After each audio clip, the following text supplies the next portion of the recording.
and halt. Now over there, you got one of the Mr. Creeds, who's a gun seller. Then you just got another gun seller down there. And they're over here because they got preliminary deals with Santiago on the splits. And that's what they're arguing against. Now, if I find that their terms are not so good, we're going to strong-arm this damn mine. Yeah, matter of fact, the blacksmith is over there, too. That's right. And look, that's what they're trying to discuss. Now, I just got a bigger cause in all this, and so do you, and I'm hoping these ladies might be inclined to it as well, since she's a businessman. Businesswoman. I am a businessman, yeah.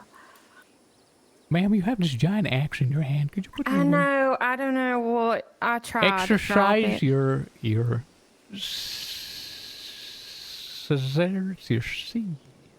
collar. Your collar, yes. I know. I'm trying my best. No, it's okay. It's okay. I thought you couldn't see it. Don't worry about it. It's a wonderful axe. Yeah, it looks real nice on you. I really wish I could drop now, it. Trust me. What the sheriff's fixing on doing is giving everybody $10 to say thank you for your work, and they're going to take all the iron and coal away to go mine some to craft weapons and sell them amongst each other. $10, that's it? $10. $10 for doing all the work. Are you kidding me? Well, that's what I'm hearing. So I'm about to hear what they've got to say, and I'm going to put my foot down. Because I tell you what, I'll strong-arm the son of a gun of mine quicker than they could say I'll take these goddamn wagons out from right under them, I swear to God. We've been out here literally all day. We've been out here all day, and that is ridiculous. Yeah. Ma'am, have you been... You guys are out before us. You might be wondering what I've been doing, going back and forth. And I've seen you a few times talking to Mr. Curtis and Mr. Bennett, Mrs. Jane. And that makes me a little more inclined to say what I'm about to say. Well, maybe I shouldn't say it. No, please say it. Mr. Crookshanks has got a weak spot with the ladies. I often say too much. What do you think? Crookshank, could you turn around a moment, please? She's a witch, be careful. Turn around. And cover your ears, will you? Oh, whatever. Thank you. What is it? Hold on, someone's coming. Mr. Santiago. I'm about to just start decapping people. Why? What's the problem?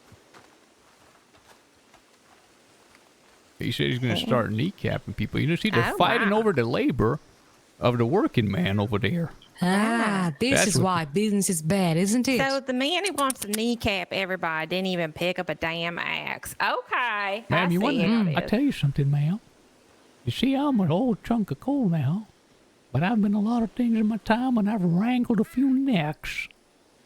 And that's a neck that I'd love to strangle. Oh, look at me, I'm talking like a crazy person. I never talk this way. Don't worry, it's all right. I mean, I'm sure he can accidentally just tumble down the cliff somewhere. Isn't that right? I think he could. You know what? I'd like to make a statement. Do y'all figure how much materials you got? Let's take our materials back. What we did. I'd like to go finance my own wagon. I'm going to get our own people over here with our own protection. And I'll be damned. Yes, let's start a union. I'd be damned to see what's going on over there. Because there's a cause bigger than these fellas going on. They've all been standing there doing what's nothing. they know? What is happening? Speak to me first before assuming. It makes no fucking sense. Boys, I'm about to be out of here. Listen, I understand y'all is having a private conversation, but we just got a handful of folk here, about a half a dozen that's been working, has dumped all the resources in them wagons there. And it seems to me the fight's going over what the split is going to be on those materials. I want nothing about those materials. Thursday, I want to ask you something. Go ahead. Are you part of some fucking war that I need to know about that I've been thrown into? Who said anything about a whore? Well, that's what I've been hearing. Well, what you think? Now apparently I've been told that I'm part of some war. Who told you that, son? Honestly, I don't know what to believe. Who told you that, son? There's no war. I'd like to know who told you that. I just want to know if that's the truth or not. If there's something I need to know about, because your name's being thrown in there. I already know Jamie Barlow is trying to be some kind of like war hero, terrorist thing, is what Blackwater is called. Mr. Jamie here. Barlow is Come the, here. Hold on. Mr. Jamie Barlow is the son of Henry Barlow. What the fuck is going on here? Henry Barlow is the great revolutionary, and his sons followed in his footsteps. Woe be to Okay. him. But what's Okay, that got to do with what's going on here? Because Hold apparently, I'm just fucking confused right now because I've been told that I'm part of some revolutionary war. Even though we're on the Were opposite you- side of the line from the line, you the not a imaginary part- line in the sand. Hold up. Were you not a part of a meeting with that guy in the red checkered shirt up there to your right? Were you not at a meeting in Thieves Landing and New Baton Rouge with Jamie Barlow and Jesse Jesse and that man in the Bennett? red checkered shirt? Say I was, son. What's your name? Miles Upson. Miles I'm Upson. confused Say I as was in New Baton Rouge talking to Mr. Bennett Hey, get up here with me. and Well, Mr. then, Jamie then your Barlow. story's corroborated. I didn't That's say I it. I'm did do just that, curious. son. I'm saying, but if I Okay. did, what of it? If you did, then there's no problem. If you didn't, then we got a liar. We got to try to rat out.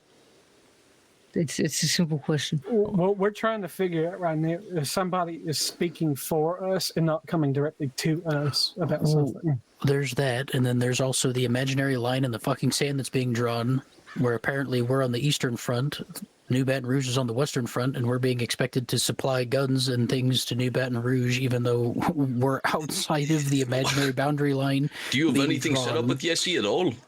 No. Supposedly there's a civil war, bro.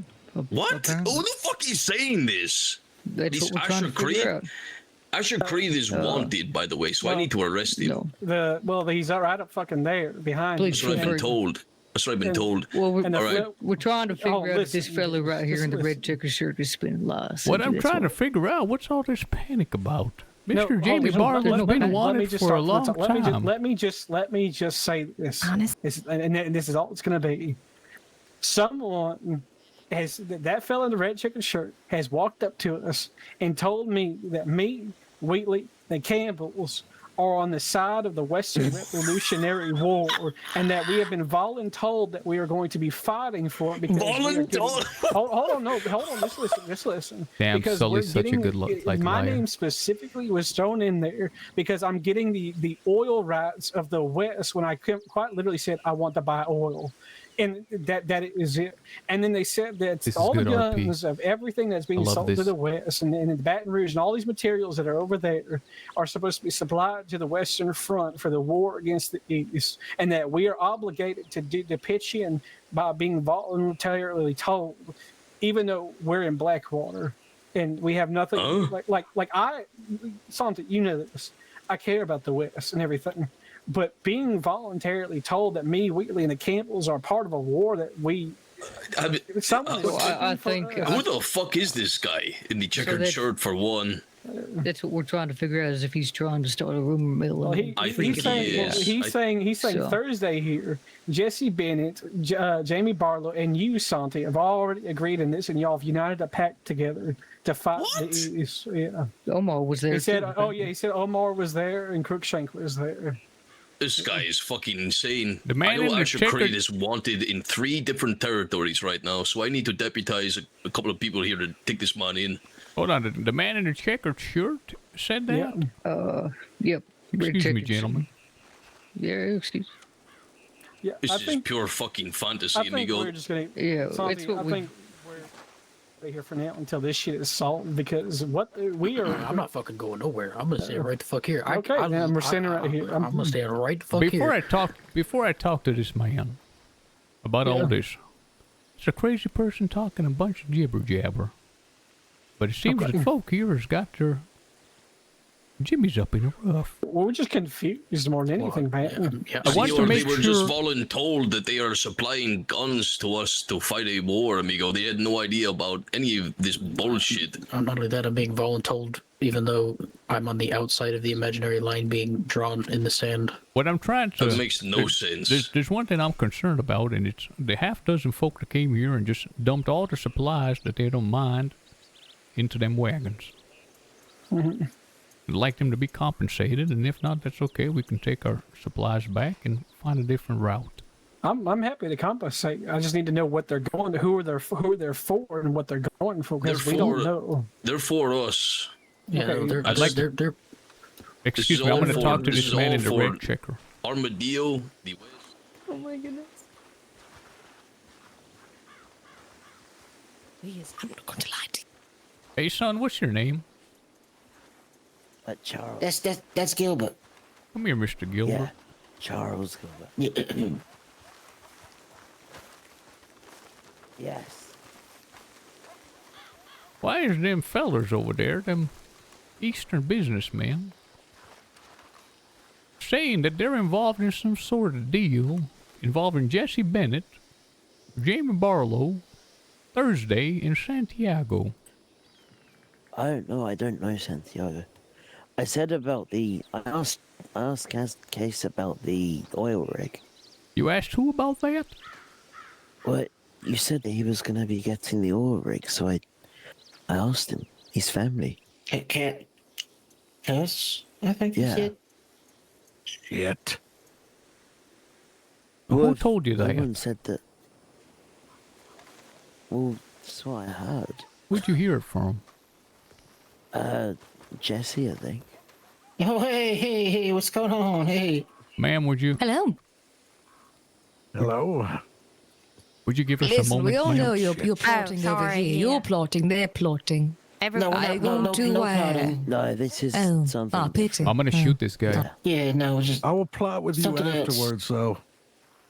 Have I said something I shouldn't have said? No one has I any don't know goal, why. huh? So let me get this straight. Jesse pulled you Yeah. aside Everyone's and told so you that? scared. No, it's what I heard. Well, who'd you hear it from? Well, I heard it from Jesse when I was stood next to him And when were you stood next to him? earlier. wait, heard what? Earlier where? Tell me where, son. I'm not gonna say where. No. Now, why not? I don't understand why you're not saying. I need to know where you Out heard with it, it. Gilbert. What's going on?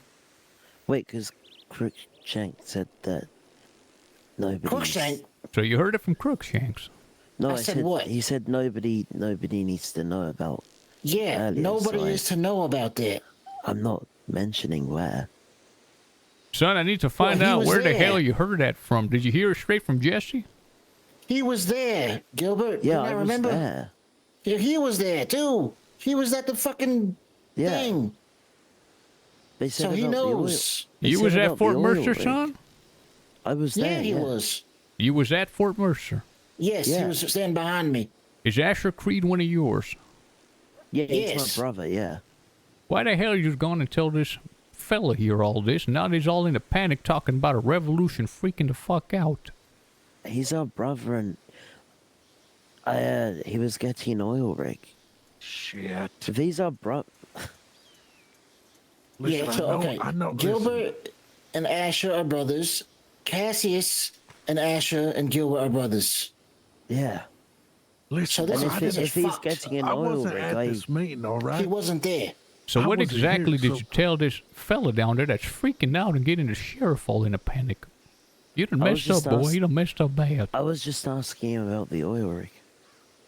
He said that, according to you, according to what you told him, he's a part of a revolution, and he's going to That- be supplying guns for the fight, and there's going to be Well, I extracting never all the said- oil. I never spec- said he was supplying guns. Well, that's what he's saying now. Well, then there's been a misunderstanding, I think. But it's a mighty misunderstanding if he's saying that now. Yeah. Was that discussed at this meeting, though? What exactly? I don't think so. No, I didn't. I wasn't there, so I know nothing. All right? I'm just trying to figure out. Asher, you was there when you were standing next to your brother here when he was talking? I was Yeah, talking. what did he I say? heard it. What did he say? What did your brother here in the red checker shirt say? Said that they were working to get guns, supplying all the materials to go build some guns. Yeah, I never said that they were part of that. Why is he talking about New Baton Rouge and all that stuff? I did hear him say that. We live in. It was Baton mentioned. Rouge. It was mentioned like everybody from New Baton Rouge westward was We going to be live part of there, a yeah. union. Why the hell is that mentioned here at this godforsaken mine? Well, he's our brother. I was just There's about to be a war here today.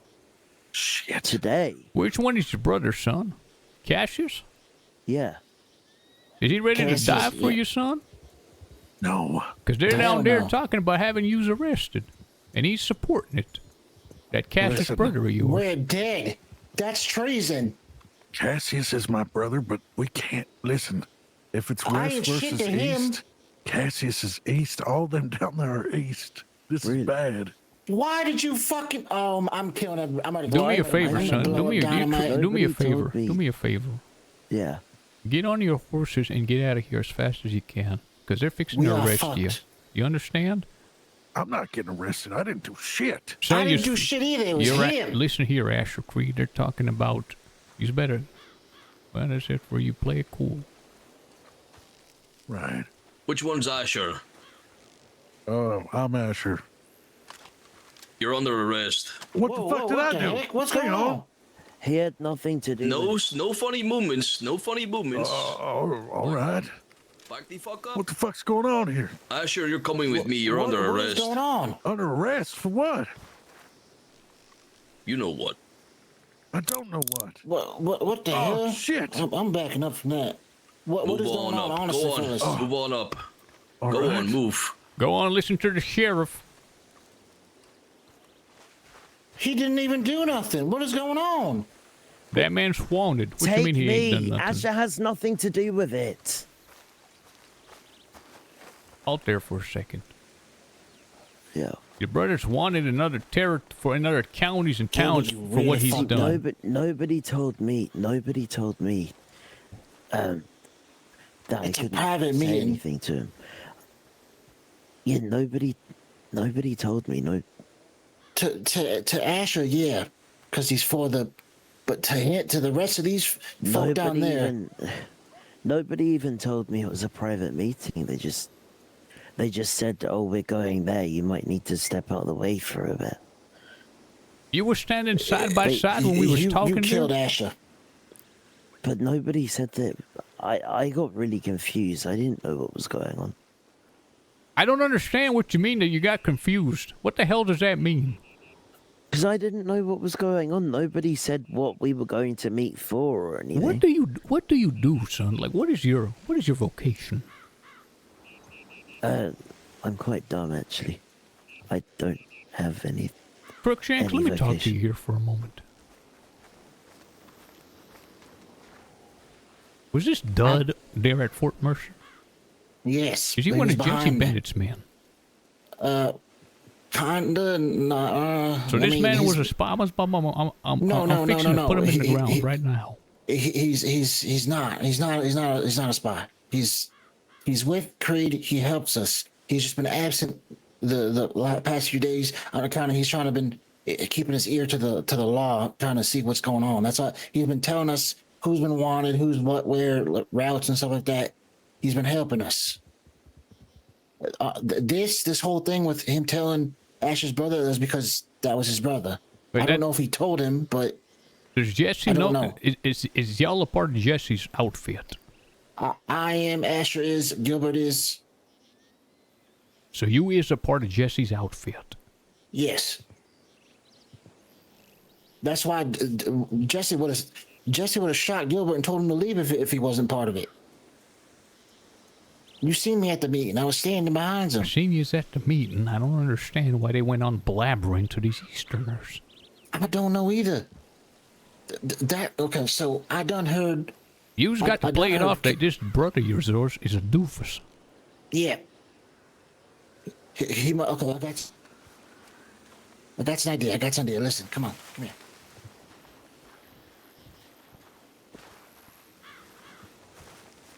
A whole bunch of doofuses, that's what it is. A whole bunch of doofuses. Whole bunch of duds. Oh. It would be, wouldn't it? Come on, ladies, you need to be compensated for your labor.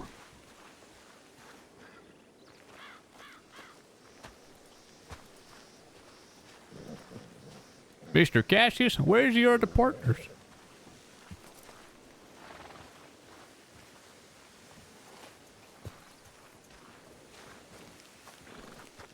They have already gone back to. Well, where... Josiah's right here. Okay, never mind. They did not go back. Mr. Cassius, where's your other partners? Who, Miles and them? Miles, Wheatfield, and the other ones. Wheatley, that's a great fucking question. I assume he's in the mine or something. All right, well, we've got some workers here that still need to be compensated. Well, the thing is we need to be told who's going what and where. Because we came up here. Oh, he's back. No, that is fine. Penny is she is the one with the white bottom with brown speckles. Okay, so I already compensated these two ladies for working. Oh, you did? Yes, out of my own pocket. It's fine. Thank you. May I ask how much? Oh, we do take tips. We do take tips. Thank you. Thank you. You're pushing it. Okay. I gave each of them 15 because they were the first two here. Well, I appreciate you doing that, sir. Thursday, can I talk to you for like a split second? Yes, sir. I'm mighty confused about what's going on over here. These folk are talking crazy and then they're disappearing. On everything. Well, I mean, hell, the mine and this shit. So I came out here to help y'all mine because Santi asked me to. And then I get hit with all this other random shit. So I'm going to start from the beginning. Miles and I came out here just to contribute. Is this Miles beside you? This is Miles. Yeah. How you doing, Miles? Yeah. Wheatley told us, or not Wheatley, Santi told us to come out here today to help with everything. So if there is material that's being given to us, we need to know what's being given to us and how much for us to compensate anybody. Because I have no idea what is going on right now. I genuinely do not have a clue. And then all that information got dumped on me. So I'm just like, what the fuck do we do here now? You know? Let me give you a perspective from my POV. Yeah. So, there's been talking about starting up the mine again. And it was agreed that today I'd get the paperwork on it from the Honorable Sheriff, Mr. Santiago. So, he says that he's going to lend me the wagon to get the mining off the ground. Come to find out that Mr. Gabriel's also interested, and he's going to prepare all the pickaxes. But when I arrived, also interested. When I arrived to town, they told me that the Gabriel is already at the mines with the pickaxes since the sheriff was busy.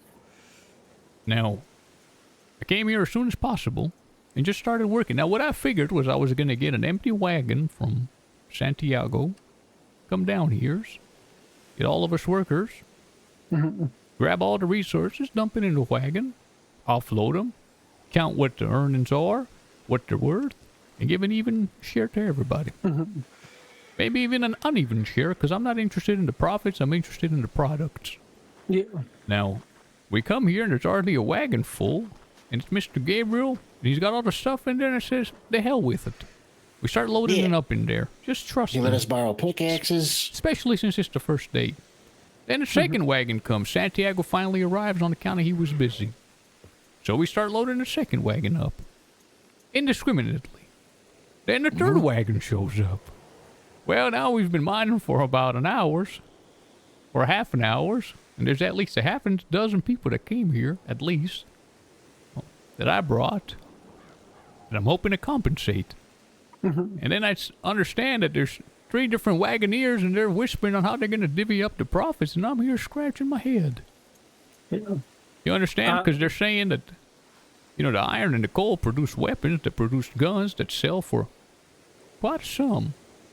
And yeah, on account of, we asked him, all right, what all do you need? And we, you know, out of curiosity, I asked, what for? And he's like, you need weapons, right? I said, well, yeah. He's like, well, there you go. So I'm going to tell you, at least from me, I buy iron and coal. Me and Whitney both buy iron and coal. Whitney the blacksmith does too. Yeah, hold on, Crookshanks. Let the man talk. Yeah, sorry, go ahead. So we got taken care of. So I buy iron 15 cents on the dollar for each unit. I buy coal 5 cents each unit on a dollar. Wheatley does a little bit less for coal. I pay a little bit more just to help. You know, iron is 15 cents. How much is coal? I buy it for 5 a piece. But the Red Rock people were trying to charge us a fucking arm and a leg for coal and iron. They wanted 20 cents per iron and 12 cents per coal. So we told them we ain't doing that shit. That ain't fucking happening. We did Your rate currently is 5 cents for coal, 15 for iron? Yes, sir. Okay. That's how much I personally correct. buy it for. Yeah, that's how much I personally buy it for, and that's really as much as I can really spend, because at that point I'll be losing quite a lot of sum of money. Of course. I'm fresh to this, if you understand, so I'm getting acquainted with the economy. Now, the iron is 20 cents. Yes, sir. Or no, excuse me. Yeah. Red Rock sold it for 20. Yeah. And coal for 12. Yeah. Understood. That's a mighty big sum. That is... Holy moly. The reason why they did that is because they wanted to strong arm the coal market and say that, because people need it so badly, we'll just upcharge everybody and not be fair businessmen at all. Well, sure, but everything else's price will end up reflecting, so... Yeah. So there it is. Now, what about all the other stuff? There's rocks and there's... I need to know what is done with all the other stuff. Okay. So from my knowledge... Wheatley is going to need I think nitrates and stuff like that. Right now, I'm waiting until I get my reloading press, where I can start buying sulfur and zinc and copper and stuff to make ammunition and everything. That's what I've been waiting for. Sulfur, I can get that. Sulfur and zinc is made for ammunition. And nitrate, sulfur, and zinc. I could use that stuff. What is the rate that you're offering for nitrate, sulfur, and zinc? That's the thing, is I don't know right now. Well, just throw market for them. Just throw a number out there. I respectfully, I don't know. 20 cents per? What the hell was all that about? Hell no. 5 cents per? Yeah, I would say probably 5 cents per. For each one. It's just a working number, son. It's just a working... These are called placeholders. We'll call it 5 cents for now, because I have absolutely no idea. That's fine. I just want to know if... I'm just looking for placeholders, that's all. Yeah. For zinc and such. So zinc, copper... So nitrate, sulfur, and zinc would be 5 cents per. That's a working... Let me finish with Thursday real quick, and then... All right. Now, what is pulled out of this mine that you need? Iron and coal. This nitrate, sulfur, and zinc. I don't need it right now, I know because I don't have Okay. I don't have the press to make the ammunition. Now, out of this mine, you get a bunch of other stuff too, rock and copper. Yeah. Do you have any idea what that's used for, Mr. Cassius? Rock is used for mortar and pestles, I know for a fact. Campfires.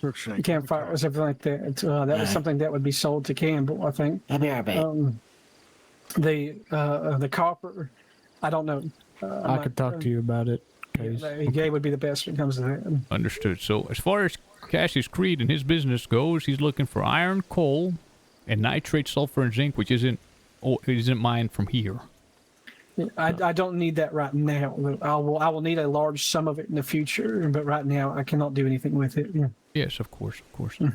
But that's not gotten out of this vein here. I believe it is. I believe it is out of the strawberry mines, but I'm not quite sure. Understood. Hagen. Okay. Strawberry's gold. Okay. All right. Yeah, no, that's strawberry has a bit of everything, but primarily gold. Okay. Yeah, that's all. Right now, iron and coal are the top things that I need. That I give the Wheatley to help with my material costs for weapons and everything. Well, that's wonderful. So, iron and coal will be the big deal here at...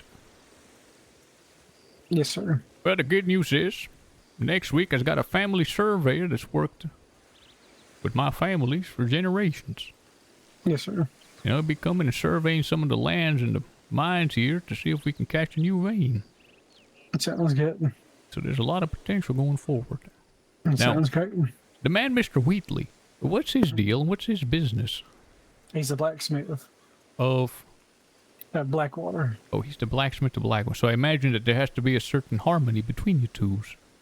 Yeah, me, and the Campbells were kind of the founding fathers of all the trades around here. Me and Wheatley work hand in hand every single day. What was this panic? What was this crazy stuff he's talking about? A revolution and all that. So, what we were saying earlier is that fella came up and told us that you, Jesse, Jamie, and Santiago, and all of them have thrown in our names to contribute to the cause of the Western Revolution, even though we live in Blackwater and we have said nothing of that regard. And they said that Jamie Barlow himself said that I've been deemed a stockholder or the oil baron of the West because I talked to Santiago about wanting to buy oil if they were able to get the pump up and running out here because I need it for gun oil. I don't want shit to do with that. It's not my whole thing. I just need a gun oil. And where is gun oil manufactured from? From right now, nowhere. Apparently, the Dawsons are going to be serving their time at the Heartland's oil refinery, and they'll be able to pump out some crude oil that I'll be able to dilute and turn into gun oil. But no one has seen hide or hair of them in any regard of that situation. So Santiago mentioned about having surveyors and some people come out to get the pump running up at Plainview. And then that's where my name's been thrown in by Jamie Barlow that I'm going to be the oil baron out here because I need oil, which makes no sense at all. I'm just a gunsmith. That's all I fucking do. That's all I want to do. It does not make any sense. This whole thing sounds like a whole bunch of crazy talk. It can be crazy talk, and it could be true as much as they want it to be, but I just don't want nothing to do with it. I don't want my name being thrown into something that I have absolutely no knowledge of. Sorry, excuse me. Oops, sorry. Well, as far as the mine here goes, like I says, I'll just be operating it on the regular. Okay. And if you're going to need the iron and coal, I'll look over these prices and, well, hopefully we can have a working relationship going forward. Do you have my telegram? Actually, when you get to the nearest telegram station, and telegram guns, GUNS, and send me a telegram so I can be able to contact you in the future. I sure will. What's this other stuff that there was a boy, who was the one telling me I've been spotted talking to Jamie Barlow and Jesse Bennett in Thieves Landing. Asher. You want to fill in on this? Gilbert. I'd like to know who said that happened on account of that ain't true. Now, I've been to Thieves Landing and I've talked to Jesse Bennett. As a matter of fact, it's New Baton Rouge. I don't know any about that. I don't ever recall seeing Mr. Jamie Barlow there, so I'd like to know who's saying that. Yeah, I'm trying to figure out what's going on. I thought we were just talking about the prices. Why am I getting dragged into this? I know nothing about this, all right? Nothing. Son, wasn't it you that said that? Who? Yeah, it was. Me? Wait, who? Well, let me stay out of this. It was whoever was in the red checkered shirt. Yeah, not me. No, that's not him. Son, remind me your name again with the feathers. Name's Miles. One more time, Miles? Miles, yeah. Yeah. Miles. You said you seen me talking to Jamie Barlow in Thieves Landing? No, it was the fella in the red checkered shirt. Hold on. I let the boy talk. I said that fella in the red checkered shirt was claiming he saw you talking to Jamie Barlow and Jesse in Thieves Landing. In Thieves Landing? Well, that boy's telling a lie. That's what we figured is what we was asking. It seemed like a whole lot of bullshit. So that's why I asked the question I asked. But I tell you what really bothered me is not so much the lie. It's the people. No, it's not the Mr. Crookshanks. What? I'm confused. And angry. Be angry in your own turn. You're right. What I'm trying to say is it was said with a tone as if I did have a talk, somehow there's some sort of issue. No, there's no issue. It's just how I talk. I figured that I'm free to talk to whoever I please, whether that's Mr. Jamie Barlow, the president, a marshal, all of them together at the same time, or whatever else.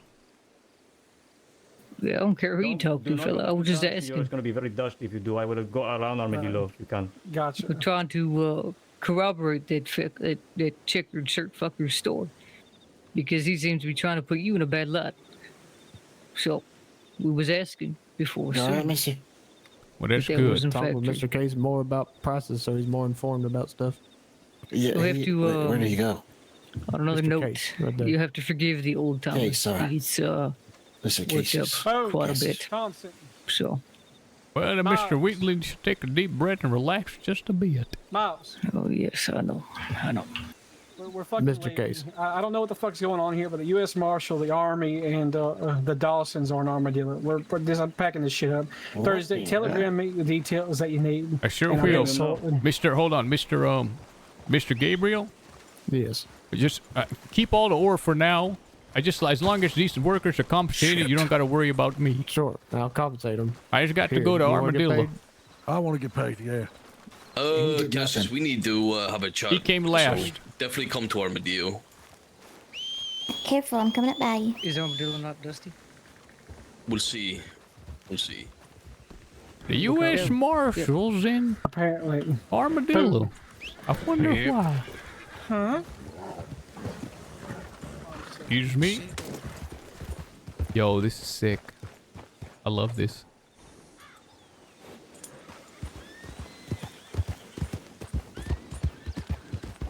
I'm gonna kill that guy, bro. This dude went there and opened his mouth. There's like a way to say shit, you know, like glib, tongue-in-cheek. You don't just go and have a secret meeting and say all of that. What a fucking moron, bro.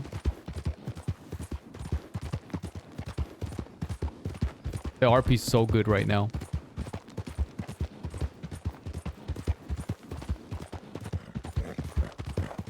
First of all, the guy's like, did you say? I want to say, hey, motherfucker, bitch. I talk to whoever the fuck I want. What are you gonna do about it?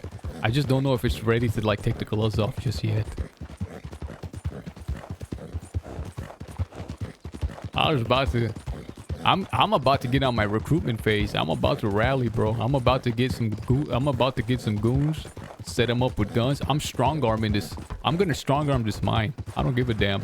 These people ain't gonna come here no more. I gotta let Mr. Santiago know too. Listen, Santiago, I've been real nice, and I've been showing you respect. But I'm looking to make my own claim and stake too. And I'll tell you what. I ain't gonna work here for fucking peanuts. I got my own men too. I'm gonna be rallying. I'm a friend. Don't make me a foe.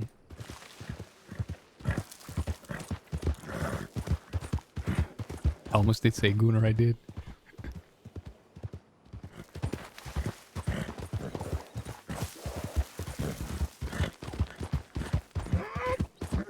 This fucking moron went and told everybody, okay, whenever you drink out of your canteen, the horse spazzes.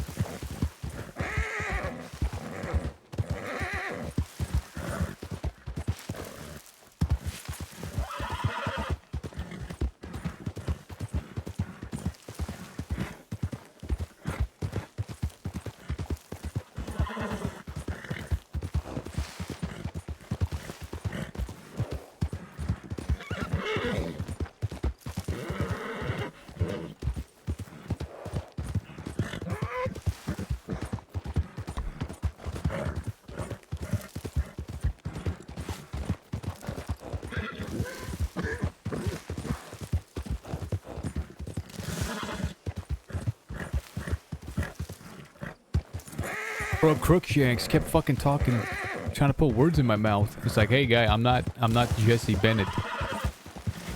You're not in my crew.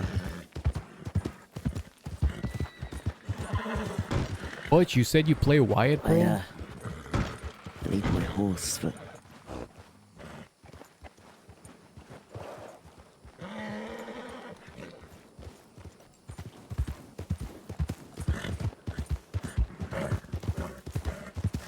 I want to have Case be like a happy-go-lucky man, but these guys are starting to push like they're trying to get us a little bullheaded, if you know what I mean.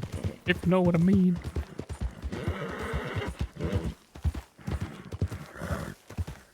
I took the longest fucking route, man.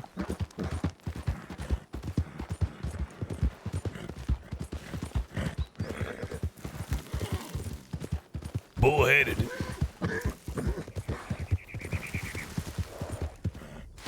Where's Mr. Smoke at today?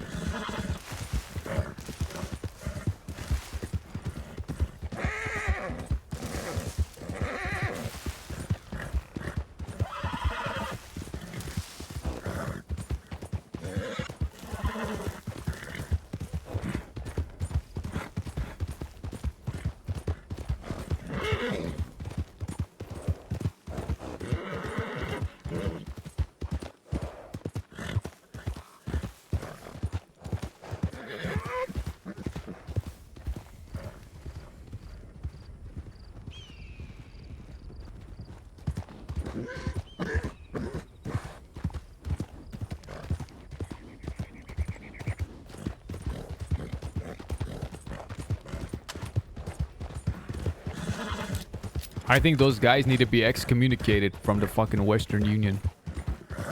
I'm with an imaginary line. There's an imaginary line. We're not from there, bitch. You better watch yourself before you get your throat slit. I'll go Hornan Bone Dad in this bitch. I'm about to go visit Wheatley's house and fucking burn it to the ground, bro.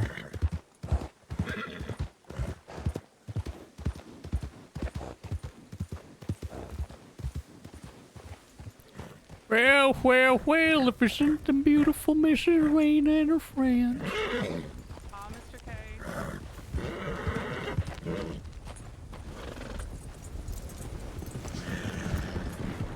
Moonshine is legal in New York.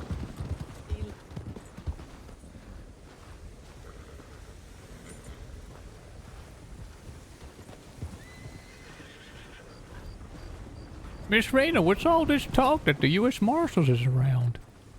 Well, not just the Marshals. Damn U.S. Army. Where are they, son? I'd like to see them. Well, they just left right not too long ago. What direction did they go in, Mr. Easy Street? They went east. You didn't know I don't really remember my past, right? Do you understand? Would you tell me why they were here? Well, they were escorting the Dawsons here so they can take what they needed out of the saloon. No! Fuck! Grasshopper! Mr. Case. Yes, sir. I have a book put together from a business that I can transcribe over. It has the list of everything that the man down in St. Denis buys shit for at the dock. Then that way you can see the prices and stuff that I've been buying stuff for to keep people from going to him and coming to blacksmiths. I'd love to talk to you in your shop. All right. Mr. Easy Street, so the Dawsons were here escorted by the U.S. Army? Yep. How many soldiers? I want to say 6, and then there's the 6 Dawsons. And they made it very clear that we had to stay to the side as they escorted them into the saloon to take what they needed. They were led by Chief Marshal Johnson. And by the end of it, Chief Marshal Johnson wanted to remind us that we exist in the Eastern Union, that we lost the war. Who's there?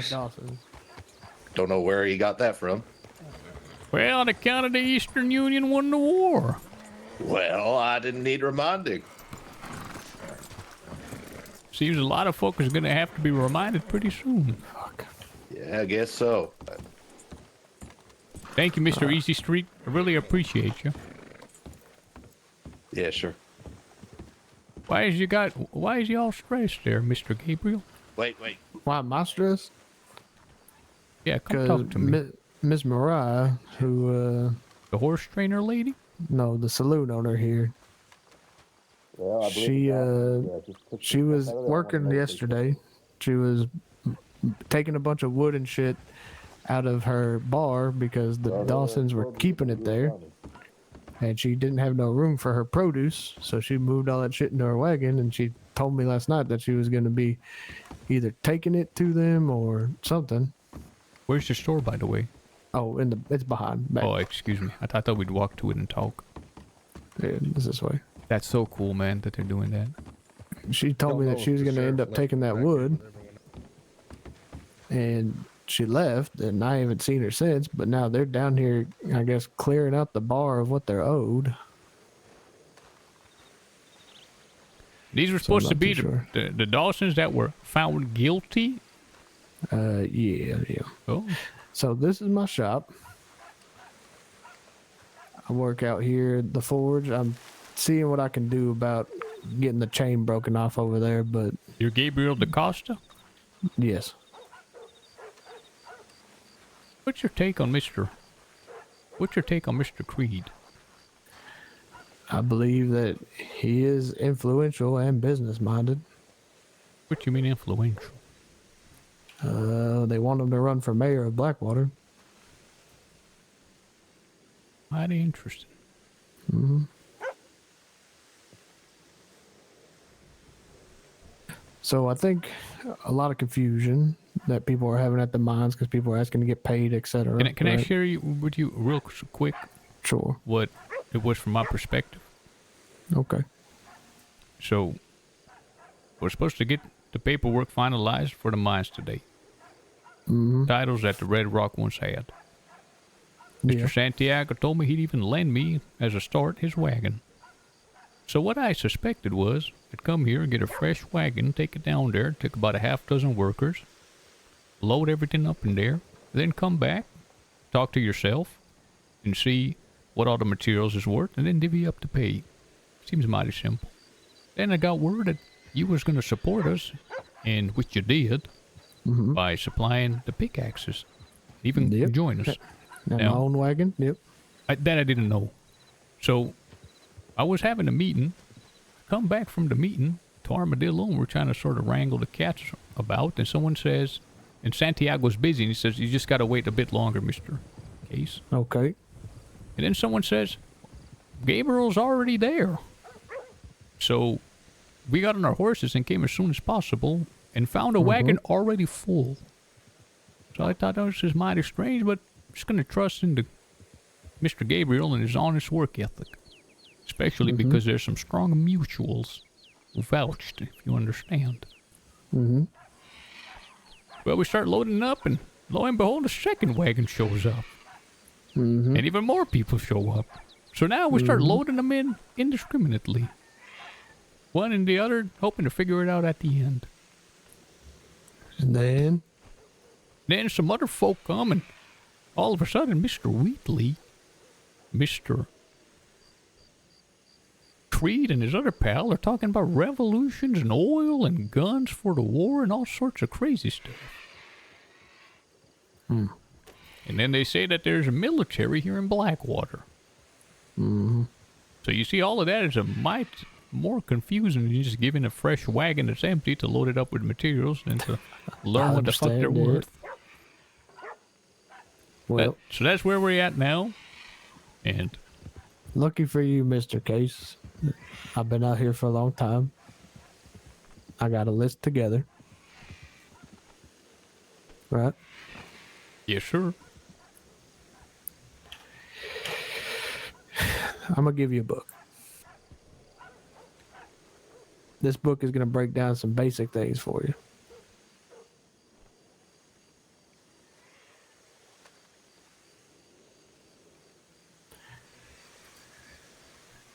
It has a conversion rate for the forge. Tells you what 1 coal, 1 iron is worth. Tells you how much in raw materials it takes to make things. Tells you how much in raw materials, iron ore and coal, it takes to make parts. It tells you how much iron ore and coal it takes to make a what I call a kit. A kit would include the frame of whatever gun, a barrel, a trigger, etc. All that in raw cost. I need an office. How much I'm looking for when I ask for stuff from the mine, or what you're looking for if you need guns.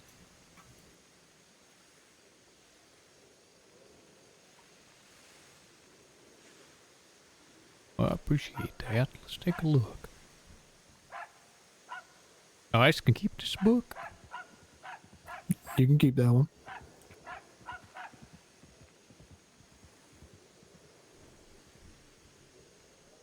Now this, sir, this will help a lot.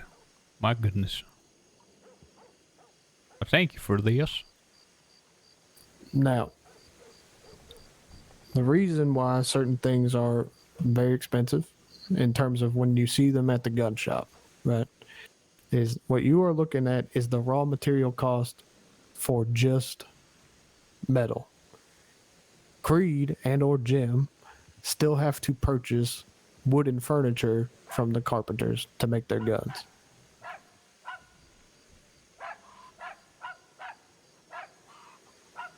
So the back is an example of an order where it says total price. That's just an example? That's an example of what it would cost a gunsmith to purchase from me. So they're ordering 10 navies and 10 cattlemen's full. Full kits. That totals $938? Well, no, that one is 10 navies, 10 cattlemen's, 3 bolts, 5 Evans, 5 Winchesters. Full. I see. So that's 13, 20, that's 33 guns. Yes, 33 guns is roughly 938. Now, between me and you, as an honest businessman, the person who purchased that then paid me a flat $1,000 for labor. So about 2,000. No. They paid $938 for the thing, and then the rest was labor, totaling to $1,000. So I understand. Like $70. I understand. So this is almighty time consuming too, I imagine. Yes, I didn't ask for that labor cost. They just gave me the $1,000. Understand. And they said here. Who determines the price? 15 cents. So that's where another list comes in. Which, if you hand me that book, I can transcribe the list for you. So my price is the competitive price, if you will, to entice people to come down or to come here instead of going all the way to Saint Denis. Right?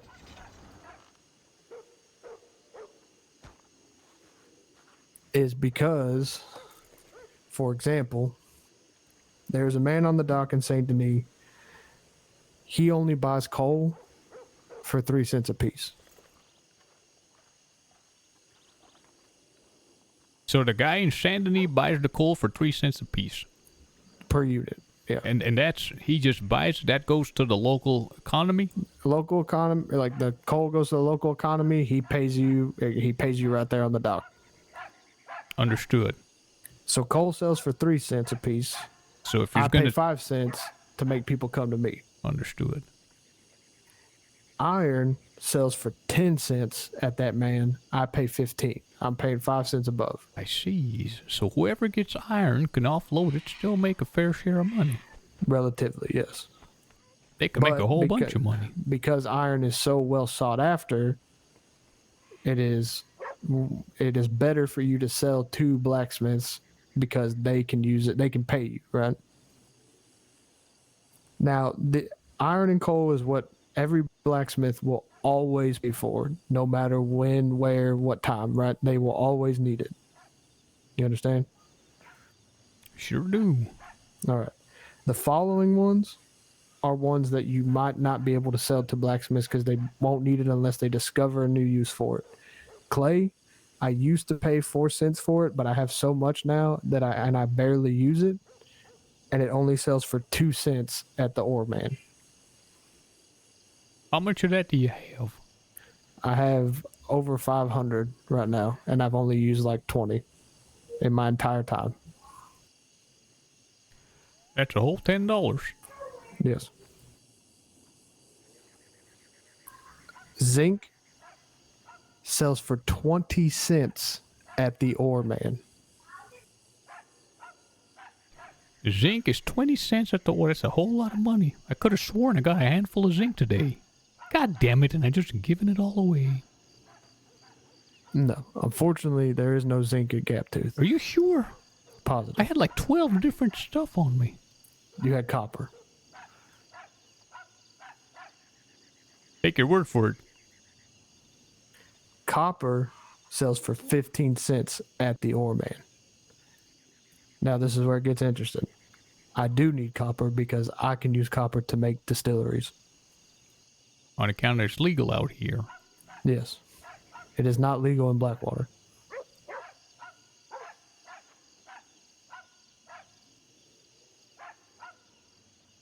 sulfur, which you don't really get out here that much, but sometimes you do. It sells for 5 cents. I pay 8. For copper, I pay 20. For zinc, I pay 25 when I need it. Nitrate sells for 20 cents a pinch at the ore man. I pay 22, 23, depending. I haven't found a use for it just yet, but we're close. Limestone sells for 2 cents at the ore man. I pay 4 because doctors need it, but I am the only one that can crush it up for them. You meaning a smith? Yes. Or you meaning just you and the entire frontier? No. Smiths, blacksmiths.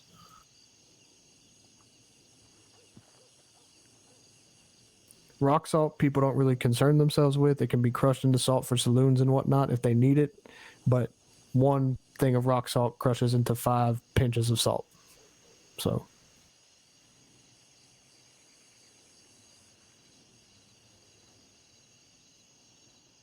It's crazy how people will love doing this shit so much it becomes like a job. Like the grind aspect.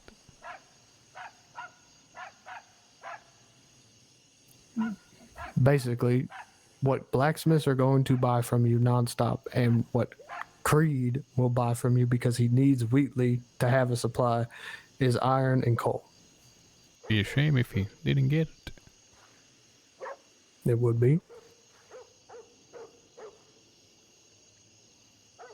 So the way that I'm going to mark this down for you is I'm going to put what blacksmiths pay for it in bold and what the ore man pays for it in a bracket.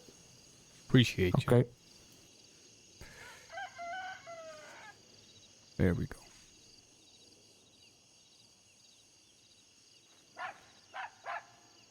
No one else is doing it. I gotta do it, Leth.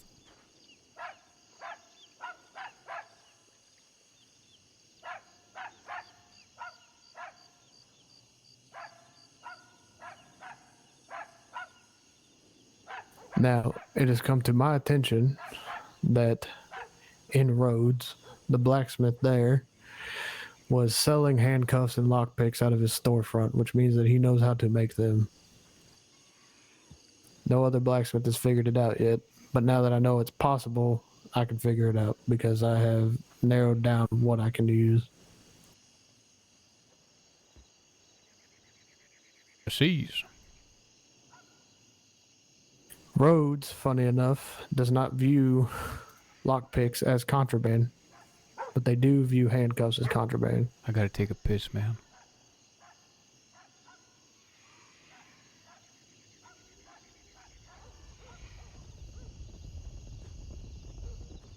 You guys think if I go piss, he'll still keep talking?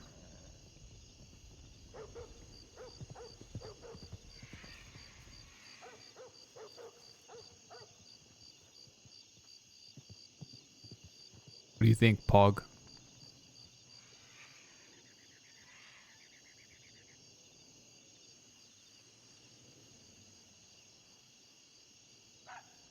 Bro, France killed Norway, man. Senegal 5, what?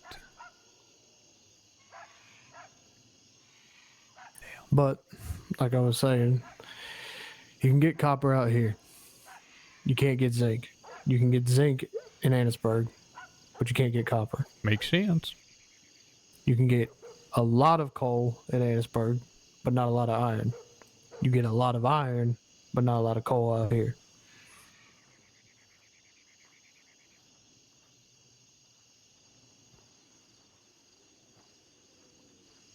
Is he like writing, or is he like, what, am I supposed to talk in between? Hola. Hello. How's it going, pal? Hey, pretty good, senor. You guys heard about the mining? What about the mining? Well, I wanted to go help out make some pesos, but apparently stopped. No, it ain't stopped, son. You're talking to the man who's gonna be the proprietor and have the rights to that mine. All right, so I can work for you. You sure can, son. We're gonna work together. Say, isn't you one of Mr. Bennett's friends? Friend, no friend. Kind of do my own thing. Oh, understand. Well, I'll be done with this gentleman here in a second, and we can get to talking. Okay, señor. Oye, chica. Is there much I'm more gonna have a talk with the writing to be done, Mr. proprietor from the mine. Okay. No, I'm about done. Mr. Gabriel? I'm about done. Say, you think this is harder or lumber? Yeah. Fuck lumber yards.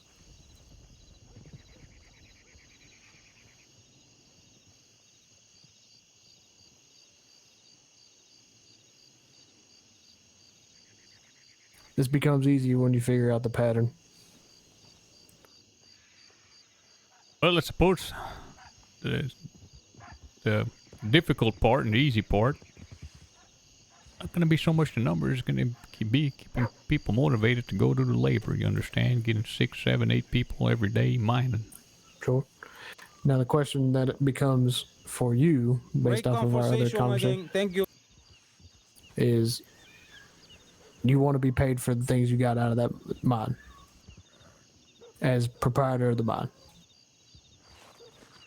Understand? I'm interested in a bigger vision. I understand that. When and I understand that money's going to go towards that. The question becomes, if you want to sell to other people to make your money, those are the prices that they're going to buy it at, right? If you do want to buy from me, I could do that. If you want to make another deal, I can also do that. What do you mean buy from you? You mean sell to you or buy? Or sell to me. I buy it from you. I can do that. I suppose we might even be able to sell it for more to others. Yes. While maintaining a favorable deal for you. Yes. So, for example, just so you're aware, and I won't, and I'm giving you the honesty because I ain't going to do this. I'm not going to do that deal again because it was fucking me over in the long run, but it is what it is. I thought it was going towards building this, right? Which it was, but then shit didn't shake out that way. That $1,000, right? That $1,000 order. That example order Yeah, what about it? An order like that came in. Red Rock had supplied all the materials to me for free. I gave them tools for free, etc. The $1,000 order came in. I gave them $600. I kept $400. However, are you a numbers man? Sure am. If I was to buy the same amount of materials for that $1,000 order, those 33 guns, you as a mining company, if that's where the deal ended, you sold to me, you would have made $337. That's it. It would have stopped there. I don't understand what the fuck you're saying. I don't understand what you're saying. Okay. For example. Just use one example. Don't do the whole bundle. I'm saying I sold $1,000 worth of stuff to a gunsmith. Yes, sir. I made $1,000. Yes, sir. 600 of that went to the mining company. Originally, if I never had that deal, I would have only paid the mining company $337. So I would have made the rest of that money.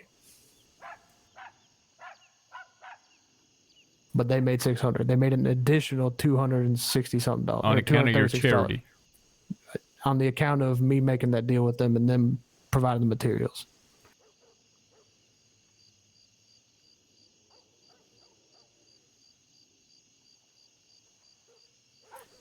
So what's the conclusion? The conclusion is if it's going to a good cause and is building this town, I have no problem doing that. But I also have no problem just paying you for the materials. So if you pay for the materials versus that other deal, what's the difference in profit? You make less money if I pay for the materials. How much per 1,000 less? You make $236 less. Jeez. Per 1,000. Very well. Well, we'll see about it. I just got to just do a few runs to really get it under my belt. Sure. I could pay you for this one so you can get a wagon. How much you fixing to pay? Well, the total cost of everything that's in there, it was 1,500 iron. That's what you accrued today? Yes. So how much did, yeah, okay, so tell me that. How much was made today?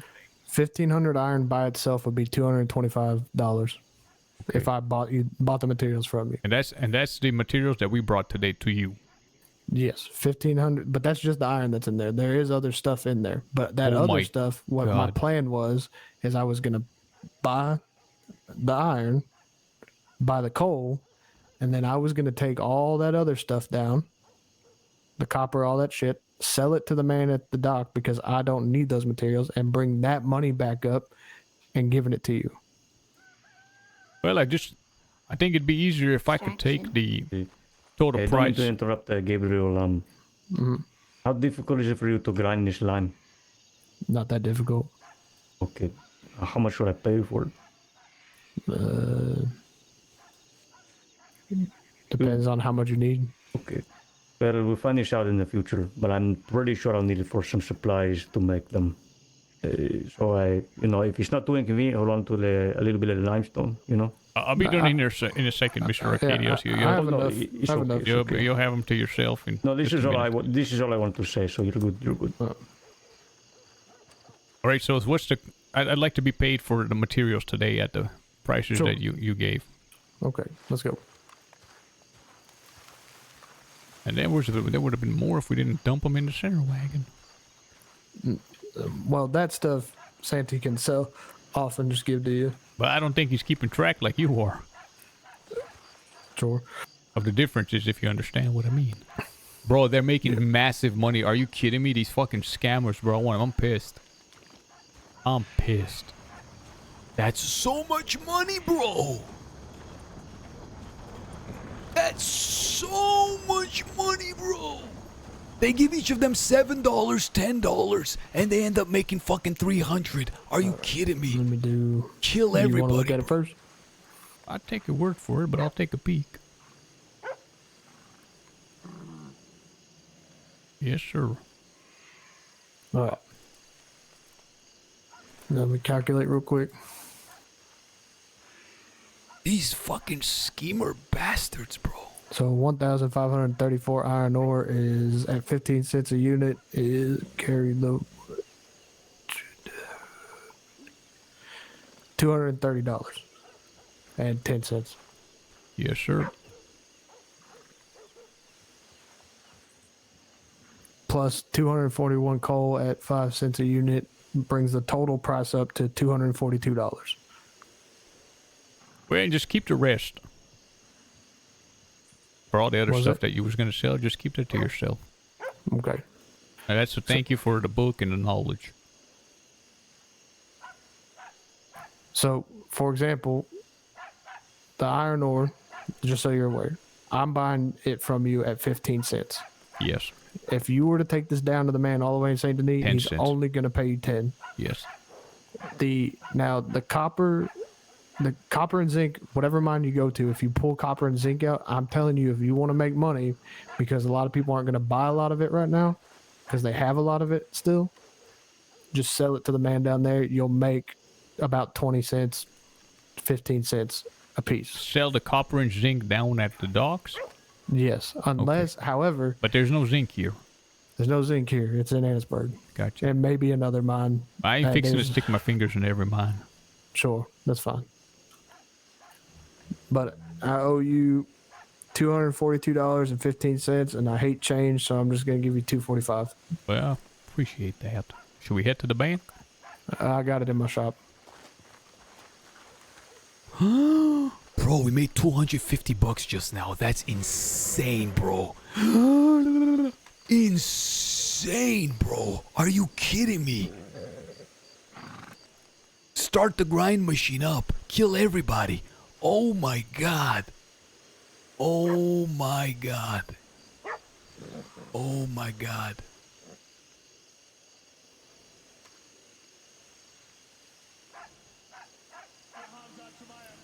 All right. Say something! Someone now! I'm gonna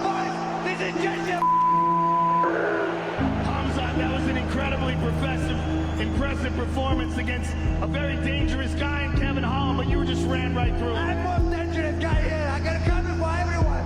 I kill everybody. Allah Akbar. There you go. Well, appreciate you, sir. Guess I got a small date with the bank. Yes. Looking forward to working with you a ton more. Of course. Now, what I was saying is... Well, walk with me. I don't feel comfortable. Of course. Yeah, it's got to put this away. I'm not going to lie to you. Anybody pulls on you, I'll probably shoot him in this town, so... Just to be safe. Oh, my God, bro. This is insane money. What a bunch of fucking greedy bastards giving $7. Just walk and talk with me, mister. Tell me what your name is. I heard it earlier today. Let me catch up to you. I'm young and agile. Opa. Catch up to me, partner. Mi nombre is Vargalito Chiles. Vargalito Chiles. Oh, you're Chiles. Case. I remember. Yes, sir. Just give me a moment. I just got to put some stuff away at the bank. How are you doing, Philly?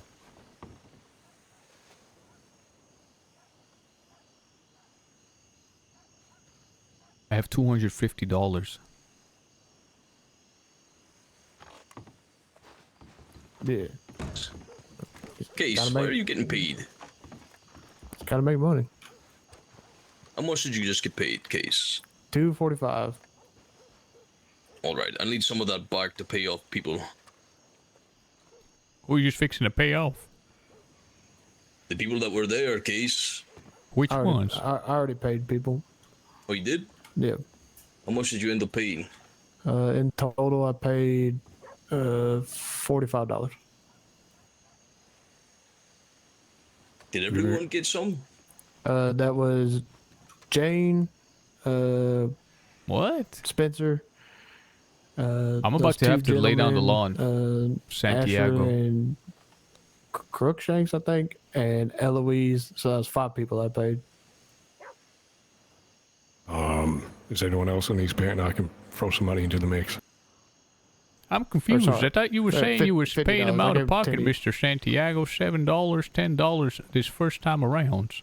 On account of we took all we mined and we Mr. dumped Case, them. I needed to talk to you because this was meant to be your operation, and to be honest, Senor, you just threw shit at the wall and hoped that it stuck. Then you brought some fucking idiots down there, so I have a few things to talk to you about. Well, I got let's go talk in private. I got some stuff to say too.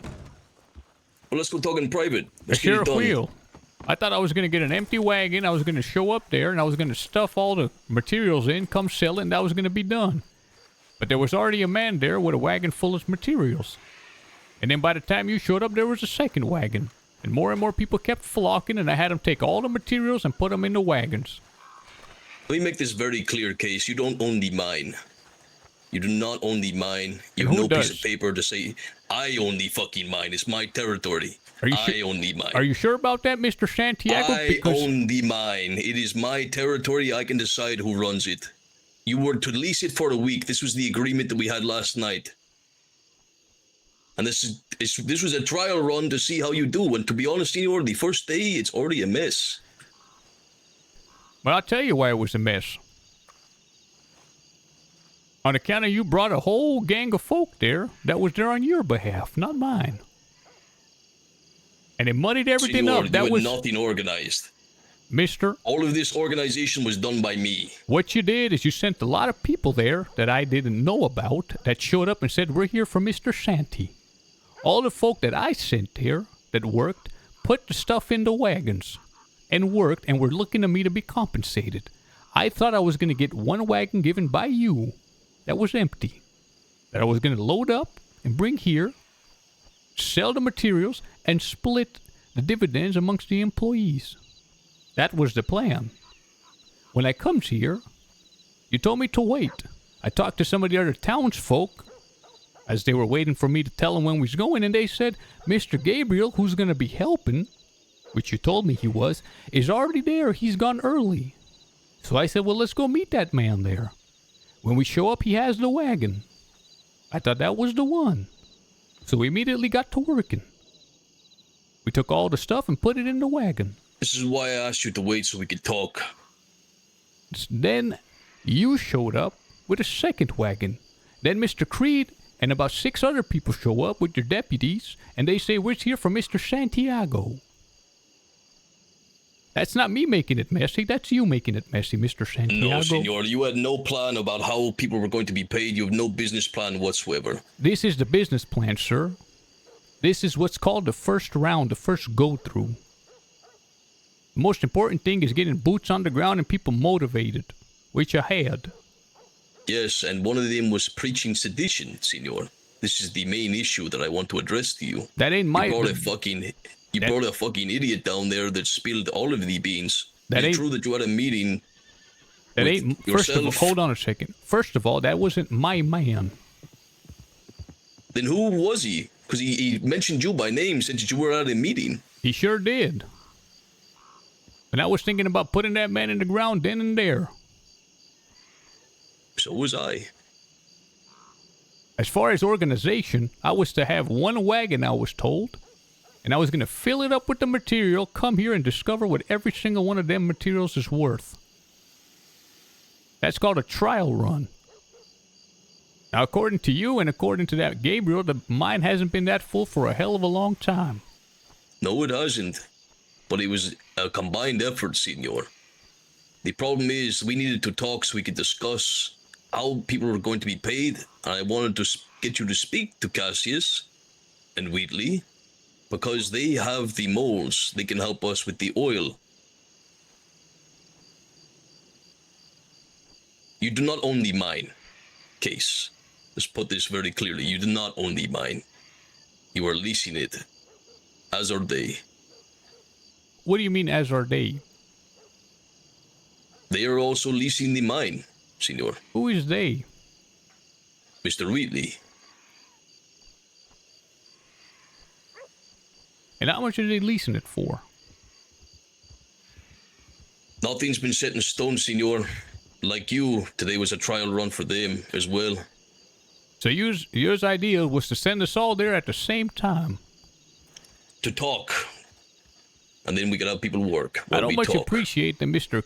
Creed and that other fellow there, that Wheatley, because he was running his mouth saying all sorts of crazy stuff about a whole bunch of people. Things that he heard from a man that supposedly came with you, senor. Who did he come with if not you? Because he didn't come with me. I don't know. He didn't come with Wheatley. He showed up there and I told him to grab an axe and start to working. Which they did, by the way. So you'd never met him before? I must have seen him in passing. He ain't my guy. You didn't see him at this supposed meeting that took place? Between yourself. I've been told he was there, but it wasn't me who set that up. Talking about all of our plans with Cassius and Wheatley with the oil, and then apparently building guns for the Union. You had your boy, the Western Republic. You had your boy, Mr. Jamie, and now it's been revealed that y'all's working together still, clearly. You had Jamie with his folk, and Jesse with his folk, and me by myself. I didn't take a proper scan of every single face there and memorize them, only the key figures. Now it turns out that man was there by either Jamie's crew or Jesse's. And I ain't happy about it on account of this man's running his trap on stuff that he ain't fixing to talk about. What are you going to do about that? Because that is a problem. I think I managed to cover as best I could, but what are you going to do about it? He's just a crazy man talking crazy. That's all there is to it. You don't think that he's going to run his mouth further? And what's to be done about it? You tell me. I shrug my shoulders and say that's a crazy person. I said that he was a dissenter sent by New Baton Rouge. They seem to believe that. That man is... I don't panic about it. That's just going to cause more worry. It's a crazy person talking crazy. There's a whole lot of crazy people around. What I don't appreciate is those folk out in them persons, this Wheatley and this other person talking like they ain't replaceable. Coming here wagging their fingers. What did they say to you? They told me they saw me in New Baton Rouge talking to Jamie and Jesse at the same time, which is a flat-out lie. And then this man starts talking about imaginary lines. That pissed me off, sir, and I ain't want to get pissed off often. And it's not so much the lie, but his tone. As if even if I did do that, somehow, well, somehow he's gonna dish some consequence or something. What is he gonna do about it? Wheatley was to build the camps for the workers. Wheatley was to help with the molds for the oil field. I'll show Mr. Wheatley that he's replaceable, things. Mr. Santiago. I ain't looked to recruiting just yet. I'll have that man swarmed in one day. I just got a glimpse of how profitable that mine is. And I think that Mr. Dawson wasn't exaggerating when he said $600 a day. I think he was being conservative with that estimate. Them folk, Mr. Creed and all these other folk ain't capable. They just been sitting on a secret, fattening their own pockets, thirsty for more and more and more. In my estimation, they's the problem. I wouldn't say they're the problem, senor. I made $250 there in less than 1 hour. And I got less than what we dug. You know who's been profiting off of that? The likes of Mr. Wheatley, Mr. Creed. I know things that you don't know. Mr. Wheatley has a solid idea to make sure that the money stays here in the West. A fantastic idea, in fact. He's a good businessman. When you say the money's going to stay in the West, you mean he's going to have more businesses here and the money's going to flow back into his pockets? Nope. No, senor. His plan is actually solid, and there's no way that it goes anywhere near him. So he's going to be a charity man. He's going to give money away. No. He just had a solid idea that he handed over to us free of charge because he wants to work with us, senor. What's the idea? We shouldn't push him away. I'll have him explain it because I don't know the full details. But essentially, a lot of the ores would be here in Armadillo, and people could come and collect. They could come and purchase from a stall here, get anything that they need. The money stays in the West.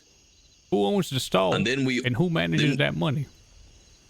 Be myself or someone here that we trust. Well, of course, he's promised you the mine. Mr. Santiago, I want to say... He's not promised me the mine. The mine is mine.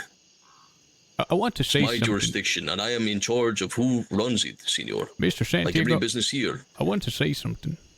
I've been working a hell of a lot behind the scenes, and maybe you know and maybe you don't know. And I've broke my back trying to get Mr. Jesse and everybody in between to support that Mr. Barlow who's fallen on the sword for you. On account of Mr. Barlow goes, you'll be next. But I ain't a spring chicken. I think you're mighty valuable. Extremely valuable, and I think Mr. Jamie Barlow's valuable, and that Mr. Jesse Bennett as well. Everybody's playing their part.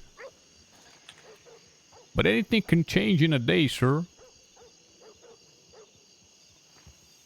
Who was that man, Gilbert? Because he's one of Jesse's men. I know this to be fact. Was he there this reported meeting? I was told he is. But I'm not certain if it's Jesse's man or Jamie's. No, he's Jesse's man. Tell me this, 100%. That Mr. Wheatley, when the West declares itself independent, what's he gonna do? Because Mr. Santiago, I'm drafting a Declaration of Independence for this here new Western Republic. It's about time you knew that.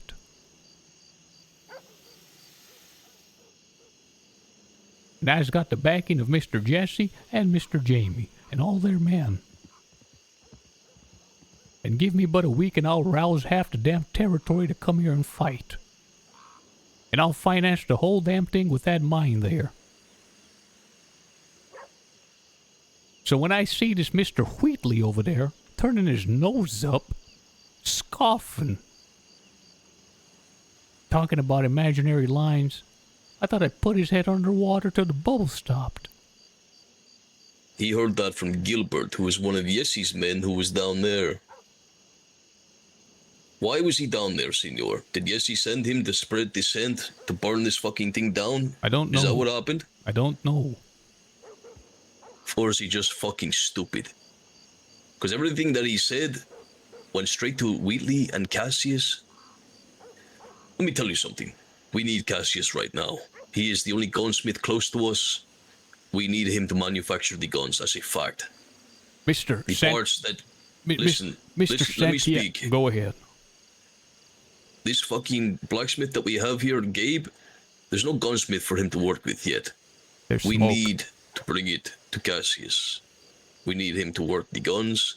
We need Wheatley to make the molds for the drills.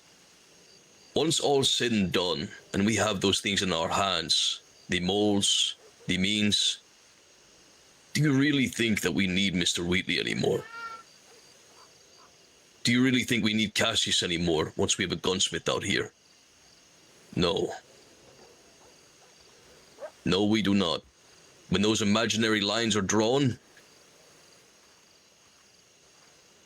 I don't give a fuck what they do after that. Anyhow, Braxton? Santiago, it's the case. I take it we've figured that all out. It's a work in progress, Mr. Braxton. I agree. Things take time, but I reckon we get this sorted, right? Which part are you talking about? Just understanding what we're doing, what everyone's doing. You know, I'm happy to pitch in money if that helps, whatever it takes. Well, I'm about to get myself a wagon, and once I do that, I don't gotta rely on nobody. And That's good news. Then I'll be able to turn a profit, and turn that profit to good use. Good for you, Mr. Case. Santi, I gotta get my head down, but I don't suppose you have a minute. I can wait over here. I ain't got no problem waiting. I'll be done. I'm almost finished. All right, thank you. There's still all. I want to know. Do you have a survey of all the materials we put in that center wagon? No, senor. Truth be told, that Asher Creed, I thought he was the one spreading the shit, so I was about to take him out back and put a bullet in his fucking head and dump his body off Manteca. It's a shame that you didn't. Well, it's not a shame because I actually got some valuable information that we can use to our advantage. So, I'm glad I didn't shoot him. What was the information that you got? That the reason why Constable Kane let Asher go was because he wanted him to go and find Yak Cooper and kill him. And he's willing to testify to that, so we can take down Kane. Perfect. Kane's gonna die soon.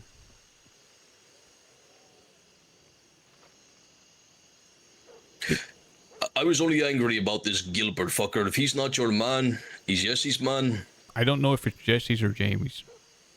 I'm pretty sure he's Jesse's. I would know if he's Jamie's. Jesse needs to deal with him. How much is the wagon to purchase? $350. How close are you? That's made $250. Let's go get that extra 100 to get you that No, wagon. no, I don't want to owe anybody. I'll make that money myself. It's not about owing, senor. I just wanted you to be aware, you don't own the mine, senor. And I would like to work with Wheatley and Creed until we have what we need. Once that's done, I'm happy to hand you the sole lease to the mine. Can you work with him until that point? Until we are ready? I suppose I can do anything that needs to be done, sir. Good man. There's a lot at The stake money, here. the money isn't going to leave this place. I want you to be aware. It's not. I tell you this, sir. That Creed and that Wheatley, I know their type. I don't trust them as far as I can throw them. I saw everything I needed to. They was fixing to turn tail at even a whisper of some crazy man talking crazy conspiracies. Their heart is in their own pockets. Nowheres else. There's nothing more than they'd love to set down a shop for people to come purchase stuff here and cut out all the folks talking mouth to mouth doing business that ways. No, senor. The shop would be in our control. I don't think they're trying to fuck us here. I think they're actually trying to help, funny enough. Mr. Santiago, when all's said and done, I'm fixing to be the governor of this here Western Republic. That's the stake I got in this whole thing. Governor? Yes, sir.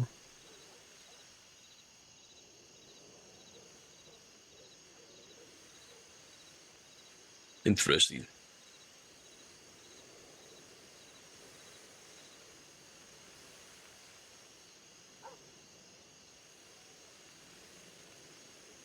And who will you answer to then?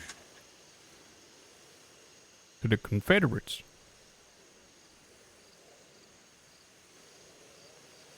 To the states belonging to the new Western Republic. One of which will be New Baton Rouge.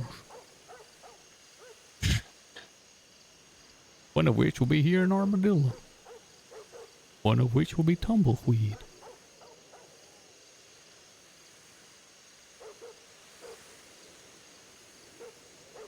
There's a reason why this separatist movement has failed in the last 30 years. They've struggled to have some experience in infrastructure and do things the proper way. Because of infighting. Yes, sir.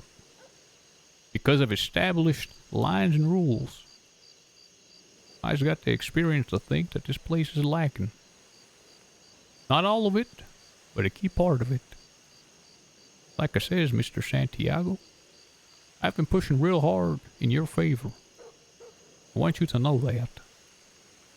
At the moment, I'm drafting an official declaration of independence from the Union. There will be certain heads that will be signing on that signature. There's going to be a mobilization network and an effort to prepare for what's coming.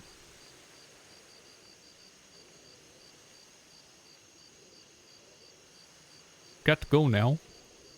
He's got to go clear up this business with this dud that opened his mouth when he shouldn't have. Please, that is the only thing that I was angry about, senor. I thought he was your man. But if he's not, it's Jesse's problem. If he wants a part in this, it's his problem. Have him fix it. Let's get to going now. I'll see you on tomorrow, sir. See you on the morrow. A lot can change in a day. Sure can, sir. I'm glad I kept my temper. I was about to say, motherfucker, it ain't your mine. I'll make it mine. Oh, man, I need to check my temper. Fuck. The story is cooking, guys. I was about to go crazy on him. I tell you what, tomorrow you ain't gonna have a damn mine. How about that?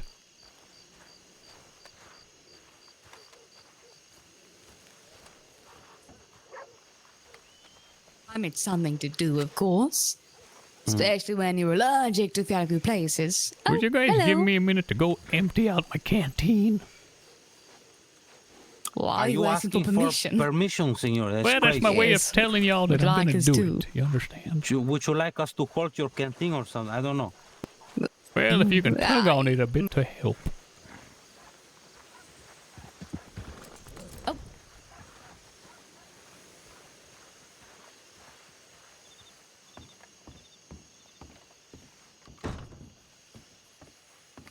course he'll look to squash us, but we need him for now. We know that there's gonna be a beef, but like, you can't wait to remove Santi to push for the movement. You just gotta do it now. We need some sanity around here. Mr. Jim, can I have a quick word with you, sir? Sure. You taking me another one of your spots? Son, have you just gotten awake? What'd you say, Mr. Case? I said, has you just gotten awake? Let's talk a little bit out of town. You never know who's listening. Wait, we've got to be quick about this. I gotta empty out my canteen. Okay, I understand. I just need to know if you've just awoken. No, I've been around for a while. Saw what happened in town. Where's you at the meeting? Which meeting? I guess not. Have you seen No, but I did hear about some sort of meeting. Have you seen Mr. Barlow today? No, I haven't. But I did speak to some folks who were at the mine and said something about some thing happened. They seemed rather shaken up by it. Who did you talk to, son? Fuck, I'm gonna be so bad on the names. Is it one of them it was one of Creed's boys.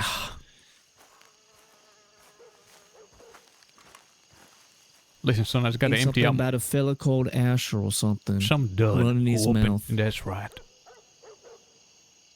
That's right. One of Jesse's boys said far too much. And the stuff he was saying sounded very similar to what we discussed. There was a meeting today that Mr. Barlow was present at, and so was Jesse. I got them to bury the hatchet. Everyone still standing after that? Like I said, son, I got them to bury the hatchet. Agreed to work together, all of us, for the West. Mr. Jesse brought some of his persons, Mr. Jesse brought some of his. One of those that showed up was a dud. We're over here in this mine, and a bunch of public folk are there, and Eastern businessmen, and sheriffs, and they go on and start spilling everything at that meeting. That was supposed to be a secret. Naming everybody. You're telling me people who weren't at the meeting, they just openly speaking about this, about our plans with the Easterners? One of the people that Mr. Jesse Bennett brought was running his trap on everything that he heard and saw at that meeting.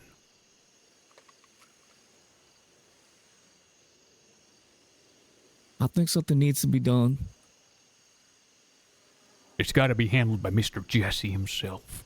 Yeah, I agree. It needs to send a message. That damn bastard has said everything. He said Jesse and Jamie and Mr. Case have worked together and came to a revolutionary agreement.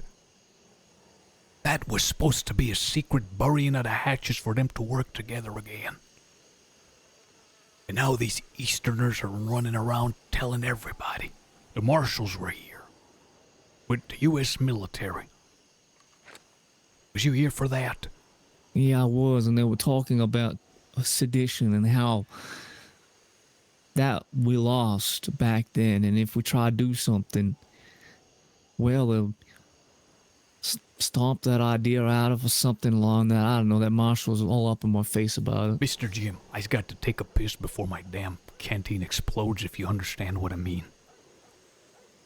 But we've got... Why don't you just empty out your canteen? But I'll look out at the, I'll ponder this. I just got to piss real bad. Don't tell the sheriff I just told you all of this. Yeah. Mr. Case, plans have fucking changed, amigo. Come here. Plans have changed. Sorry, actually, come here as well. Hey, come here. Can I borrow him for Come here. 1 minute, if you don't mind? Hold on. Just 1 minute. This is really important. Or just listen to the sheriff. Plans have fucking changed. We need to up our timetable. We need to fucking move. We need to get this shit going. What do you mean, sir? Based on everything that I've been told this night, the Union is closing in on this place, senor. And all of my people are scared, but they are ready to fucking lay down their lives for this place. We need to up our timetable. I just got goosebumps. What Braxton told me, shivers down my spine, amigo. They are through with us. What did they say? What did he say?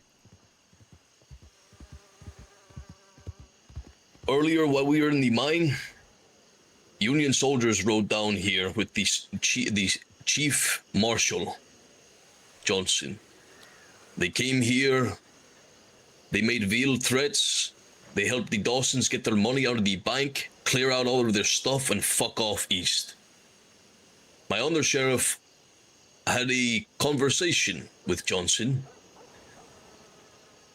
which didn't go very well, senor. Let's put it that way. Well, what was said, sir? They're pretty much through with this fucking place. And once word gets east of what happened at the mine today, that might be enough for them. Those have already reached the ears of Cassius and Wheatley and his people. They're going to talk to somebody else. I want to take that damn red shirt, checkered shirt man and rip him to shreds. Yes, me too, senor. Bastard. Listen to me. Stud, what was he doing at the meeting anyways? I don't fucking know. Hold on, Mr. Santiago. On paper, one more thing. Allow me to apologize to you because the fact of the matter is, I need you now. I need you more than ever. We need to get this mine operational. It needs to be running around the clock, day in, day out. The plans with Cassius and Wheatley, sure, if we can get that done, whatever. But the focus now is getting mineral out of the mine and into the right people's hands. We need those guns. We need the ammunition. We need the money now. Mr. Santiago. I hope it's not as bad as you say. It's bad. It's as bad as I say, amigo. But on paper, you have the ramblings of a madman. That's it. Talking about revolution. Don't buy into it. Don't show him a sliver of doubt. On account on paper, sir, you're still above board. You got this dang place working properly. It's safe. There ain't been a crime committed here in Armadillo for a hell of a long time. We's working, sir. I'm moving as much as I can. We need a few more days. But your words is noted. I can buy us a few days, senor. Your words is noted. I'll just get to work right away. But at the moment, I just got to go and pee because my bladder's about to explode. All right. Okay. Very well. I'll catch your ear, Santy, while he pees.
This is why RP is so good, man.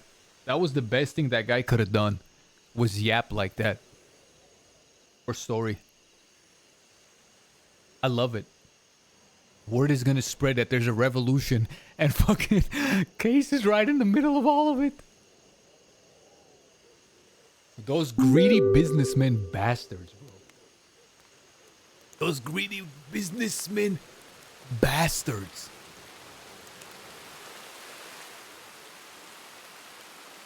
Me and Smoke got an old beef with fucking Creed, bro. Nothing's gonna fucking cover that beef that we have.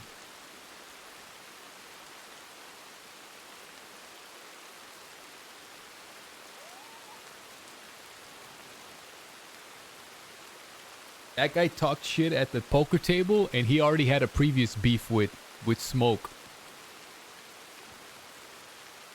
He's gonna die, that bastard.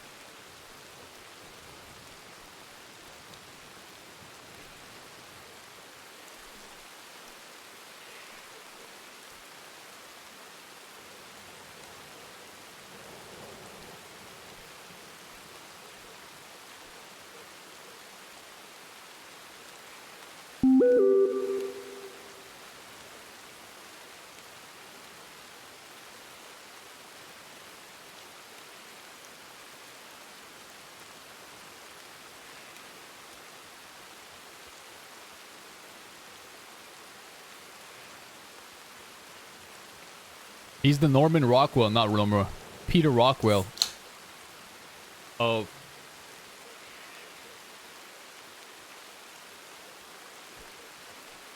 Oh, he just staring. Oh, I just finished and sneak up on a man emptying up his canteen. So sorry. Listen, Mr. Foz. I recall some conversations you desired to have. Now, time is very short today, so I will tell you there is something you might like that I may bring to you to talk about. Ma'am, would you be around after this gale passes? Oh, I could be. I could. I'd be mighty grateful to you if you did. But yes, perhaps we can be. I just discovered something, ma'am. What's that? Well, I can tell you after the fact, once the storm passes over. Will you forget it? No, I I will think not. you'll forget it. He baiting You're you an to older wake up. gentleman, aren't you? Mr. Chile, is you gonna be up as well? Sí, señor. If Bruja awake, I'm awake. And the Bruja is whom? What a great question. She looks like a psycho, bro. Look at those lips. I think the woman over there somewhere, whoever she is. No, you can't tell, ma'am, but I'm looking real hard at you. Looking. Are you looking at my lips? I heard you like my Wait. mouth. Is that true? Ma'am, what All would right, I'm gonna stand there. This conversation No, taking it's me not to- like that. Come now. No, it's just what I heard a rumor. This man here likes mouths. Ma'am, would you believe it if I Is that said the case? just a second ago I was thinking in my head out loud, staring at your lips through my eyes, and then you just happened to say it out loud, almost like you're reading my mind. Oh, well, I did hear a Almost rumor like or you're two about snapping you. my mind. I did hear a rumor or two about you. Did you now? Faze.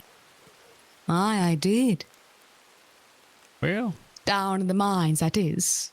well, what was the rumor, ma'am? I just told you Say it again, I wasn't listening. that you like my mouth. Well, it's a pretty mouth, ma'am, and I ain't ashamed to say it. Oh. You got a big mouth, I'll say. Ma'am, you've got lips the Real size of a big mouth. damn platypus's tail. Your mouth is so big that I know you like big mouths. That's how big your mouth is. Got a big mouth and small ears. That means I don't like to listen and I love to talk. Well, others have big ears. Tell you what, you want to get big ears too. Your eyes are also slanted inwards. Well, it wasn't my ears, it was someone else's. Your eyebrows, I mean, makes you look treacherous like a cat.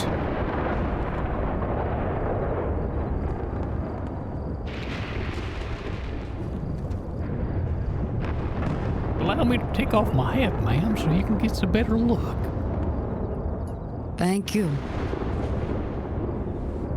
You have more eyelid than you do eye. Well, when you get older, ma'am, that's what happens.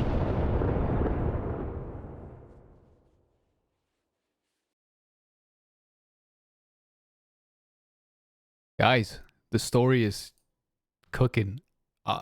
I think it's so good. I can't believe how much money these fucking scheming businessmen have been making. We're not a part of the Western imaginary line. Bitch, I'll cut your throat. Don't you talk about the Western Republic that way. Bro, Scully insane, bro. Cassius Creed needs to die. So does Wheatley. Those bastards. Well, I'm not doing an imaginary line, bitch. How about you never touch that mine again? I had to keep the temp. Today is, I think, the first time Barnaby came close to cracking and just becoming like a psycho. Like the howdy doody, happy-go-lucky. Oh, I'm so happy. Yada, yada. You know, that whole vibe. I'm just a friendly man. That facade that I've been putting on, well, not a facade, but that nearly broke today. When we were at that mine and that asshole started saying all those things about this meeting that we had, and then saying like, the imaginary line this, imaginary line that, I wanted to strangle him to death and shoot him right there in the face. And then after that, Santi's like, this ain't your mine. That pissed him off too. I had to like take a deep breath. I said, take a deep breath. Shut your mouth. And just let it pass.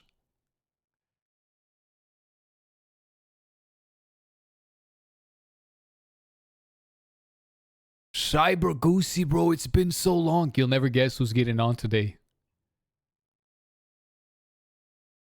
You'll never guess who's getting on today, Cyber.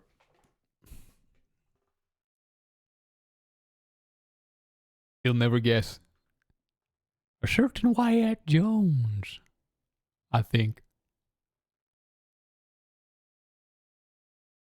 The mining union is about to show up in full force. No, I don't think Hassan. I don't know if Varag seems to not want to do Red Dead, bro.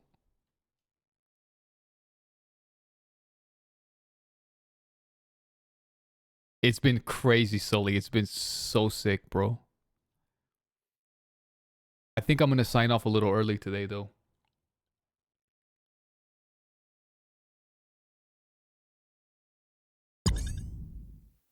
I still haven't eaten anything, guys.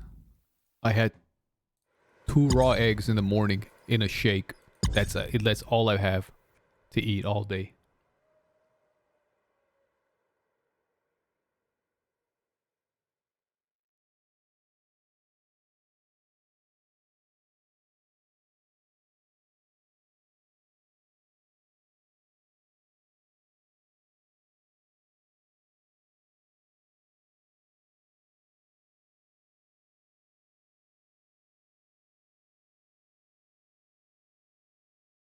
Did you train today?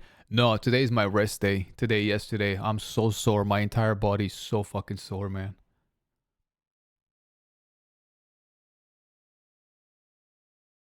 Tomorrow, maybe. The problem is, bro, like, if it's 11, I gotta sign off now to have dinner so that I can sleep at least by like 1 a.m., 2 a.m. But I'm gonna end up sitting till midnight, not eating until like 2 a.m. and then staying up until fucking like 4 a.m. No good. I think my mother and father might come to visit tomorrow too. Let me see tomorrow if we got. Let's see. So the way the gym works, every day they got classes, and as long as you got a membership, you can show up to any of them. So I when I go to the strength and conditioning classes, Waffle Haze, bro, they work you out like crazy, man. No matter how much you work out by yourself at the gym, when you got a coach screaming at you, telling you to like do this many of that set, that many of this set, the workout is like 20 times stronger. All right, tomorrow there's kickboxing at 11. I might skip it.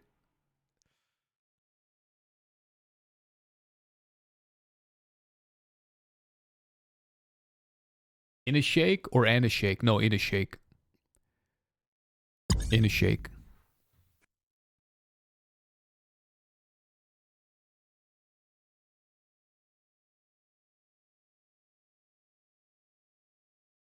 It's insane, man. In your late 30s, you really stay sore for much longer than you used to in the youth. Alright, I need to see when the Muay Thai class is because I missed the last Muay Thai class. Alright, sparring is on Monday. So if I go tomorrow, I'll have a day to recover. Yo, thank you. I really appreciate that, bro. That means a lot, man. Thank you. Truly. Thank you, bro.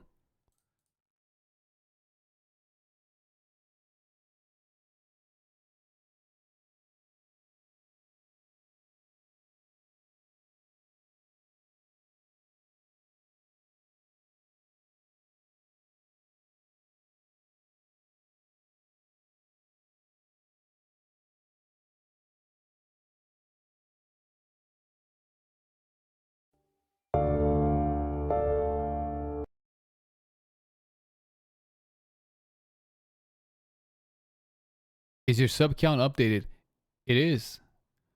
We're at 289. 11 away from 300, guys.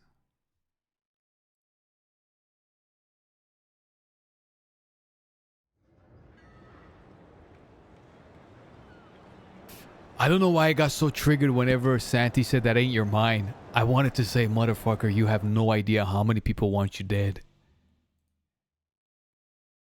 You have no idea. All the Jessies, guys. Smoke is convincing me to have you fucking killed. All the Dawsons hate you. The government's fixing to take you out pretty soon. You freaking bastard. You have any idea? We flip the switch. You'll be out of here tomorrow. We'll bring war onto your lands. But I was like, no, calm down. Calm down. Take a deep breath.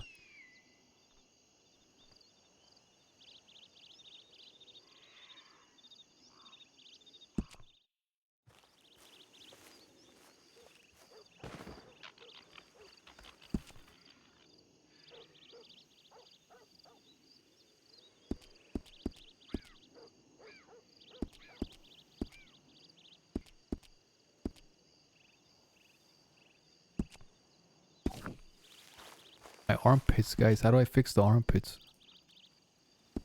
Oh, there we go. Fix the armpits.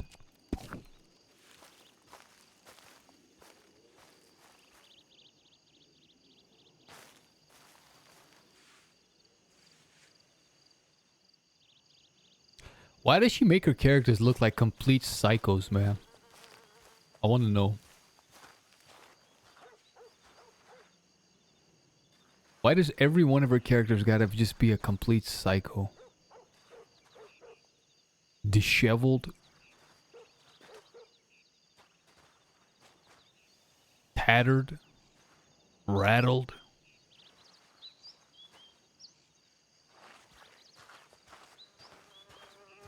Excuse me, ma'am.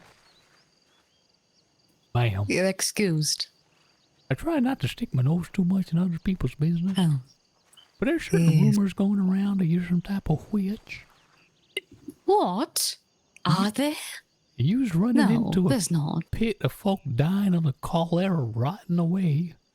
As soon as you're up on your feet, ain't really do much for the allegations against you, ma'am. What are allegations, if not rumors? I was just curious. Look at them. They're dead. Well, ma'am, Out you're here. fixing to No catch some sun. gangrene or a disease, or even the cholera or dysentery. Perhaps so. Yes, would you like to share it? Be a mighty shame if a young, sweet lady like yourself caught a case of dysentery. Hola. Be a terrible shame. Hola. Hola, senors. Well, ma'am, you was going to tell me something mighty important. Well, it depends on how important. I heard a rumor. Something of a sort of you owning the mines. Is that the case? No, it's not a rumor, and I ain't own nothing. What it's got is a lease on the mines. The same that the Red Rock used to have, except I'll be operating it in my own capacity.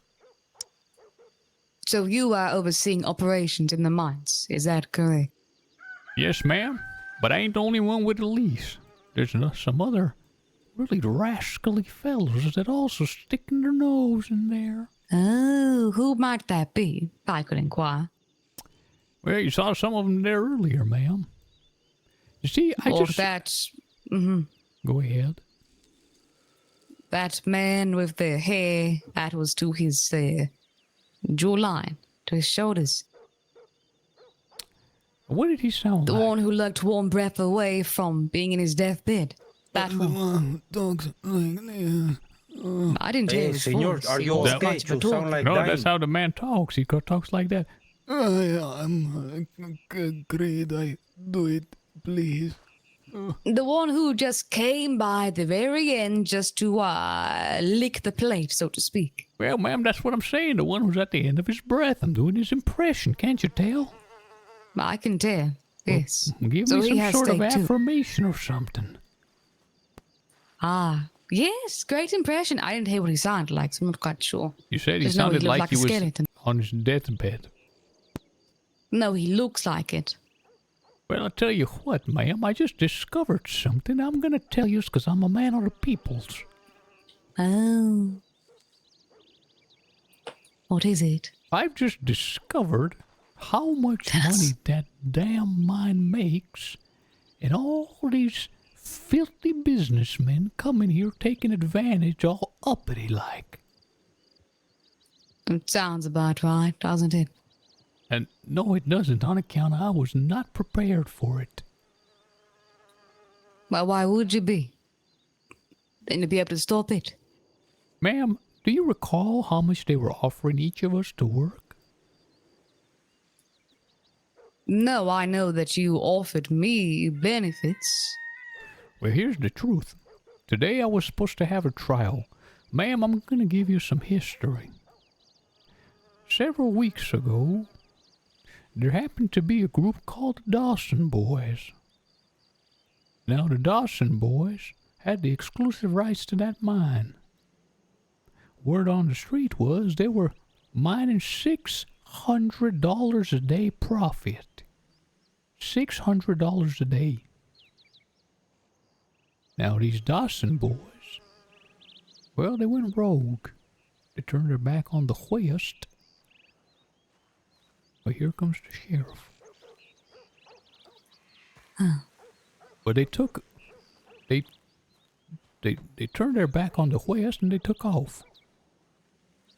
They was charged for extortion and attempted murders and all sorts of stuff. But now they're working with the marshals. They're helping them drill right oil. In the east. That's right. So the mines... They got let off and given jobs there, didn't they? The mines here, while covering up certain crimes they did. Now, the mines here have been dormant.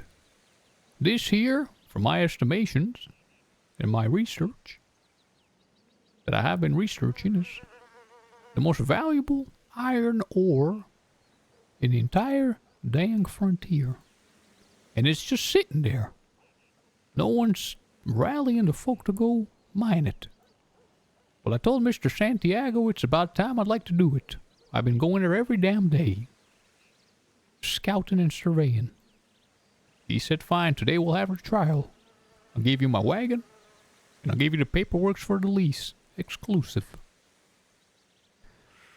Well, folk knew that we were supposed to go mine. Remember I told you yesterday of it.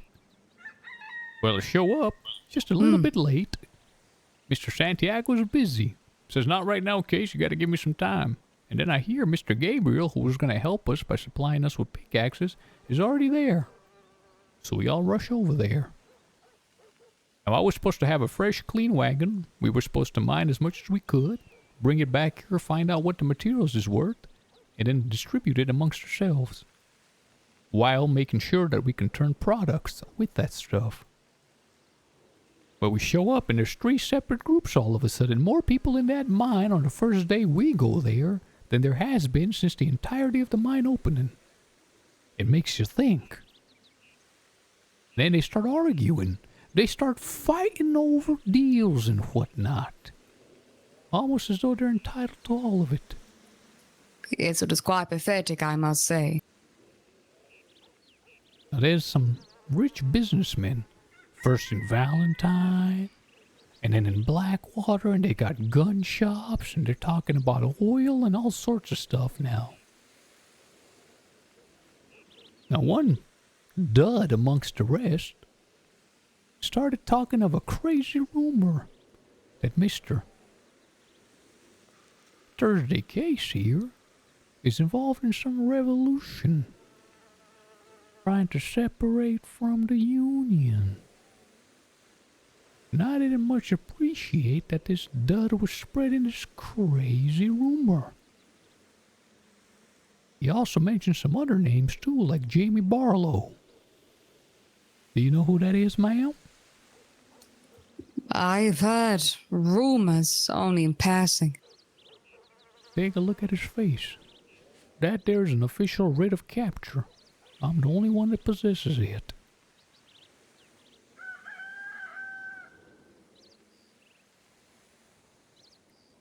$100. I've got a similar one for Jack Cooper. For Mr. Slip. The one for Mr. Tobias is null and void on account of he's dead. He died upon capture. I did hear you were quite the hound. May I have that back? You can, of course. So now we're at the mine and you got this dud, this muppet, saying that I'm meeting with Mr. Jamie Barlow with some other fellers talking about a revolution. That these materials is going to be used to make guns to fight, and that those other gentlemen there are also going to have a part to play and supply us. And they start to get in a right panic. They have the audacity to ask me, ma'am, and challenge me. Now, I'm not saying what they're saying is true, because some of what they said is a downright lie. But I didn't appreciate his tone on account of who the hell is he anyway? Hey, Mr. Case, when you're Yes, sir, I'll be with you in just a second. Appreciate it. Put your reputation at risk quite a bit, I would say. These rumors are quite vile, not quite good. Is this Barlow? Was he a Western man, I take it, like the Dawsons? I knew of the man's father, Henry Barlow. He's the great revolutionary general that fought against the Union for many a year. And his son Jamie, the one that's wanted now on that poster, was the undersheriff here but several days ago. But when the Dawsons were captured, everyone started singing like canaries. And they made Mr. Senor. Dawson to be the scapegoat. Excuse me, Senor. Mr. Barlow. Senor, do you know the name of the father of this man that died in the war? Henry Barlow.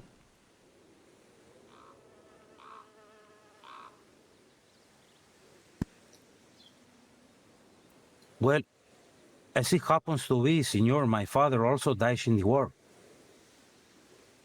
Juanito Chiles. Still trying to find his grave. Well, maybe the father of this man, no, my father too. He fought as a part of the Lobos and did more of the, how to say, guerrilla things, like stopping supply lines, stuff like that. But he got killed by his own men. There's a reason why them folk in New Baton Rouge, locals there speak Spanish.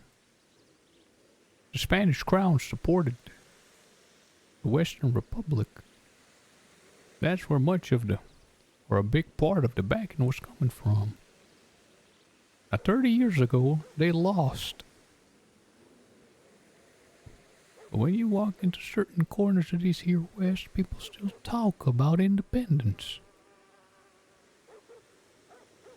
Now, they ain't got much to do with the mines. But I will say this, and I think you'll like this, ma'am. I think you'll like this a lot. They was talking of paying me and my workers $7 to $10. Do you have any That's idea? it. Do you have any idea how much money worth of material was pulled out today? About Quite a bit, I'd imagine. About $300 worth. $300. And that's a conservative estimate.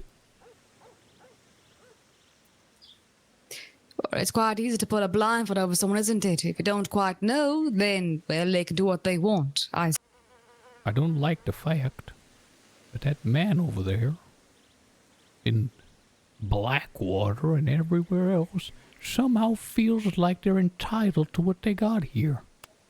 Trying to set terms. That's right. Well, what I will say to you, Mr. Farsday, I will say to you this much. What do you think of Tumbleweed? It's quite quiet, isn't it? It's dead, abandoned, everyone left it. I'm going to move in there, myself and some others. Wait a minute. What? I'm moving in there. What? Well, that's mighty strange on account I've been circling Tumbleweed for that very purpose every day for the last week. Have you now? Ma'am, in about 6 days, an old family friend is coming here, a surveyor that's worked with my family for years. He's going to come and assess the geology, the ground. Oh, is that so? Ah. Well, they do say you snooze, you lose, unfortunately, in that case, and right now it's abandoned, Mr. Farsday. If you were looking to move over there, well, perhaps we could work something out. Am I to understand that you own the town all of a sudden? No, I don't own the town, no, but it's abandoned. I believe I might just move in, myself and some others. I would love it if you did, ma'am. On account of once the mine's up and working, well, the towns beside it are there for that purpose. Well, precisely. This is what I was going to talk to you about. Be next to the mines. They can be overseen, can't they? I was looking... No western... Go on. Looking to what? No, go on. No folk who aren't from the west cannot go there. If you do go there, you get taxed. No folk who are of any business mind can go there and make demands either. That'll be seen too. Ma'am, is this saying that you wish to lay your stake down in the west? I'm just saying I'll be there. As will others. That's all. Shall you be there until 4 days from now, or you decide to depart and go elsewhere?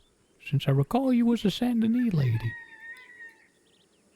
Was I? You saw me there. Doesn't make me a Saint Denis lady. Well, I saw you about 3 times there, now I see you here. Yes, and you also saw me in New Baton Rouge. Does that make me live there too? Well, I'm just wondering, is you thinking of laying a stake down? That means planting roots. Planting a flag. Moving in. Yes. Currently, I'm allergic to the yeast. Thursday.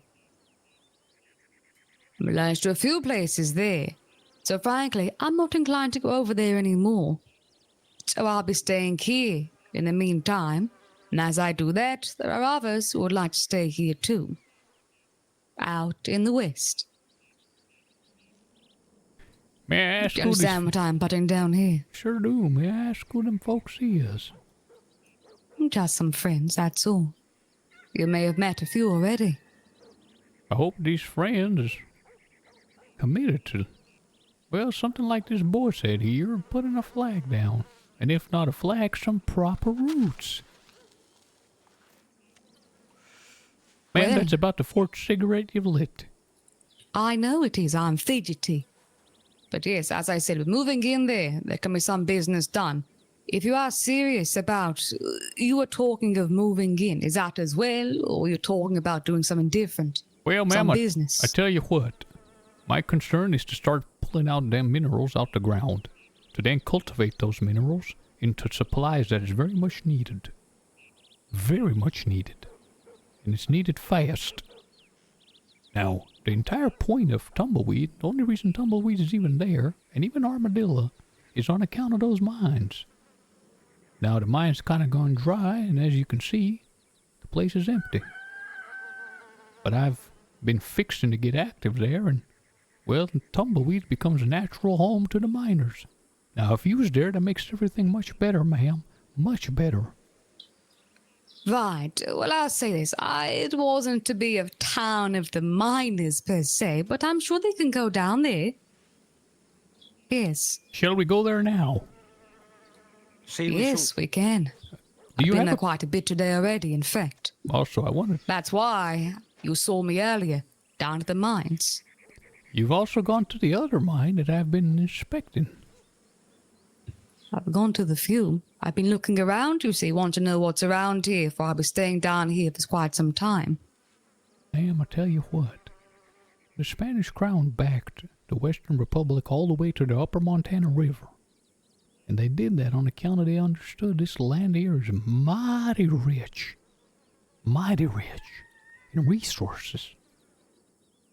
There's gold underneath this ground. There's oil. There's iron. Iron like there's nowhere else. I'm fixing to have a mind to cultivate some of them resources and riches to a greater purpose. Mr. Henry Barlow Sr.'s dead, but his dream is very much alive. I think there's quite a few things around here, Fuzzy, you'd be quite surprised about. Things in the ground and the walls.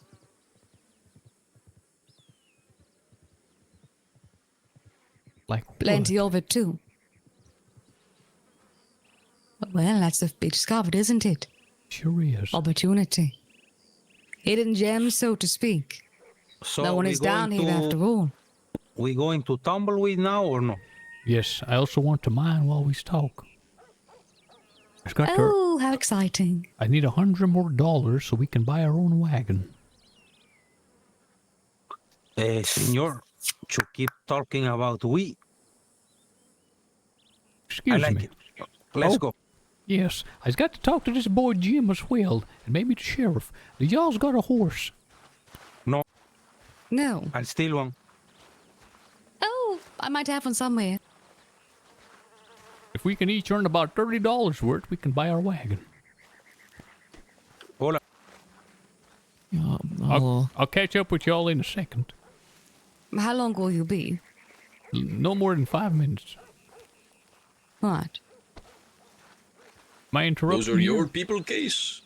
No, those are folk from the west, and we're going to go down a tumbleweed.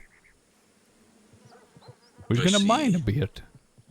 Mr. Santiago, when the momentum starts to build, I think you'll find more and more and more and more folk. I don't care about the quantity so much as the quality, senor. Truth be told, the quality has been lacking from Yesse's part. I know that Chili's man is one of his as well. Spends his time over at these. Well, I ain't gonna counter you there, sir. We've got to work with what we've got. But they can swing an axe. We can get ore. Absolutely. Put him to work. Just don't count on him for anything, senor. We've been talking. We need to get this shit moving quick. Build up the momentum. As he put it, it needs to be like a snowball going downhill. That's a mighty fine way of putting it, sir. Wasn't my analogy, it was Jim's. But he is right. And I feel like we need to strike first and strike hard. So I want to identify a bunch of targets. Infrastructure, supply lines, things like this. that we can hit simultaneously and cripple them so we can buy more time. Mr. Santy, that's poppycock. That's too quick. Are you mad? That's far too quick. We'll not be doing it openly. We'll be doing it clandestine. My goodness, Mr. Santy. It took all... The factories, things like this, needs to go. You understand, it was only today that Mr. Jesse and Jamie barely buried the hatchet enough not to kill each other. When tomorrow word gets out that Mr. Jesse's man has gone around yapping, it's gonna put a lot of doubt in on account of the entire time Jamie was saying, how can I trust yous? And Jesse was saying, how can I trust yous? I don't know if it's time yet to strike like that, but you are the sheriff.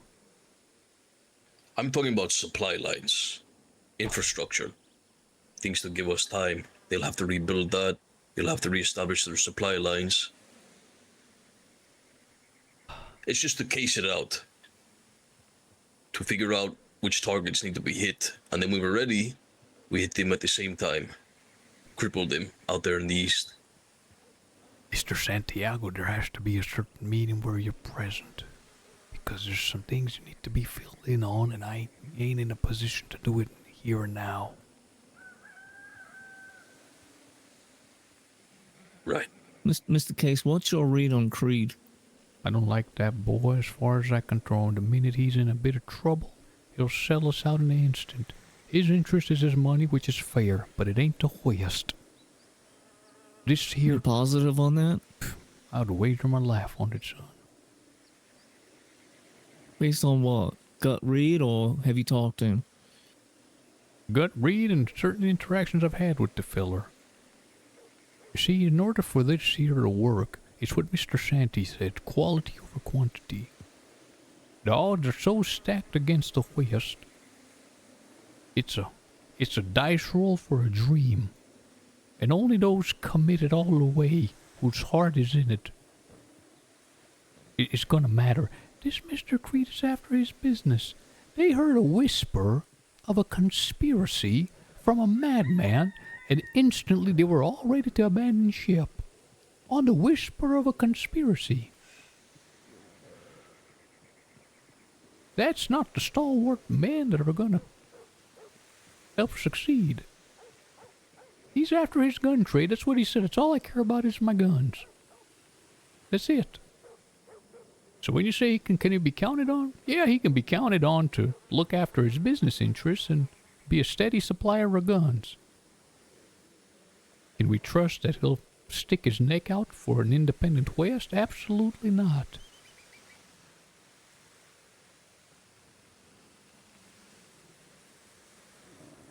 That is my assumption and read on him as well. I wanted to see if we could get what we need from him, and then when the chips are down, see where he falls. If he doesn't line up with us, then we drop him. Simple as. Mr. Santiago. I'm not concerned about that. I'm concerned that he's gonna sing, or has sung already. He's already asked. His pal that was with him has sung everything. Mr. Santiago said it best. He's a very good businessman, and that's as far as I trust him. I trust that he'll do whatever to keep his business going, and people like that are very useful. But he's not gonna die for no independent West. No, I don't think so either. In his eyes, he's got way too much to lose. What he'll do is he'll position himself that if this here fails, he'll be first in line to set up his business here. Mr. Jim, will you come with us to the mines? Those folk are waiting. We can whisper there in the caves. Yeah, I'll swing an axe. Not for long, though. I hate the mines. But I'll do it. Son, we all does. I don't like it neither, but... Well, sometimes you gotta just knuckle down and do it. I was gonna go send a telegram to my pal Mr. Smoke that I'm gonna be in the mines and be right with you. Alright, I'll be ready. I'll get my horse, though. Sheriff Santiago will be at the mines. I'm sorry if I got a little heated earlier. things were just a bit tense for all of us, I think. No, it's okay. I was heated as well. I just got back from a fist fight with the chief and giving Chief Johnson a piece of my mind. And I was still very angry with that Gilbert fella as well. I thought he was your man. That's why I was taking it out on you. I would have killed that man if he was mine. Excuse my language, I didn't just say that.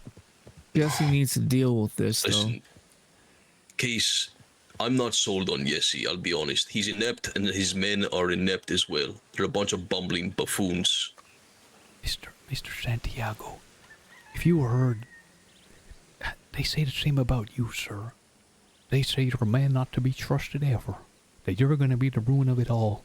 But you have to understand, everybody needs each other.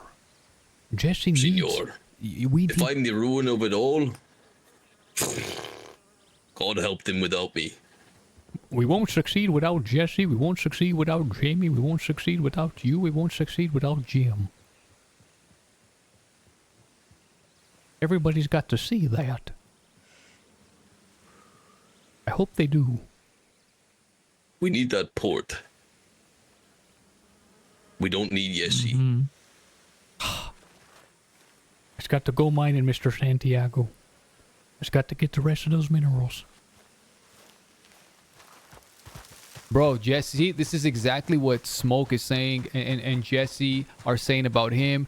Jamie's saying it about them. I'm the only one saying it. Please, guys, please. It's actually really fucking cool. Someone should make an edit. Listen, if we were a big streamer, guys, what we would do is we'd have clippers clip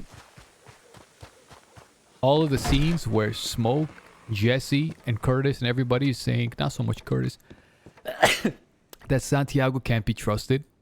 And then they should have Jamie's POV where they're saying that Case and Smoke can't be trusted. And then they need to have Santiago's POV saying that they can't be trusted. Everybody just saying they can't be trusted.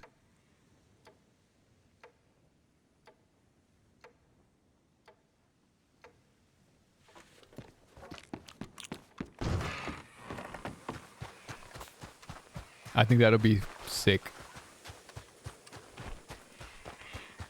I love it though. It's such good RP, man.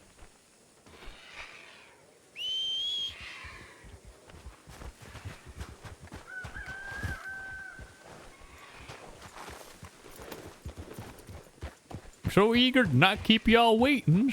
I'm doing what I hate, running around as an adult. Oh, shoot. Howdy, ma'am. Hello.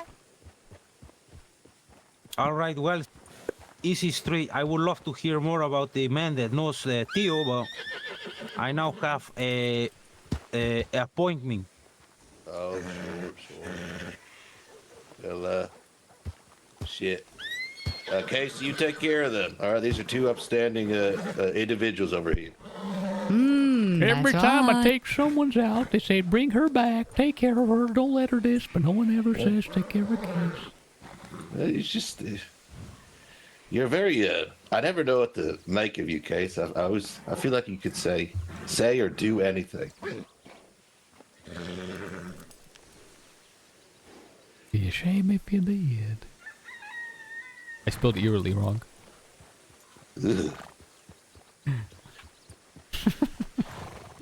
Well, enjoy your talk. Well, we was waiting for Mr. Jim, who's supposed to come along. Jim, good man. I wonder how much we can carry without a wagon. We're gonna have to make a bunch of back and forth trips.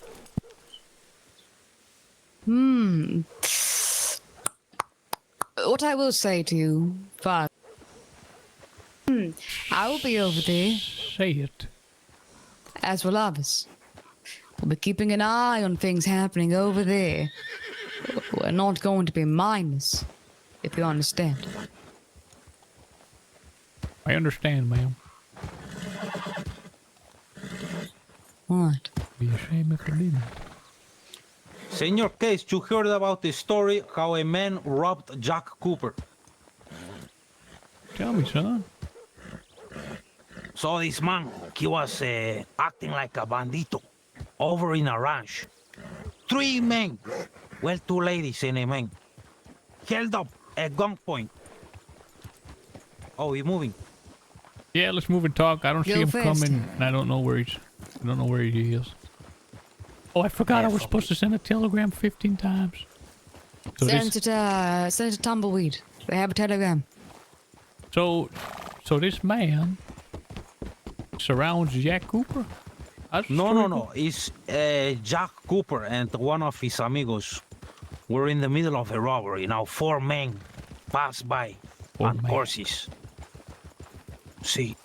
Be damned. But the 4 men, they see these 2 men robbing 3 people. I missed the accent for mine. And the leader of this group, he said, let's move.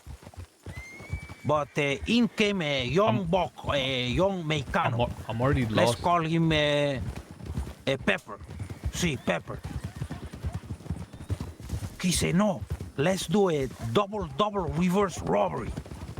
You robbed Mr. Cooper, sir? No, it's Pepper, not Chiles. I'm Chiles. Is this story gonna finish with you robbing Jack Cooper? What's she doing? Look how the horse gonna run away, and we're gonna laugh. I thought she's picking some plants. No, see? I know that will happen. Okay, so there's a double robbery going on by a man See, named Mr. double Pepper. robbery, double reverse robbery. They rob the 2 men, and they take his guns, and then they go away. That's it? See, that's it. I don't think it was Jack Cooper's son. I think it was Henry and Toby, who's now both dead. Oh, shit. I should have kept the guns. Where the hell is she? I don't know. She a bruja, senor. She smart but weird. Dude, let's just head towards the mines. I figure she'll be seen. She'll find us. So, I noticed you... Go ahead. I'm sorry, is the story over? No, see, it's over. Well, I was gonna say, I noticed you... Your eyes dart when they started talking something about Mr. Barlow Sr. Well... Medak, how you been, brother? I don't know if I can trust you, senor. Be a shame if you couldn't, son. It's not about the name, it's about what you said before. What was that? So, this Senor Henry Barlow, why he dies? He died fighting against the Union, sir. See? Well, my father also dies fighting against the Union.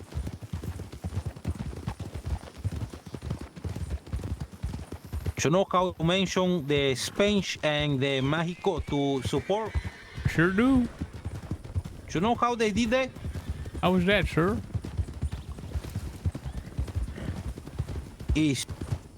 Look, sometimes people hire bandits to disrupt supply lines. She writes worse than This how Hunter. 30 years back, the Lobos came to existence. They were just backed by Spain and Mexico to support the Western Republic. It's a long story, senor. Tell me this, son. What did you think of your father's goals?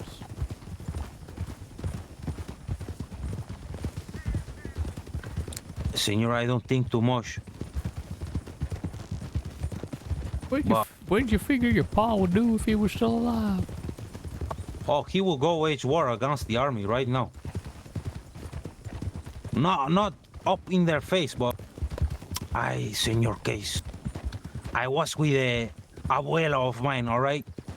We went to Strawberry. This guy lives in Turkey and he does a Spanish accent. I knew that a army wagon would arrive with guns, but I didn't have a crew. I was solo, and I was so close to doing the job. I had one deputy in my hands, tied him up. Was this by Strawberry, sir? Was this at Strawberry? See. I saw that. They delivered a whole bunch of guns while I was cleaning the porch after getting captured. Medak, what happened to Turkey, bro? The last place with all those players? Damn shame. But no, Damn senor, shame. I completely agree with the union. They the victor. So now I have to. You said you completely agree, son? Yeah, unfortunately, what can I do by myself? Nothing. Well, you don't. It's not illegal to disagree. It's only illegal to go up against them. It's not how it works if you have my accent, senor. Be a shame if I did.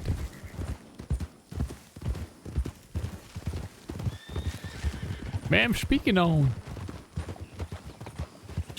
tumbleweed, it ain't just the town that propped up on account of the minerals. It's also these rail lines, ma'am.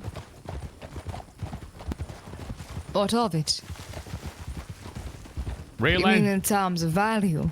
No, what I mean to say is the rail lines was mighty important for moving the minerals out east. You can see the trains Right, have stopped as well. Aye. Yeah, it is trippy. They also played Vargas. Mister, you said your name was Vargas? No, that's the man who I am named of, but it's Vargalito. Vargalito, yes. See. I knew a Mr. Vargas once. Oh, it's a common name, senor. This man was a pirate. See, very old story. Real mean. Don't know if it's true. Mean bastard. That's what I don't know the details, senor, but apparently he was a bit crazy. Legend has it this Mr. Vargas was half human, half goblin, half homunculus. See, that's where I lose it, you know, senor. I read a story once. I think my father named me to a fantasy figure or something. What do you mean, Zodi? Your favorite.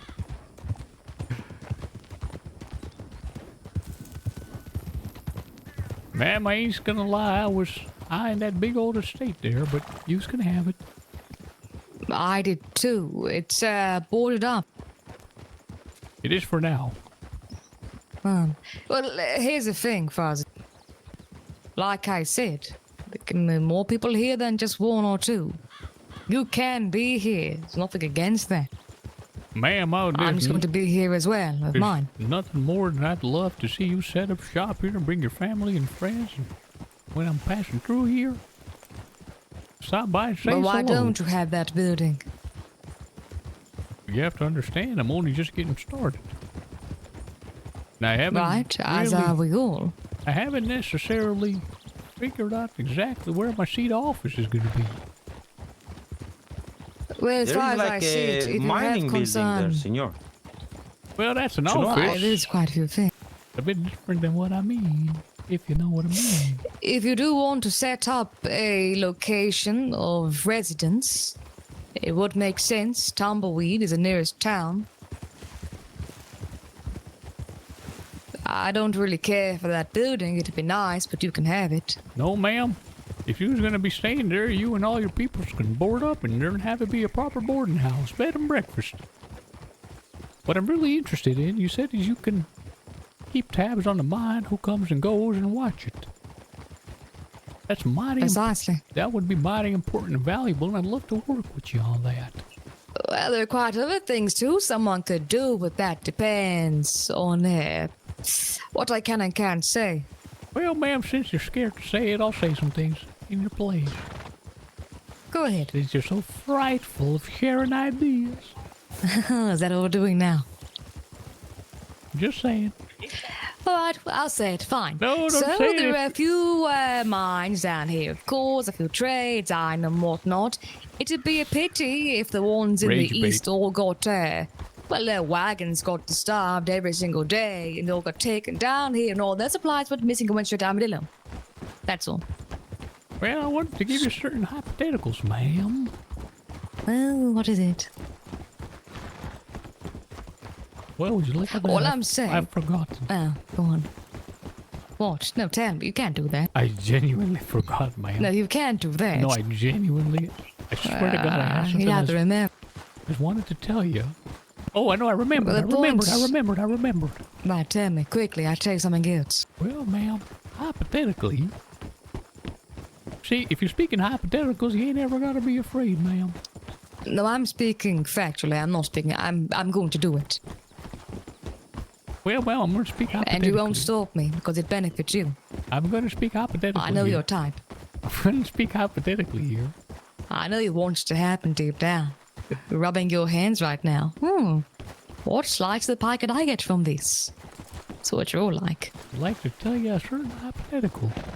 Tell me. Well, a certain hypothetical is there's this crazy notion of revolution and separatist movements bubbling up. And if something like that were to succeed,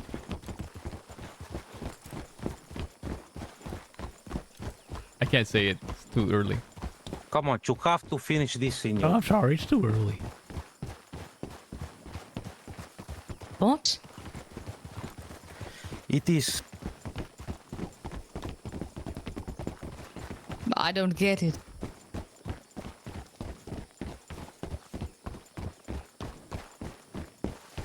Maybe don't say revolution, just talk about different ideas, senor. Well, there's a certain idea that the reason certain separatist movements are not successful, thank you, by the way, Mr. Chile, that makes it a lot easier. There's certain separatist movements that never get beyond just being a rebel movement. That's because they lack infrastructure and order and proper politicking, you see. Because what's to stop a bunch of rebels from just being a gang? An organization. Now, if you take a look at the Union, it's got order. It's got a hierarchy. What I'm trying to say, son, is... Well, if we look at history, there's been certain movements where they naturally have one leader that's more of a figurehead. Let's call him the governor. And underneath this governor would be in a certain territory, certain districts, certain provinces, what we would call states. Now, if all this revolutionary talk happened to be hypothetically true, well, one of the states would sort of be New Baton Rouge. Then you might have another state, Tumbleweed. You see, each one with their own independent... Their own governance? Well, yes, but it'd be a subtle difference. There would still be an overlying governor of the whole thing. Right, an umbrella. Yes. Because the folk in New Baton Rouge might not necessarily get along with the people in Armadillo, but they're on the same side. If they want to be independent, they'd have to fight together. Well, naturally, you serve a common interest. That is the most unifying thing, isn't it? Common interest. We've got to go right here. I notice, ma'am, you love to say, isn't it? I noticed, ma'am, you love to say, isn't it? Ah. You also love to Senor, do that. Senor Case, I think what you're trying to tell us is that if you have people with the same idea, you can make it work. I was also thinking essentially this lady being something of like having her and her people run the small city-state of Tumbleweed. It would be a confederacy. I have no idea what that means, senor. Ma'am, you know how I know that you say isn't it often? Because that's something my best friend Smoke says. You've got to hear him say it. Is it? He really nails the it. Isn't it? So he says it. Isn't it? Isn't it? Isn't it? Well, I'll say this much. I had no plans of government, so to speak. I was just going to move in and call it a day. See, you wanted really to just start another gang. Sorry, it's got to Just a unpack neighborhood. myself.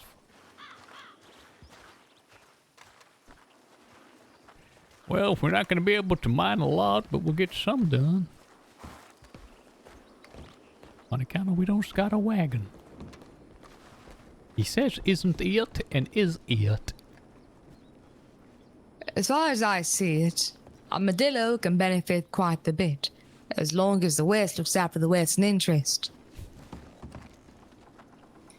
All of these, ammunition's being moved around and these can be brought right here, sold right here, given right here. Everything can be controlled from here. You see, this here is called leading by example. Nobody in this here territory said, Mr. Case ain't the type to do the work. He's the type to tell others to do it. You see, I had a grandmother, and she used to have a Turkish saying she used to repeat to me all the time. She used to tell me the Turks got a lot of interesting sayings. Mr. Chili, you should listen to this one. She said, son, you've always got to work. Even if you're not getting paid work. Just don't ever be idle. I think that saying goes a bit different, senor. That's how my grandmother used to say it. It's something with iron. Oh yeah, working iron never rusts. Mighty interesting. No, I know. I need to, Zodi. All right, you got me convinced. Give me a pickaxe. Isn't that like the saying you Well, can I only sharpen have your one. sword against a sword? Oh, Something like that. When I'm finished mining, I'll give you mine and you can mine. Tell me more about your pa and your ma. Who, me? Sure, since we got all the time in the world. Well, mi padre, he was a good man, but... I should have gone bald, man. I was wasn't afraid of home not much. looking sexy. But when he came home, he had lots of money, lots of pesos. And then he stayed for a week. He never went out the bathroom with my mother, only to eat. And then he gone again for a month, maybe two. But he took me out sometimes. We went out hunting. He made me do my first robbery at 7 years old. Mr. Chile, I'm not a violent man. I promise. I really ain't. Okay. But after understanding how much damn minerals and money's to be made here, I just want to strangle all those businessmen to death. I'll do that for you, senor. I like... So that's what we're here for. See? Yes, ma'am, but you see, I'm here to take this minerals, not to put the dollars in my pocket. I don't much care for dollars in my pocket. That is the same as having minerals underground. It's not worth nothing. You gotta pull it out. Well, I'm fixing to turn these minerals here, hypothetically, into as many guns as possible. Not for myself, of course. Just to have a nice little stockpile for a coming storm. Right, that isn't ominous at all. It's not violent at all, senor Case. You definitely No, a peaceful it's all mind. peace and love, isn't it? See, Just want to store them there with my collection. You definitely don't sound like a warmonger. Well, these bastard businessmen, all they wants to do is to take... You know, here's my question. This is something my pa used to say on account of my pa was a great lawman. He used to say, it's never enough with these folk. Because he would always catch the criminals because they'd never stop. And he'd say after a certain point, what are they doing with the money? Is they going to put it up their butts? That's what he said. Are they going to stick it up their butts? I don't think they would do that. They's not satisfied. They's got all the guns, now they want more. They want the mines. They want the oil. They want it all. They want to set up an exclusive shop and have everything bought through them. Over my dead body. I'll have the workers' union unite and overthrow the proletariat. Hypothetical, right? Oh, hypothetical. There's so much resources here. There's a lot, isn't there? There's really There is, senor. I'm going to take total control of this mine, ladies and gentlemen. Sure, all right. But I am, because I'm going to put it to use. And all those that help me, we're going to take it over together. I don't see why some Easterners got any claim on here. They don't. Now, senor, let me ask you this. You can ask me whatever you please, sir. Whatever you please. Once you got these guns, and let's say people with the different idea than the Chunyon, maybe some foreign people with a different idea. You're going to have to keep walking and talking, because I've got to go from rock to rock, son. All right. This ain't too bad. I can't believe I actually enjoy doing work. So what if these people help you out? How do you plan to compensate them? What do you mean, son? Well, let's say you have all these guns. How many arms you have? 2. I've got two, son. See? I've already made $3. So who gonna use the other guns? Well, perhaps I'll give one to you, son. Can you hear me? I don't think he can hear me. Well, perhaps he might need one or two. Is he talking about me or him? Not sure. Well, actually, yes. In fact, perhaps, how about this? If we keep an eye on the mines, perhaps you supply the people in Tumbleweed. Could you do that? Man, we can do whatever our hearts desire. And but I mean, could you do it? Right, so well and good saying, oh, well, yes. Could you? Say it again. What is it exactly? Could you supply Tumbleweed with guns? Absolutely. In return, Tumbleweed will protect the mines. Well, what we would do, ma'am, is I would supply the gunsmith and the smiths with the materials who would make the guns, and we'd set an exclusive deal where it would come back to Tumbleweed. Unless, ma'am, unless... You do shipments to Tumbleweed? Yeah, of course. What? Of course. That's what I said, of course. Unless what? Unless what? Well, I was going to say, you'd set up a gun shop here. Yes, Yes, well, so far, we have some ideas. But networks are valuable, if you understand. Well, of course, yes, of course. There is a store. I wonder if limestone is worth anything, ma'am. Well, guess what? Here's the thing. We can make it. Make what? It's worth it. Limestone? Walk with me. I've got to store some stuff We can away. do quite a bit. There are a few rumors. If we want to, we can make Tumbleweed a trade-up. Man, we can make whatever our heart desires. I'd like to see this And place here's the populated. thing. We can, well, here's the thing, right? There's a fence, right? A man who likes to wander around. You sell your goods to him, right? We could become the new fence. Just upcharge everything, sell it for good, a lot more. Simple as that, we have a population down here. Ma'am, if you can bring the population down here, well, you do a mighty fine thing. And all the endeavors that you're fixing to process, you'll have my full support. Full support. Absolutely. I'd like to see this place full and prosperous, full of folk. I'm sick of hearing people talk about they're going to build things. Well, how about you get some boots on the ground here first? I see. Well, I'll say it this way. I heard this place was abandoned and just desolate and dead. Frankly, that's opportunity, isn't it? And of course, it's also very far from the east. That much I like. I like it. Ma'am, allow me to inquire. Yeah. What's got your jimmies in a rough about the east? Oh, I wanted there. You wanted in the east? Yes. Well, I'll be damned. For what? Well, it makes me really happy to hear, ma'am. Does it? Puts a big you see, smile on my there was a face. deputy, right? Does it? There was a deputy, right? He told me, oh, this deputy here, it's his first day being a deputy. He just got hired. So I thought, well, I'll give him something to do then.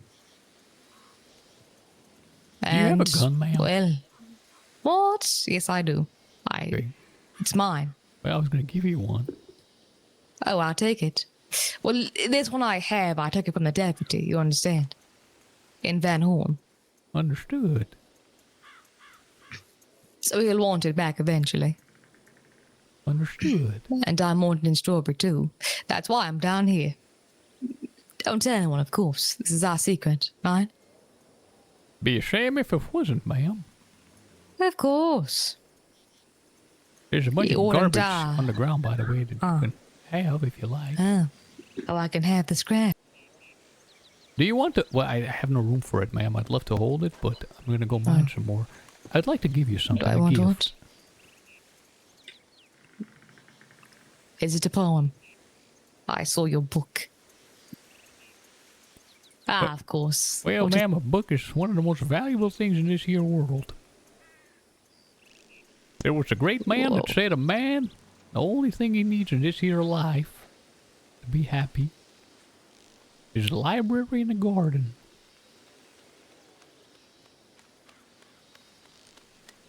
That man was promptly Wow, beheaded. I believe I've heard that before. You have.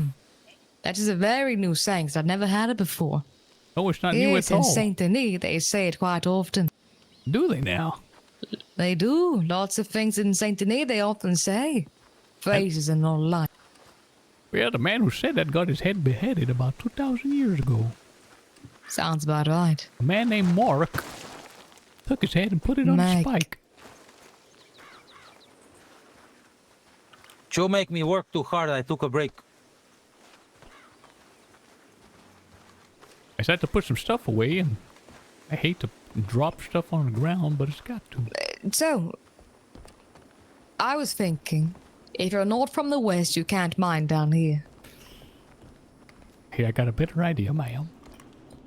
Now, this is all And hypothetical. otherwise, No, hold you on, can hold get on, ma'am. Hold taxed. on, hold on. Taxed Hold for on. a lot hold of dollars. on, ma'am. Hold on. What? Hold your horses.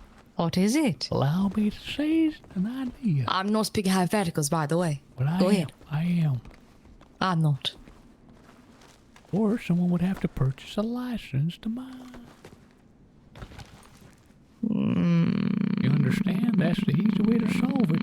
Unless, of course, they was from a place. What about the door? What about the tax? What about the money? Oh, sure. Yeah, the tax would be a little too difficult and quantifiable, and you can say, I already paid the tax. No, you didn't. Yeah, I paid it to that guy. We paid it yesterday. Well, I we paid make it him today. pay it again. Well, Well, if they're talking to the tax guy, they can't call him the tax guy, because I'll be the tax guy, you understand? But you can't be everywhere at once. But if they could come and purchase a license, you understand? See, a day license. A day pass to mines. A day pass in Armadillo. No, here Or in if you do set up in Tumbleweed and have that office Thursday, you can be that man. And my office is going to be sort of an umbrella office encompassing a lot larger of an area than Tumbleweed. The West. Hypothetically. If we were to think of divisions, districts, so to Yes, speak. ma'am. You would have perhaps the West and what? The whatever it's. East and West. I'd be the governor, ma'am, hypothetically. The governor of the West. Hypothetically. President. I see. But that is an ambition, I take. No, it's just a hypothetical dream, ma'am. Hypothetical, or will you pursue it? I don't speak hypotheticals, Thursday. But that's what we're speaking now, ma'am, on account of that sort of talk is sedition. Someone's out there Someone whistling. outside. Someone's out there.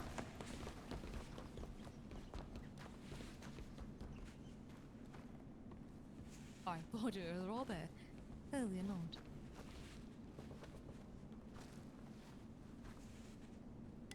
Ten times I was supposed to write smoke and I never did, bro.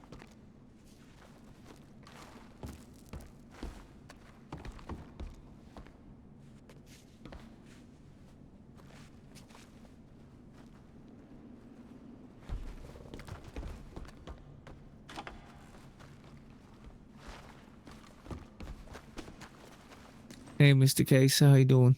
Doing good, sir. I'm holding as much as I can in my pockets. I had to dump some of the other stuff, which is quite a waste, but I'm $100 away from getting myself a wagon. Oh, that's good. I just came down to say that I'm mighty tired. So, but I also said I was gonna come, so I rode all the way down just to say that I'm leaving. Well, I'm mighty appreciative. I figured you was gone to bed way earlier when I didn't see you coming. Yeah, well, I ended up talking to Gabe. Well, I had a wonderful 5-6 seconds seeing your silhouette in this here tunnel. Thinking, there he is, he's coming to work. I can't do it today. Don't worry, son. If I got to... I did say I was coming, so I had to ride all the way down, man of my word. Jim's a good man of his word. Mr. Jim. Mr. Jim. Jim. Wait, it's okay. Let the boy sleep. Let the boy sleep. I'll talk to him tomorrow. Well, do you need to talk to me? No, I'll talk to you tomorrow, son. If you'll be around. If you want to talk to me, we can talk. Well, it's going to end up being a lot longer. I just much rather talk to you tomorrow. Oh yeah, then tomorrow. There's plenty of time. It's not like anything bad's going to happen. Be a shame if it did. I was accompanying Jim here. Mr. Gabriel. Yes. Please don't forget to set up this meeting with this here Mr. What was Red his name? Lance. Red Lance. Yeah, I will. All right. Remember to take breaks, hydrate. I'm one of them obsessives, sir. When it's got my mind on something, I'm fixing to see it through to the end. Well, that's what we need. I'm the same way at my forge. I see you soon. Mm-hmm. When I started at my forge, Mr. Case, the recipe book that Mr. Cooper handed me had 5 recipes in it. I chained myself to that forge day and night. I now have over 80. Would you be happy to hear that Mr. Cooper is in good health? I am. Because he gave me the opportunity that I have.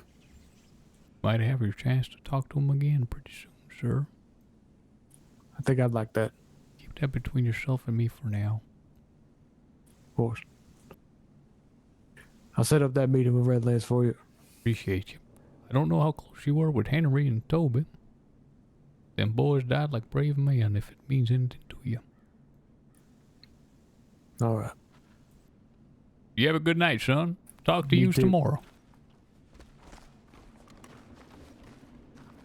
That right there, ladies and gentlemen, is called momentum.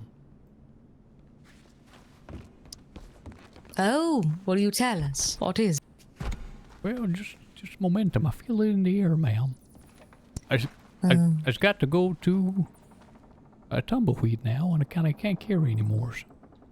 No, just give me a couple and then you can continue, senor. Okay, let me dump some more stuff outside, and I can give you some stuff. He's quite a fidgety, that one, isn't he? Which one, ma'am?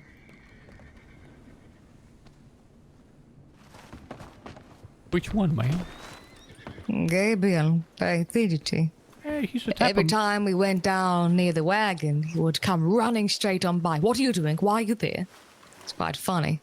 Did he really? I didn't notice that at all. I went to the wagon. He came up and said, yes. I said, what? What do you want? He said, nothing. Just standing here. Probably thinks you were fixing to rob the place. If I was going to, I would have. There's plenty of opportunity. Gold flake, uncut ruby, iron ore. I'm not gonna lie, I would love to take his shogun.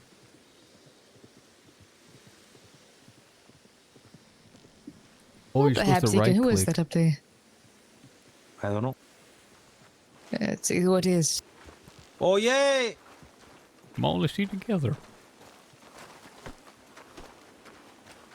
Did you guys see me holding the pickaxe with both hands, or holding it weird? 2 hands, they Okay, senor. good.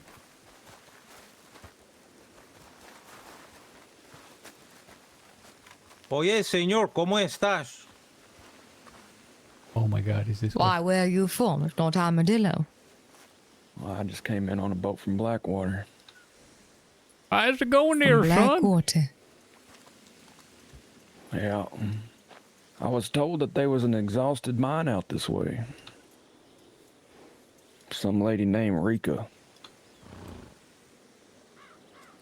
Is that so? And what, did you come to take a look at it, or just to have a gander, sightsee?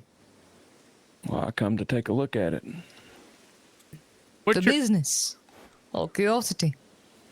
More curiosity than anything. Bro, Hole's gonna just how scare away exhausted all the this well fucking says all it my is. miners from Tumbleweed. I see. What's that to you? Well, I grew up in a mine. About my only way of life I know, to be honest with you.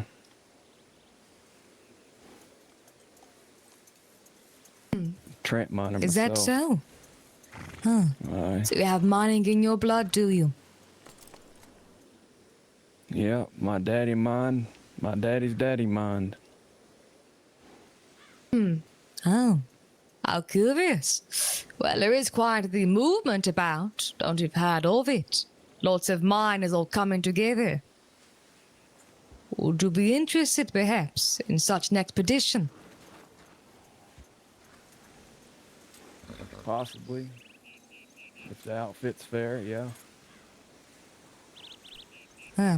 But perhaps Mr. Thursday here can introduce himself and speak to you of it. All right, who's Thursday? That'll be me, son. Why don't you follow me and let's have a talk? All right. You done right to come to this mine. I'm sorry? I say you done right to come to this mine. My name's Miss... Sorry, Bump. Go ahead. Some lady out in Tumbleweed named Rika and another lady named Darcy pointed me this way. But it's mighty fine, son. You're right about this mine being exhausted. Except it ain't exhausted. It's just dormant. You see, I've been scouting out this here territory for quite a while now, and, well, today I've secured the rights and the lease upon this mine. You don't say. My name is Thursday Case, son. And I've come to discover many things about this mine. If you're fixing to listen, I'll share some of them things with you. You got my ear. This here, son, is the most valuable vein in the entire frontier. And if this mine was to close up completely, well, a lot of the merchandise in this here frontier would dry up sight along it. Now I'm looking to make sure that don't happen. Now today, word must have gotten around that I was securing the license for this place. And where'd you have it? 2, 3, 4, 5, 6, more than, hell, 1.5 dozen folk were here. 3 separate wagons. It's funny how that works. Well, word can travel fast. But you see, this here, tell me this, son, you got yourself a pickaxe? I do. Well, let's start here. Take a look at this here. See, you can see the color and shade of this rock here. Why don't you take out your pickaxe and see for yourself, since you're the one with all the experience.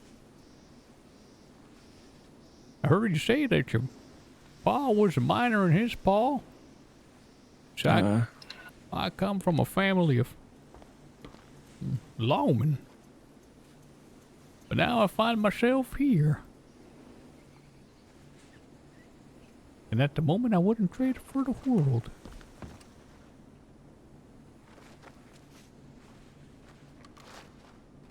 And what was it you was mining for? Where you from?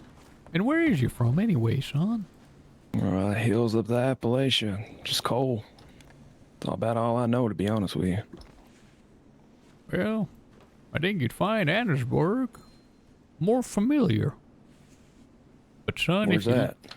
Well, it's all the way on the east coast.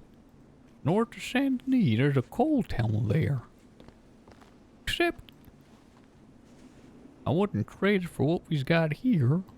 On account of what we've got here, son. Well, it ain't been claimed yet. What runs through these? What runs through these mines? Well, now there's a whole hell of a lot of stuff, and if you start digging into this, you'll see you'll get some rock, you'll get some copper, you'll even get some coal. But son, what makes this here so special is the iron. The iron above everything. Give me a moment, I'm gonna go and offload some of my stuff. All right.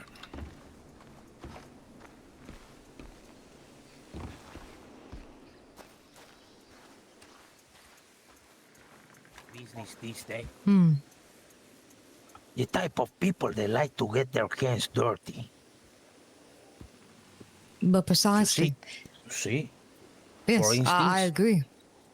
say in your case here, trying to do good politics these days, but in the same time, he has the words of tumbleweed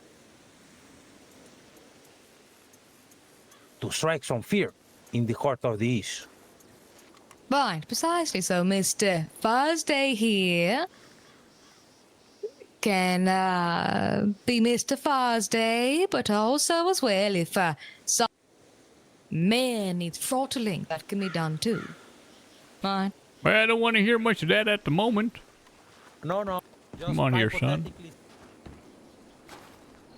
Now you understand, it don't make sense for a man to come out here digging if he ain't got somewhere to store his stuff. That's right. Well, you see, son, a wagon costs $350. At least the one we was looking for is. I done broken my back and salvaged about $250, which is a mighty big sum if you ask me. I'm $100 away. I'm looking for good workers to help me. To work with me to build something here. On account of this here is the lifeblood of the frontier, son. What'd you say your name was? Clyde. Clyde Wilson. Mr. Wilson. I'll be damned. What was your father's name?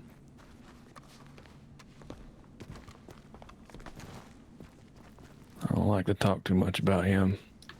Bert. Mr. Bert Wilson. No, I don't think I know a Bert Wilson.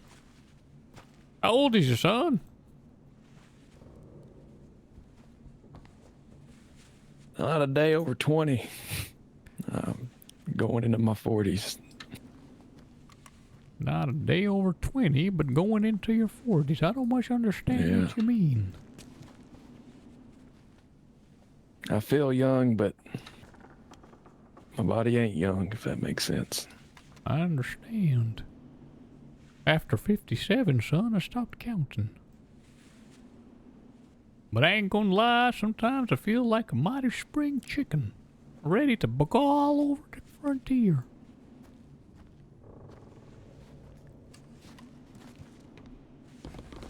Well, I suppose that's it for me. I ain't got room to carry much else. It's a damn shame. But I'll wait with you. I'd like you to take a look at some of the stuff you're getting. Hell, this mine even got some gold and some rubies. Some precious gems. Gems, you say? Yes, sir, some gems. Well, I got some iron, dug up a little bit of clay, some rock, some salt. Iron, son, the iron is what we want. Iron. What's it go for? It goes for 10 cents a piece. Not bad.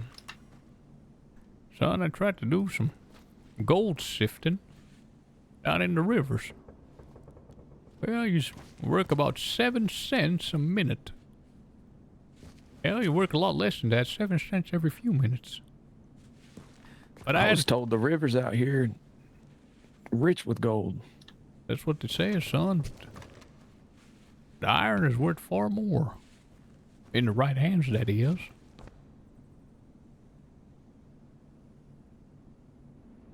I just done a small trial, seeing as today was my trial period. Yeah. And as a matter of fact, I'm gonna say I'm mighty bewildered at all the money a man can make working here in these mines.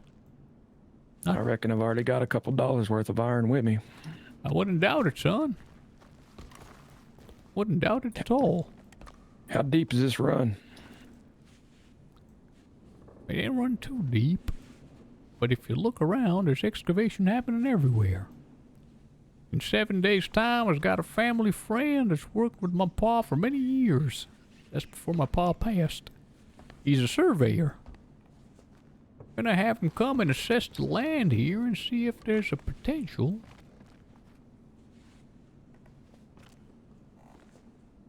Well, potential fresh vein or two.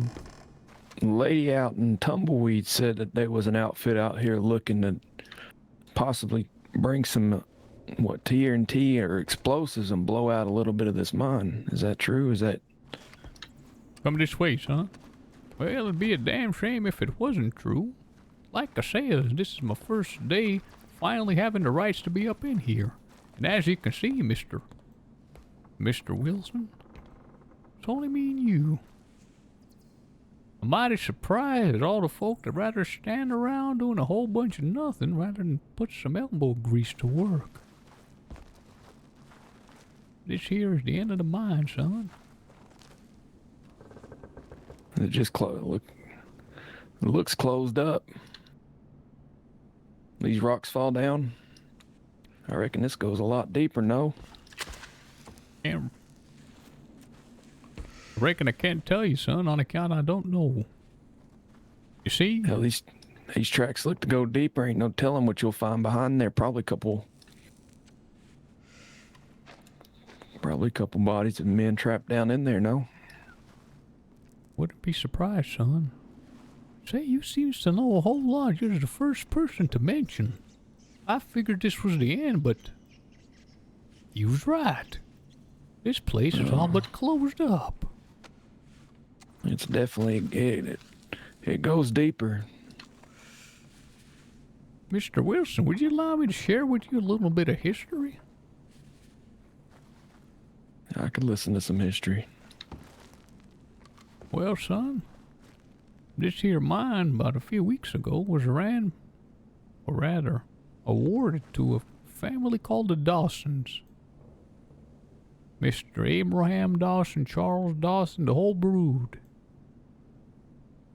They had their pick of the litter here, and they assembled a whole group of their family members to come down here, about a dozen.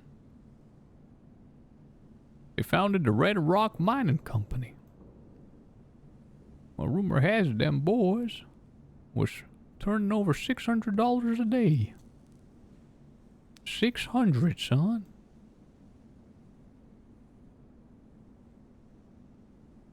Except them boys, they got caught up in a whole heap of a mess. Got so rich they forgot what was up and what was down. Sounds familiar.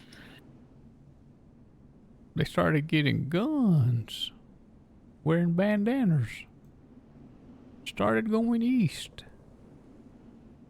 striking at deputies in the Saint Denis Constabulary, disemboweling folk.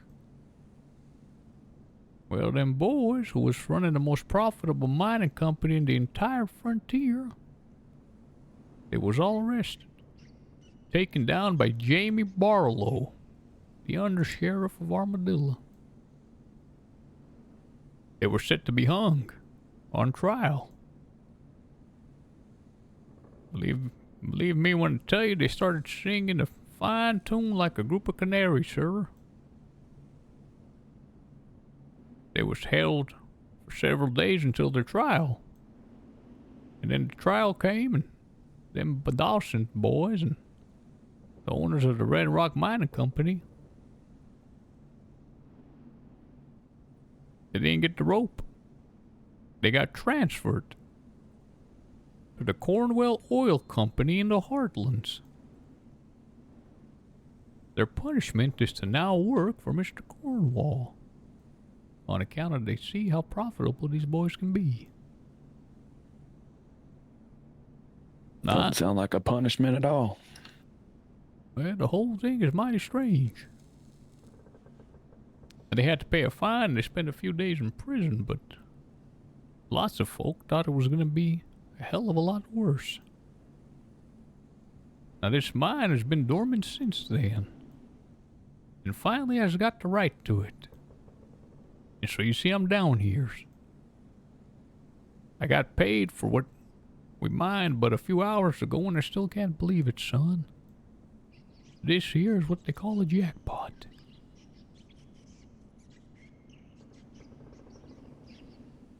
It seems to me there ain't no folk with good heads. Not enough yet that I've found to help really turn this thing into what it really can be. I ain't no stranger to work. Son, it seems to me you ain't no stranger to mining. I'd tell you one thing. If I was to cough right now, nothing but black dust would come out of these lungs the amount of time I've spent in a mine.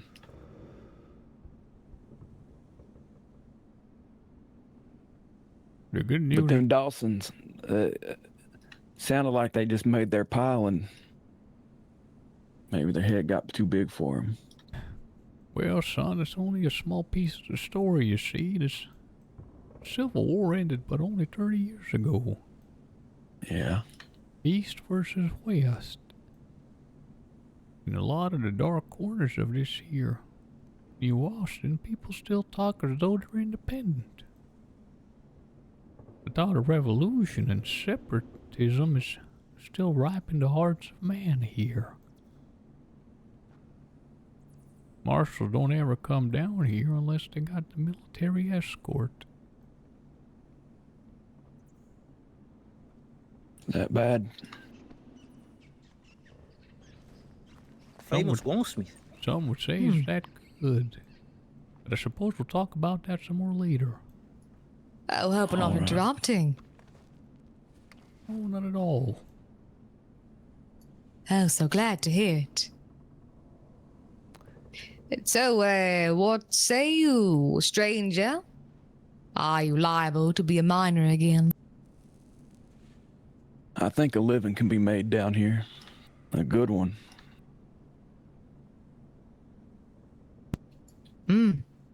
From what Thursday here's told me, yeah, I'd definitely be interested.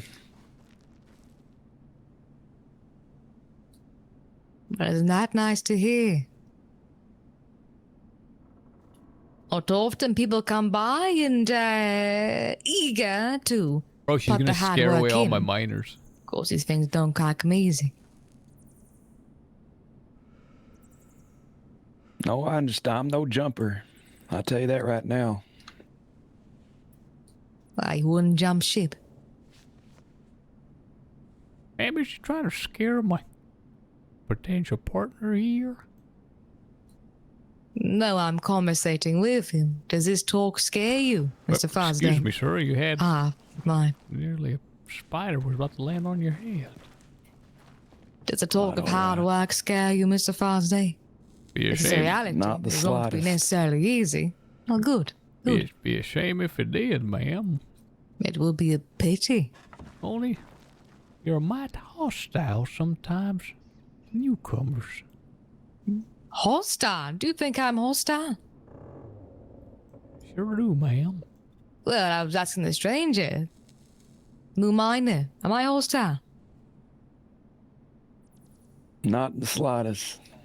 Thank you. See? Come now, Mr. Fosday. Please don't give me a bad look in front of strangers. See, in your case, you clearly not a man from the West. You're not born in the West. People from the West be rough around the edges.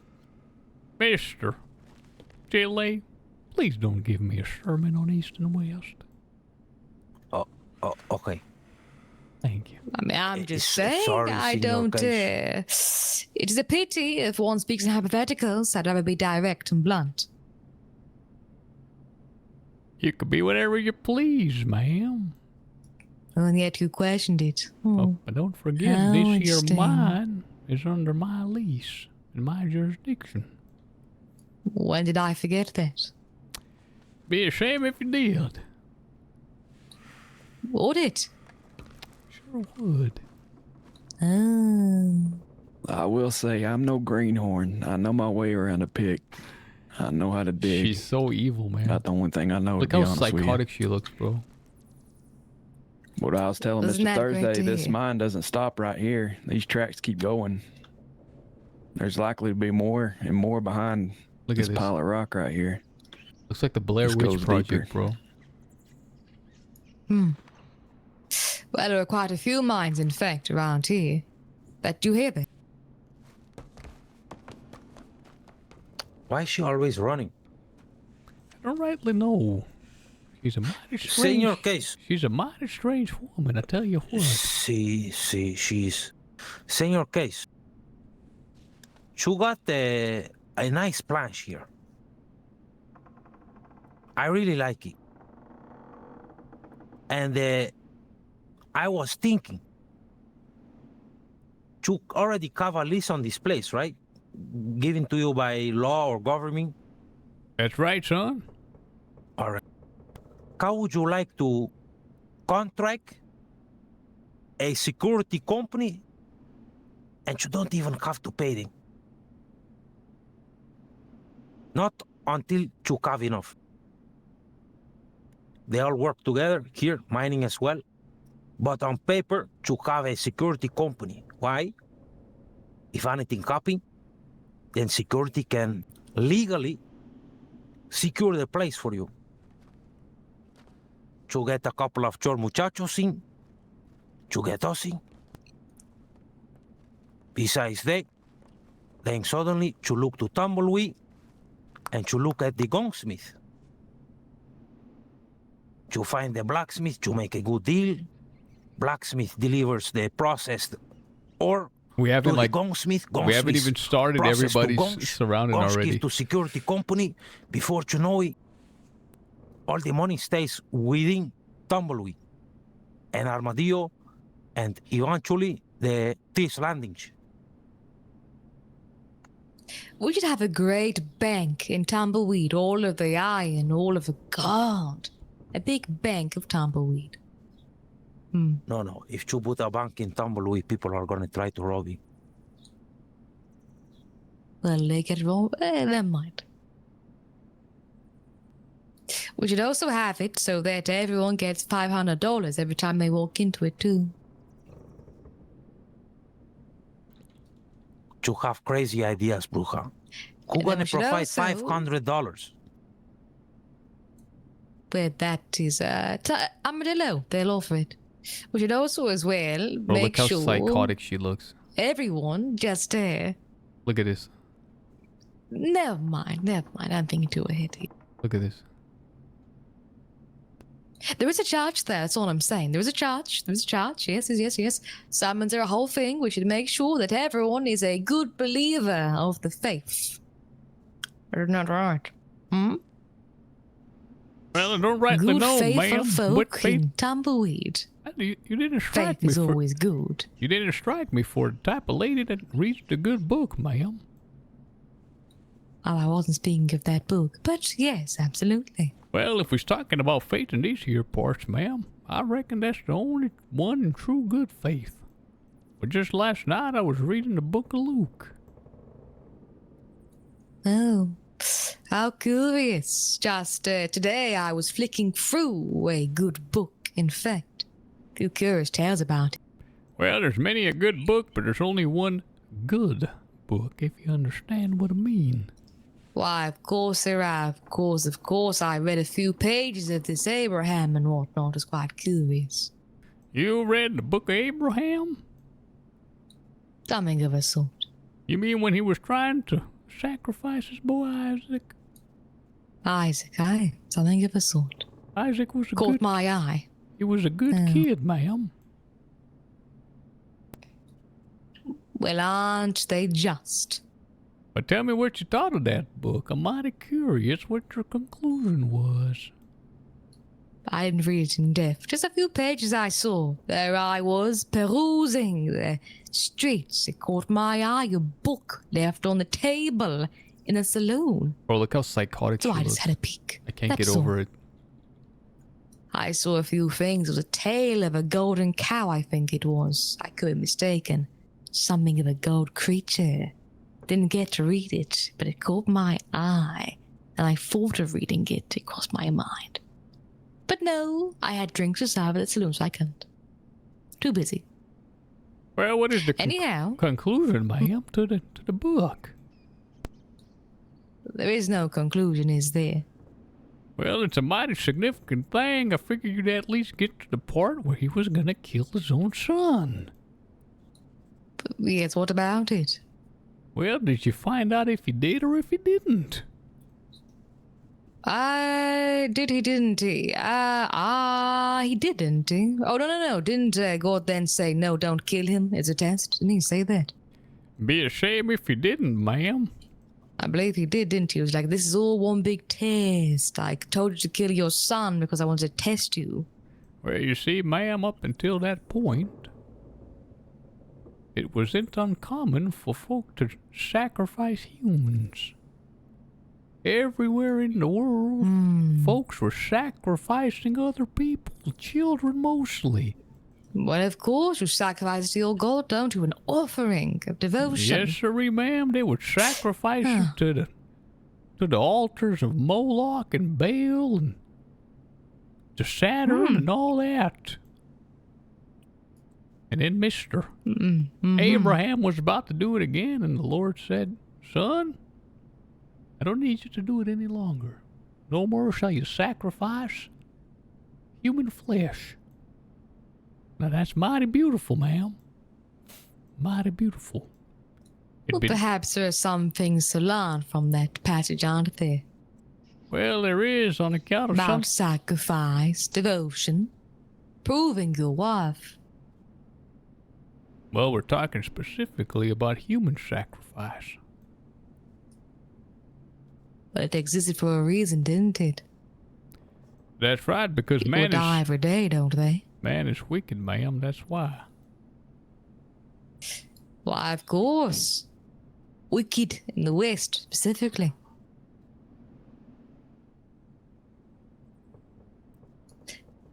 Did anyone else want to add something to this conversation here? What do you think, Well... Lady, I need you to get out of my damn minds and let my customers Not sure, work. to be honest with my you. employees work. Are you a devout man? A man of great faith? You know, in that tumbleweed, it's going to be quite the ruckus over there, I'd say. Ma'am, we you ought got to have this get the hell out of here. populated. Are you a priest? Know any priests, perhaps? We could use some. No, ma'am, I'm no priest. I don't know a priest. Oh, pity. Perhaps you may be in the stand then in that case.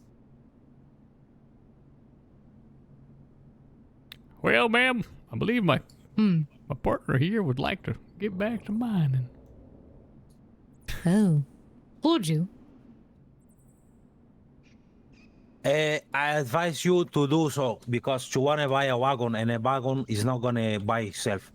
Count me a pickaxe. I'm going to help him too.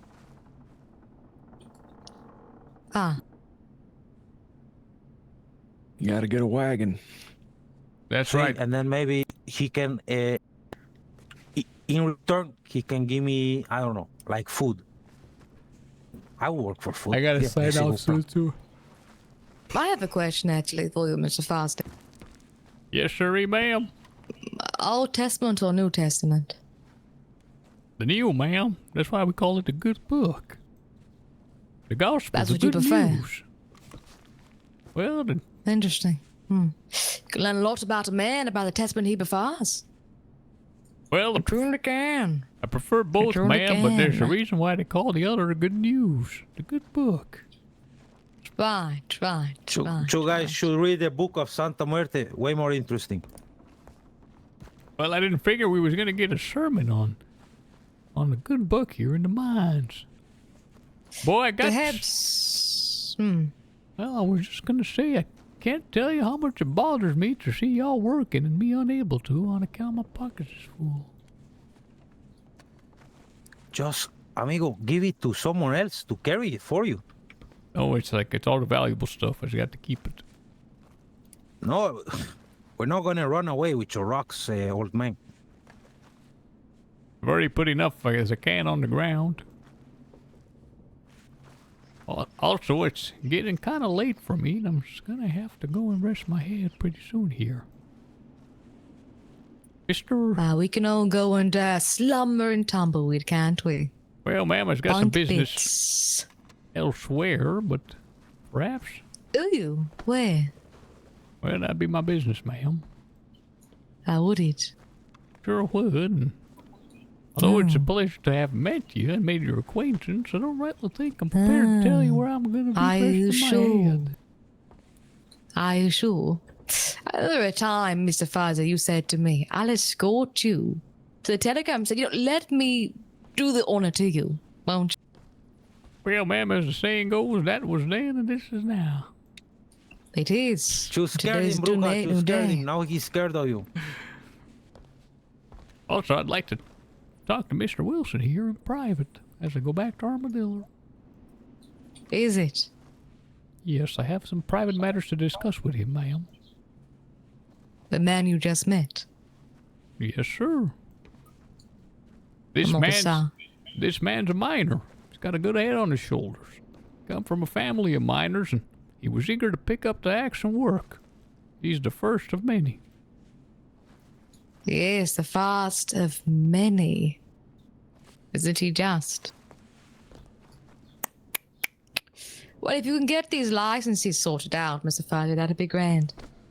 Well, ma'am, Holy shit. I figure A lot of iron. we're just gonna get those sorted out and a whole bunch more. Yes, but some things quicker than others. The Well- more quicker they are, the more proper things can be. One can only hope, ma'am. But I've got to get to going, and I'd love to say goodbye for tonight. I'm sure you would love to, wouldn't you? I sure would, and I must do it now. Good night, What a great pity. Dear Jane. Mr. Wilson, I'd like to talk to you on my way to Armadillo. All right. Look how scary she looks. Sir, I don't think I caught your name either. Chiles. Ma'am, you're gonna Pleasure abandon to meet your you. friend Chiles here all by himself?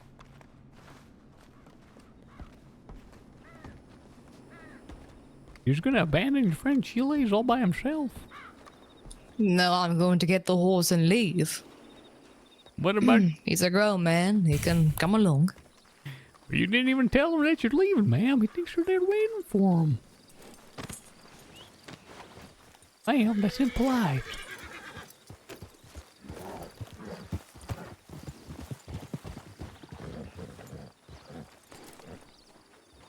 Oye, Senor Case. Yes, sir. Ow. Ow. About what you said, son, Senor Chase. about what you said about the security and all, I'd like to get a few days started first, get some mining under the belt before we start attacking on all the other stuff, if you understand, on account of several persons have already offered to do security work. Okay. No, I can help you with mining too, senor. Well, I'm just gonna ride off to Armadillo and call it a night, son. Is you gonna be around tomorrow? And Probably. Well, I see you there. I'd like to give you my telegram as well. I don't know how to write and read, senor. I'll be damned. Well, how is a man supposed to get in contact with you? Well, you have a piece of paper? Sure do, son. Okay, just write down your telegram. I give it to the telegram guys. I put a gun to his face and say to, remember it for me. What the hell is this?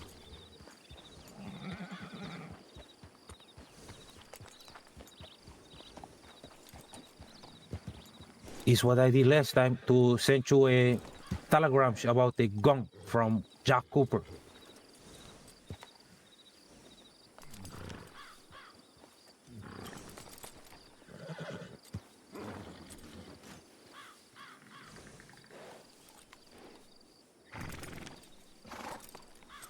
Senor Case? No, I was writing there this, we go. son. Sorry about that. I think that's it. I cannot read this. It's all gibberish to me.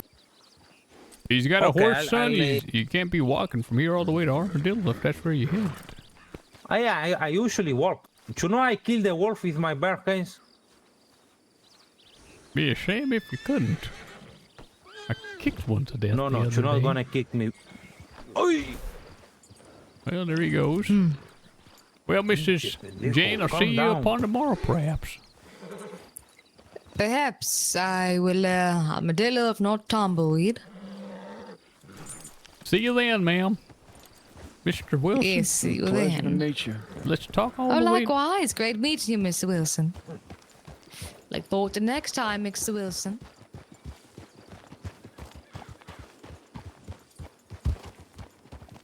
That lady's mighty strange.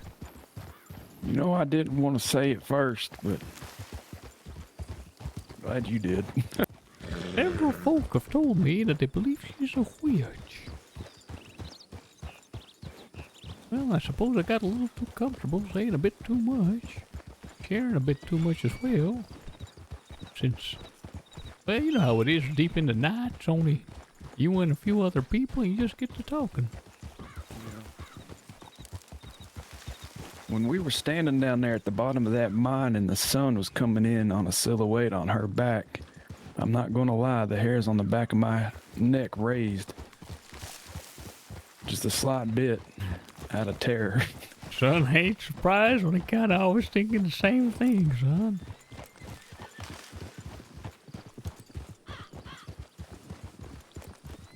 She's looking to take up residence in Tumbleweed and operate out of there. Might even run the town, who knows? Whether we like it or not, we're gonna have to work with her on account of Gaptooth here in the mines. Well, it's right next door. Yeah. Son, you've come at a mighty strange time. Time when tensions between East and West are mighty high. You see that undersheriff that took down the Dawsons? It was that same undersheriff that gave the Dawsons the rights to the mine. That undersheriff is now wanted for sedition, and if he's caught, he's liable to be hung. What's that mean for your lease? Well, I'm getting the lease from the sheriff. Sheriff Santiago, not the ex-undersheriff Jamie Barlow.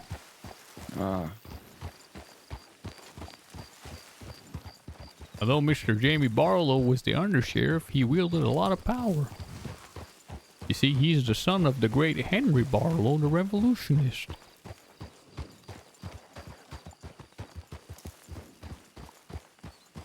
Some say the spirit of rebellion and the separatist movement lives on in the sun.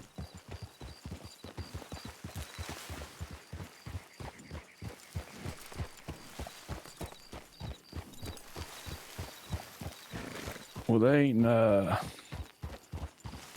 Dawsons ain't gonna come looking for anything in that mine, are they? They've lost the complete rights to it. You see, word got around how much money they was making, and during the trial there was more talk of that than all the crimes they'd done. Like I said, they was out disemboweling deputies and constables in the East. They'd even murdered a man named Dean Mercer in Rathscattler Fork, and that was all swept under the rug. They've been assigned hard labor at Cornwall Oil Company. Whatever could be said about the Dawson boys, they sure know how to turn a profit. Yeah.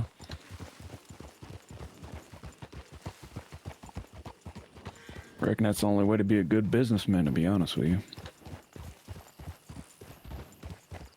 Yes, Bob. Only thing is, Mr. Wilson, out here in the West, folks is thinking about something a little more than just business. What's that? They're thinking about independence. People are intoxicated with the idea that the revolution, or rather, their separation from the Union, that it didn't come to an end 30 years ago. That's just a temporary pause. That any day now, someone will step out of the shadows and a movement will take hold and force. There's already whispers going around that revolution's is underway. There were some fool today at the mines, some business folk, that had the audacity to accuse me, Mr. Thursday Case, of working with Mr. Jamie Barlow on such a revolution.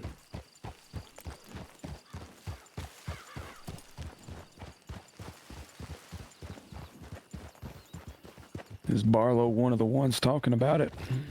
Mr. Barlow's on the run, son. There's a bounty on his head for $100. The folk talking about it today was Eastern businessmen that had come here to try to work out deals on the mine. Like I said, son, this mine has been dormant. What you heard was correct. That $100 sounds like a wagon to me. It sure does. Would you believe it if I told you I'm the only one with a legal bill of capture? See, the marshal take me for a bounty hunter.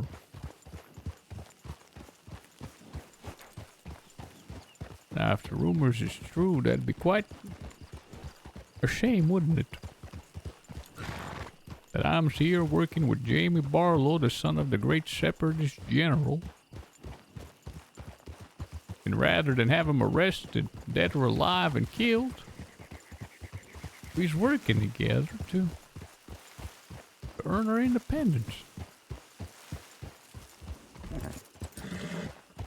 Now, those are just rumors, sir. It's funny, Mr. Wilson, how since the Dawson's capture, over a few weeks, mine's been dead. Today I get the rights to it to show up, and it's never been more crowded than it was today. 3 separate wagons of people fighting over the resources. Who's gonna take what share? And here they talk about Mr. Case and Jamie Barlow and some other folk cutting deals. Even talking about the sheriff of Armadillo. Can you believe it? Saying that he's involved too. See, back where I'm from, we used to have a bunch of high graders come through and take everything out and just leave it dry for everybody else that's been working. There's some sorts of things like that can actually absolutely just kill a town. I've seen it. Outfit come through, clear out the mine. Anybody that was using it to feed their family, hell, they can't feed their family no more. It's a damn shame. Well, I'm looking to feed more than just myself. I ain't much interested in fattening my pockets, see? I'm one of them folk that looks to the future. I see this mine as a stepping stone to something greater. It's a shame to leave it so dormant. I will say I'm glad to hear that, because there's a lot of men out there that'll come and just make their pile and ride off. Don't think twice about it. Well, some of them folk was here today, and I don't like the way they sound. Forgive me for calling them Easterners. They're from Blackwater, but out here in the west, anything west of the... well, anything east of the lower Montana River is... well, east. That's a mighty fine steed you got there, son. It's mighty beautiful. Thank you. It's, her name's Lady May. Lady May. Yeah.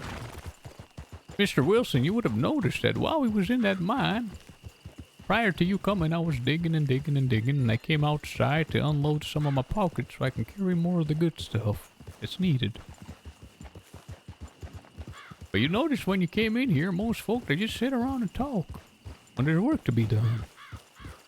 I did see that. I'm being offered security and guns and funds, and all I'm thinking is, son, what I need isn't security. I need you to grab a pickaxe and get to digging.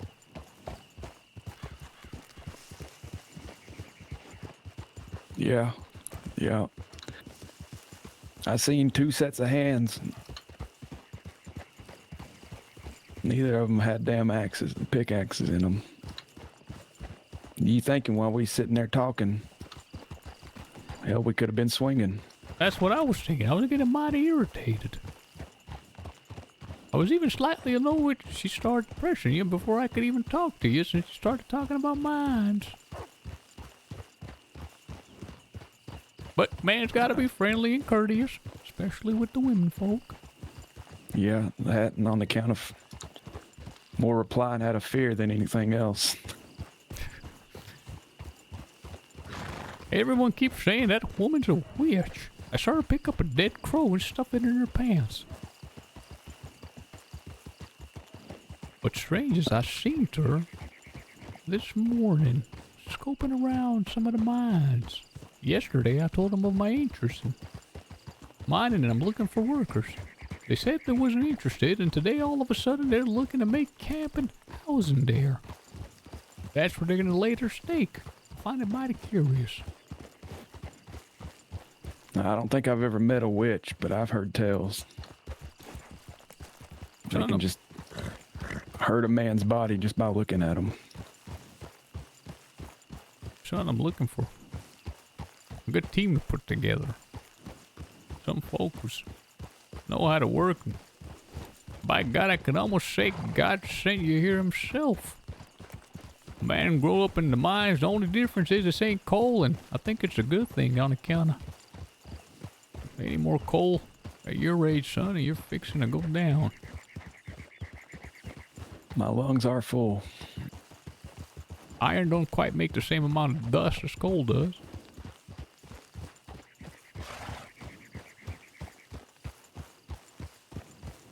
There's a lot of change happening in this here West. Lots of change. Like I say, there's whispers of revolution, and it's louder now more than ever. And this here, the place you just were, is the most valuable vein in the entire frontier, sir. The most valuable.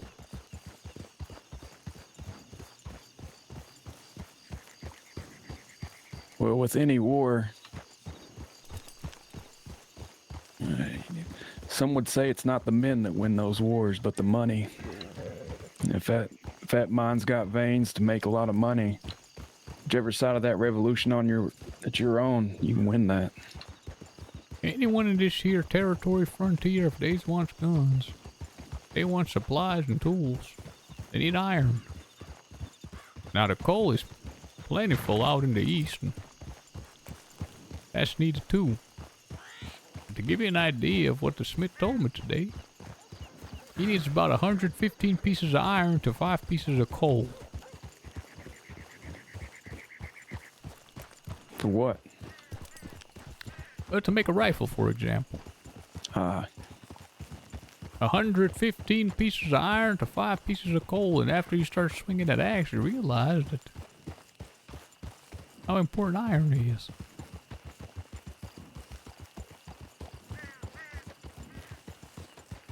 I'd like to work with you, son. I'd like to make you some offers. I'd like to sit down and see what you're interested in. Like I said, it seems as though God has sent you here himself. A darn miner.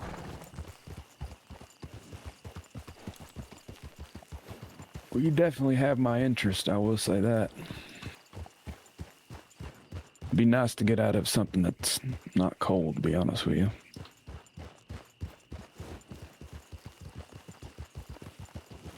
Like I said, I've got bills of capture for certain outlaws and bandits, but I figured this work here is a mite better. It's honest, no doubt. The amount of money that's swinging around is absurd. And there's just a few people gobbling it all up.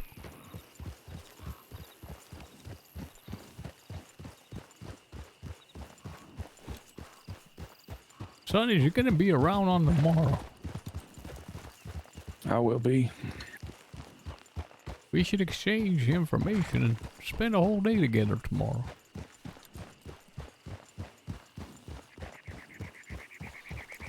Reckon I can do that. I was beginning my day starting deep in the afternoon, about 8 to 9 hours prior to now. Maybe even a bit earlier.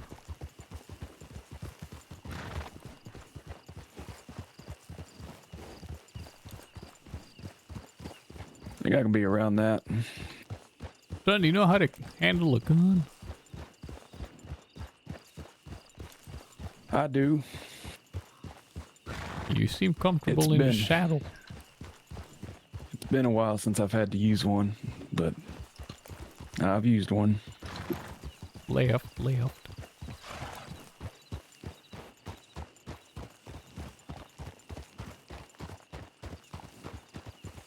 Why you ask? I'm just wondering, that's all. It ain't a shame to not be an expert. The way things is headed, son, is something you're gonna need. Take this.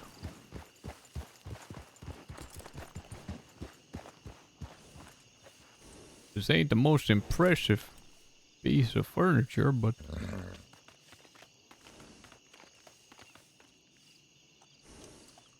I think it'll do for now.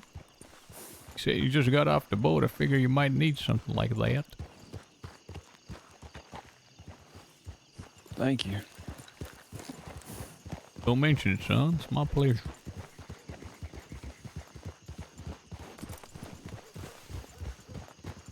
You notice this black haze above Tumbleweed? That's what we call the cholera. Something about it just makes me uneasy.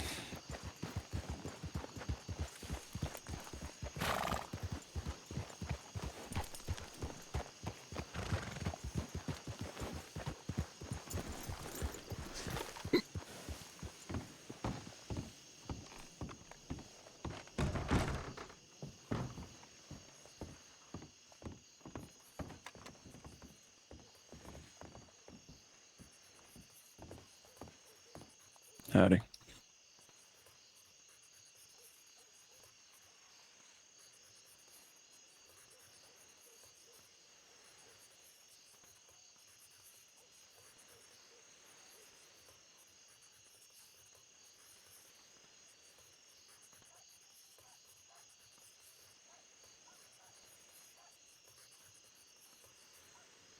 I need Jesse's telegram, bro.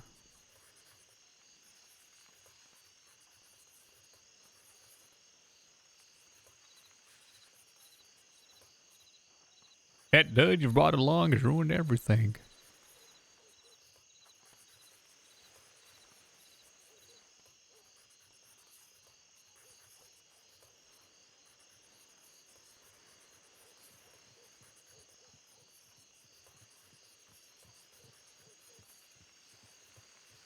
What's your telegram number? It's UOR 78114. UOR 78114. That dud you brought along. Mine is NPJ02031.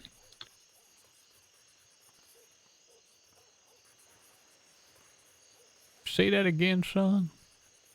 NPJ 02031. That's M as in man? N as in November. NPJ 02031. Mr. Wilson. Your first name was Clyde. Yes, sir. I'll see you tomorrow, son. It's got to get some rest. Yeah, I think I'm going to do the same. Did you hear It was a that pleasure. bell just now? I didn't. Okay, that's good. Take care, sir. Good night. Have a good one. Howdy there, pal. Howdy.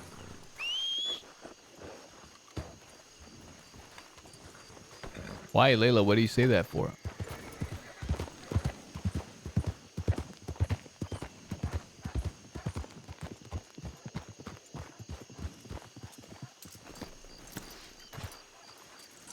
I'm confused.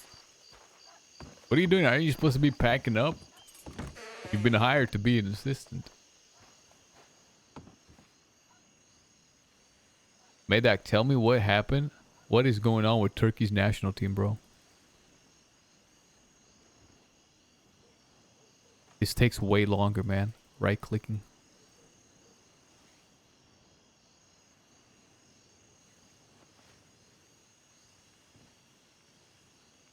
How do you lose every game, bro?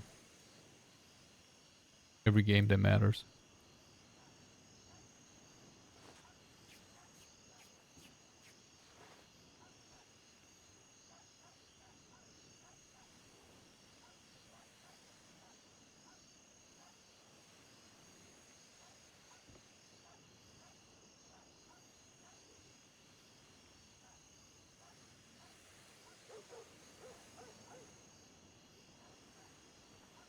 Dre, what's going on, brother?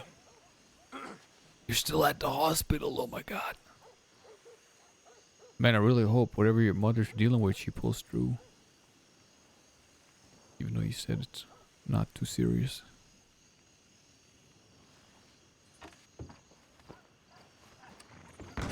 Guys, we're gonna have to find people that are willing to work for the vision.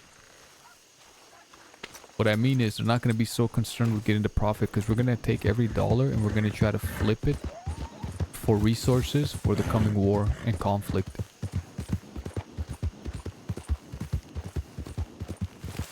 I guess we can... No, I guess we'll have to pay out the workers to some degree. But most of that's got to be converted to guns and shit.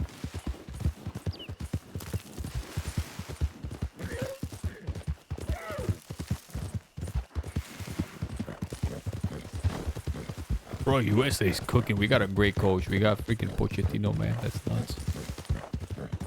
Guys, how about this being our house?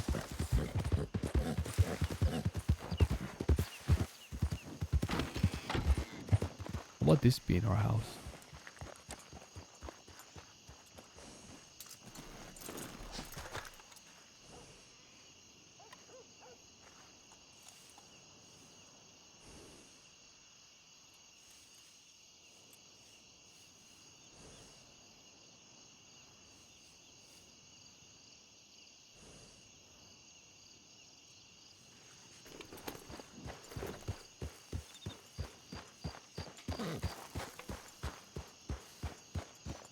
There was a famous scene here. Chat.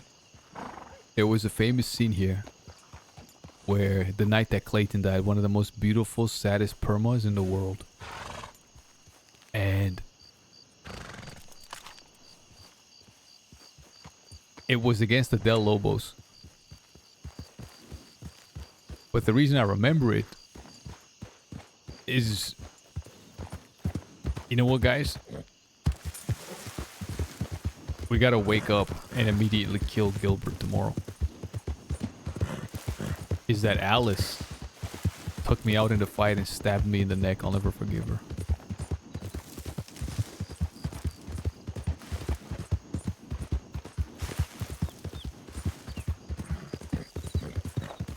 You tried your very best. It was the most beautiful, awesome perma in the world, man.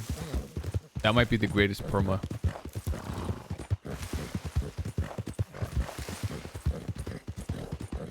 Hands down.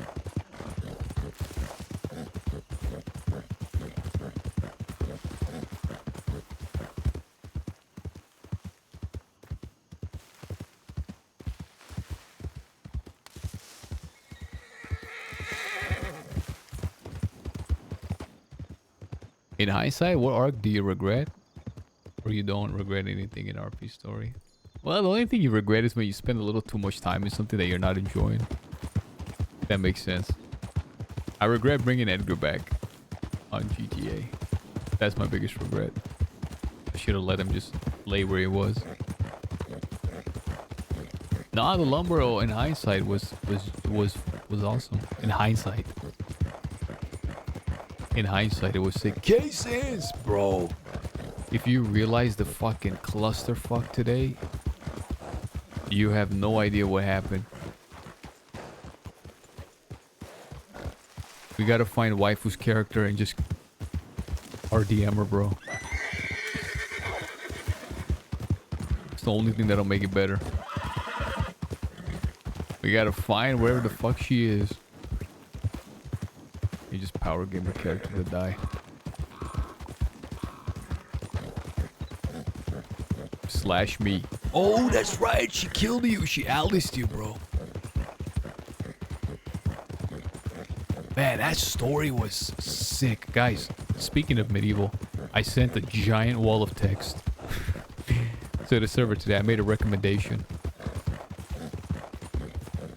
And then after I sent it, I thought, I don't even know if they're going to be able to take away like what I was trying to say, because it was just a fucking wall of fucking verbal diarrhea, man. It wasn't even clear what my suggestions were.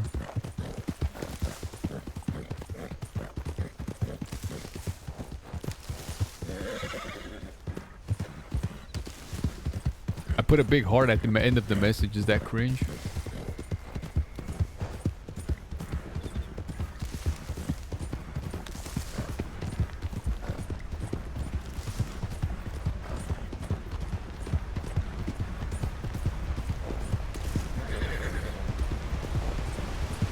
Man, I'm so hungry. It's been 9 hours. I haven't eaten anything, guys.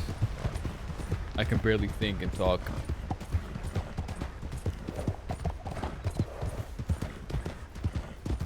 Waifu Polarizer's your #1 supporter. I just want you to know that.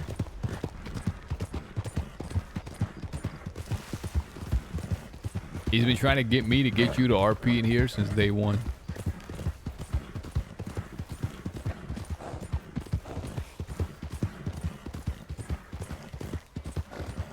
No, I was just saying, like, the stuff that's really cool. I just been RPing so much in this sphere, bro. And just so much in the Red Dead sphere. I kind of always tell you guys about what my things that I'd like to see. And you guys are always like, you should send a suggestion. I thought, you know what? These people are right. Been doing it for almost a decade. I've seen certain things that work. What doesn't? Here are my suggestions. Take it or leave it. Ignore it. I'm still gonna play. I love it, but I love that the in medieval, the North and South, that the North had exclusive mine and minerals, and the South had the food, and they had to work with each other and compromise. I love that. I wish there was more of that. When we were on Wild RP, man, I kept begging them, even though I never made an official post. I kept begging to have something out west that the entire map needed. Some resource, just like the way Frostmarch had the iron and the coal for smithing weapons. Because, bro, every single RP Red Dead server, Saint Denis is just bubbled 24/7. And Tumbleweed and everything west of Armadillo is always empty. Always, for fucking 10-15 years. And it seems like no one wants to try something to try to resolve that. But it turns out actually after I sent it that this server is actually doing that, man. Is that what I think it is? Holy shit. Is that you, Mr. Curtis? Mr. Case. Mr. Curtis, is that you? Mr. Case. Mr. Case, Mr. Case, Mr. Case. Well, Mr. Curtis, I'm so damn angry. Why? I'm Why? so damn Oh angry. shit! Be Strangle careful you here. to I got death. very important notes here. Please don't mess me up here. What's happening? Why are you angry? Come on, we've got to talk. All right. Let me put this away here. Where was you today? Look. I had some things I had to take care of. Where was you today? Oh shit! Oh damn! What the hell is that dud doing there? Sure. Which dud? Which dud you talking about? What happened? That red checker dud. Did the fucking meeting happen? These fuckers are standing everywhere, building sandcastles in the west. You know, let me tell you something, Case. I done had enough. I done have enough, and you know what? I'm actually glad I see y'all, because today's the day that Curtis goes to the east. Why? I've had enough. I've had enough. Listen, you got all these people here. Hey, I'm gonna build. They're all happy, right, to build, but yet they got their thumb in their ass. Not. I'm so sick of people talking about building shit. How about we get some boots on the ground first? If you don't mind, have a seat with me. A little dog talk never hurt nobody. I'm so upset. I'm so angry. Mr. Please Jesse tell me while I has caused the smoke this. biggest issue in the world. Why? Well, Mister. No, Shit. sit down. You sit down. My balls is out. Hold on. Put your balls away, sir. I'm trying. What happened? Well, first of all, we had that meeting where Mr. Jamie Barlow. Oh, so you had the meeting. Good. Mr. Jesse Bennett. We had a meeting. Mr. Jamie brought his people. Mr. Jesse brought his, but you weren't there, sir. I wasn't, because let me tell you what happened. Let me tell you what happened, okay? To a girl. I know it. I've been told. No, listen. I could have all the shares around here, but I'm dedicated to dying alone. I don't know if you've seen my humble abode. Have you seen it? Sure have haven't, you seen, son. Have you seen LeBeau I sure haven't, son. I'm breaking off from this here. This new Baton Rouge hot tour. That's what I think about it. Did you have some fight with Mr. Jesse? I've been having a problem, but look, that's between my cousin and I. I love him, and I'm gonna make sure things is right. But they just... But sir, you can't leave one. Listen, I'm an Eastern folk, you see. Look, when you was talking, I liked it. You got fire in your belly for an old man. I like the way you dress. I like your mustache. Listen, where I'm from, we don't call each other brother. We don't call each other pal. You know what we call each other? More fur. I call you daddy. You know, and let me tell you something. You got that look to you. You know, if I were to see you over there in actual Baton Rouge, I'd say, how you doing, daddy? But see, the thing is, the problem is, a lot of folk don't got that. Jesse got that fire in his stomach, but the thing is, all these people holding him back. Nobody want to pick up a pickaxe. Nobody want to chop a tree. Nobody want to brew some shine. They're all waiting with their thumb far up their ass. You came here, and you done said something. You said something, and smoke was here, and I finally felt it.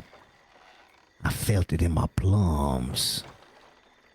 You came here and you talked about starting something that nobody would ever be a part of. I'm so glad that you're here. And I'm glad that that talk happened. Please tell me what happened in that talk. What is happening? I need to know this. I didn't think it was going to happen. We stood in Armadillo for almost 2 hours. I says, I got to go. You was waiting for us, Mr. Curtis? For 2 hours. And I says, look, for now, we can do something. Let's ride for a bit. No, we got to wait here for a telegram. We're going to wait here for a telegram. I can't do that. I'm old. I'm going to die soon. But Mr. Curtis, so you was at Fort Mercer? I wasn't at Fort Mercer. I was in Armadillo. But why were you in Armadillo? Because I was told there was going to be a meeting. Listen, I'm going to be honest there, Case, okay? You're going to look at me different after I tell you this. Son, I need you to tell me the truth, please. Did you have a fight with Mr. Jesse and are you out? Because if he is, I just want to let you know I was only joking. There ain't no big issues. Well, it depends if there was a meeting or not. Because I was told there was a meeting and I couldn't wait anymore. I was dying on the inside. I was finally going to see this Jamie fucking Barlow. The man that done backstabbed my cousin. And I waited. And I waited. And I waited. And I started to die in that sand case. Waiting for 2 hours. Mr. Curtis, I don't think you waited for 2 hours because I was there and you were in an Armadillo. I was in Armadillo with all This guy's my so partners. I couldn't even gamble. The only one I then saw was Crookshanks, and I that was go to it. the balcony and I say, hey, why does this fella not want to deal cards to me? You know what they said, Case? Well, it's got to be nighttime. That's what they said to me, and it pissed me off. I couldn't do shit. And what was they doing? They was flirting with shells over there. I ain't a flirter. I want to get to the business. Now, if you're playing with me, then hopefully please give me a good news, Case, because I'm about to give up. I'm very close. We had the meeting, son. Mr. Jesse came, and so did Mr. Barlow. I had to wait to both. I waited to get a message. I got one from Jesse. It says we're meeting now. When I saw that, I had to ride as fast as possible because I got another one from Barlow saying he's coming at Thieves Landing. Now it took about 36, 37, 38 minutes after I got the message from Jesse. When I got that message, I rode out from Armadillo to intercept Jamie Barlow. I came to Thieves, he wasn't here, and I thought I was too late. I found him by O Angela Lake. And I told him we's got to go to Mercer now. And when we got to Mercer, Mr. Jesse was there. Crookshanks was there. You weren't, but that's okay. Mr. Jamie showed up with his gang, obviously. And they buried the hatchet, son. They even spit saliva in their palm of their hands and shook on it. But they didn't cut their hand. Well, Mr. Jamie Barlow's hand's already cut. How many more times is he gonna cut it? He needs to make an X in his hand. An X to mark out the past of what he did to my cousin. But you're telling me, Case, the beef, on a serious note here, the beef is squashed. That beef is squashed, but son, Water there's under the something bridge. far worse that's happened. You're fucking lying to me. Hold on. Okay, wait. Don't Something talk about... far Please worse don't... happened. Oh, my God, please. Okay, look. Mr. Jamie look. Barlow and Jesse, Is Jesse on and board? Jesse Bennett, they're on board. They shook their hands and we spoke a whole bunch of fucking hullabaloo that was supposed to be private. Private. Secret.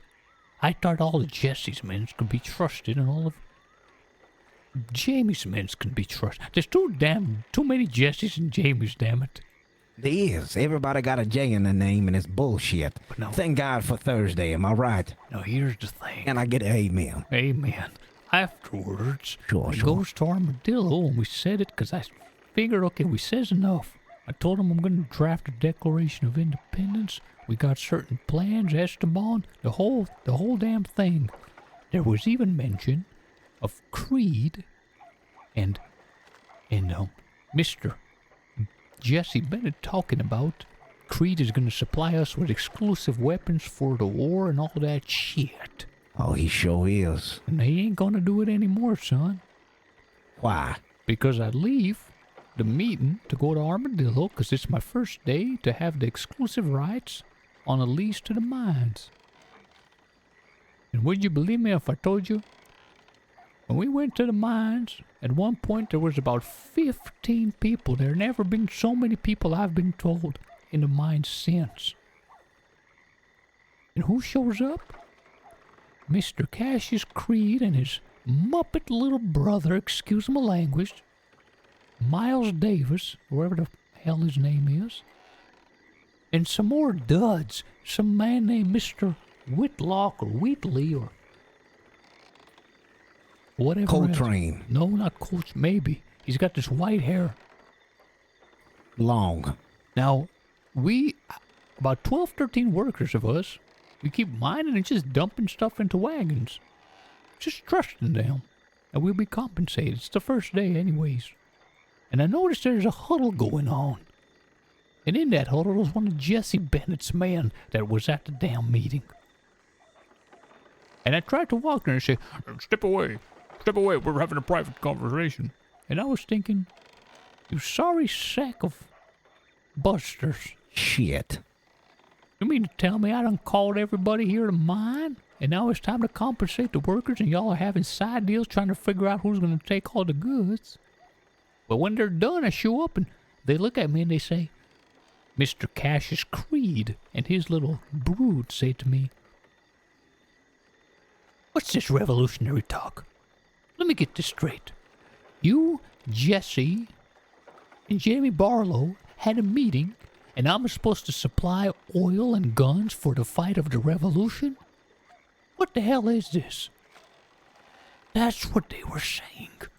One of the guys from your outfit that came with Jesse Bennett spilled the beans on everything. Who was there?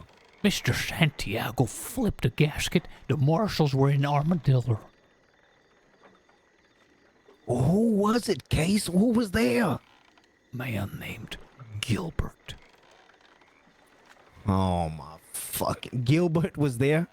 Gilbert was there? Came to the meeting in your place, and then when we were at the mine, in front of everybody, told him the entire plan. You know, today was the first day I met Gilbert. Gilbert needs to die, and Jesse's got to be the one that kills him. Was the first day I done met a Gilbert. And this asshole, I gotta tell you something. Pulled him aside and told him everything. And I said, what the hell are you doing that for? I didn't even know he was at the meeting. But he was at the meeting. Crookshanks is like, but Mr. Thursday, this he was there. And I said, why the hell are you saying that? He said, it's my first day back. Did I do something bad? Meanwhile, you had this Cassius Creed. You had his stupid brother, Mr. Miles, this other guy named Mr. Whitlock, the big gun suppliers that supposedly had a deal with Mr. Jesse Bennett to supply, screaming about how they're not for any crazy revolution, how this is insane, this is poppycock, they don't want to be involved, and they stormed out of there and they're singing the whole story to the entire frontier. When I showed it back up to to Armadillo, Santiago and me nearly came to blows. He thought he was one of my men. This bastard told Is everybody... Santiago on board? I'm sorry, is Santiago on board? During the meeting with Jamie and Jesse, they aired out the fact that Santiago's been secretly supporting the whole time. But this piece of shit, a part of your crew in Baton Rouge, this Mr. Gilbert, he told these people that Thursday... Jamie and Jesse met, and they're working with Santiago to start a revolution, and Creed and his friends are going to supply us with the guns and the oil.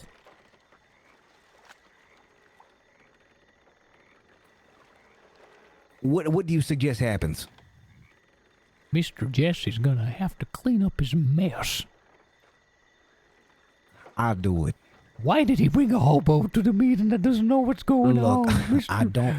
There's something about Jesse where, look, I love him. That's my family right there. But he always wants people to come around. I said, Jesse, I don't really know this person. He says, well, Curtis, we gotta keep bringing people around to these talks, Mo Frail. They're gonna leave. And I says, well, fuck it. Let them leave. If these people aren't picking up a goddamn axe to chop a tree, if they're not mining, if they're not moonshining, what do they bring to the table? They're all just standing around. Mr. And then Curtis. this Gilbert fucker is the first time I see him today, Case. The first time I see him is today. Mr. Gilbert. Why has he had such a big meeting like that? I thought it was only supposed to be two people. I thought it was supposed to be Jesse and whoever Jesse want. Jamie, whoever Jamie want. You and maybe, I don't know, a freak or something. It's how it feels. You have the meetings I've been having, the meetings we've been pulling off in secret with Jamie and all of them, finally they were revealed today to Mr. Jesse. They buried the hatchet, and this stuff that we was guarding so much, so strongly, a random hobo named Gilbert spilled everything. He burned and the sheriff. You're sure it's Gilbert? 100%. He did it in front of all of us. He brought his asshole brother Creed as well, Asher Creed. Oh, shit. He done spilled everything in there. They burned the sheriff. They burned. Now here's the worst part. While all of that panic's going on, they're trying Someone's coming. I'm scared. Okay, never mind. I don't know. I heard. While they're trying to figure what the fuck is going on, who's saying what, these people are panicking, saying, we don't want to be a part of any revolution. We're from Blackwater. We don't care about imaginary lines. While they're saying that, Braxton Murray shows up and says, there's marshals and military in Armadillo. They gave a military escort to the Dawsons, who were withdrawing their money and supplies at Armadillo. The marshal brought a military escort and was telling everybody that this here Armadillo is a part of the Union and don't you forget it.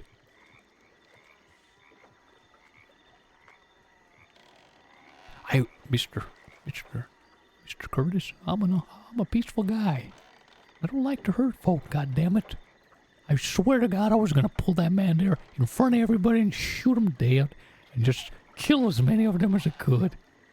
Mr. Santiago then went crazy and he was fixing on killing them. All because Mr. Jesse Bennett brought a hobo named Gilbert to the most secret meeting of the revolution. I'm talking about the Declaration of Independence. Let me ask you, could you have shot him? Well, if I did, I'd kind of lose my cover, if you understand. They just gonna Okay, so you couldn't pull him to the side and shoot him. No, everybody was so tense. Maybe drop a boulder on his head and said, oh, it was a mining accident. Mr. Curtis, would you believe that I was told there hasn't been that many people in that mine ever as there was today? All of those people were witness.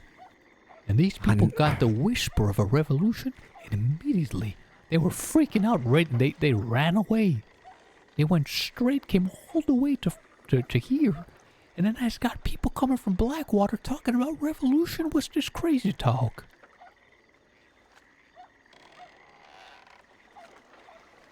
This Gilbert. Gilbert. I want to kill him. Because right now, you made me happy. You made me so happy. You said Jamie and Jesse made up. And I'm going to be honest. That made me ecstatic. Because I know that Jesse loved Jamie. And I don't know Jamie, but yeah, you're telling me that all of this is fucked up. Stay close to me, all right? Because I feel uncomfortable when you leave. No, you're telling me that all of this is fucked up now. I just need to know, was Santi on board? I can't even tell you. Listen, Santi's been exposed with working on us. No. Santi's been exposed for working on us. But I'm still afraid to say what Santi told me because I'm trying to keep his cover secret. Look, I ain't gonna tell nobody, all right? Mr. Santi is talking like a madman now. He says they're gonna shut us down by tomorrow. What he's hearing.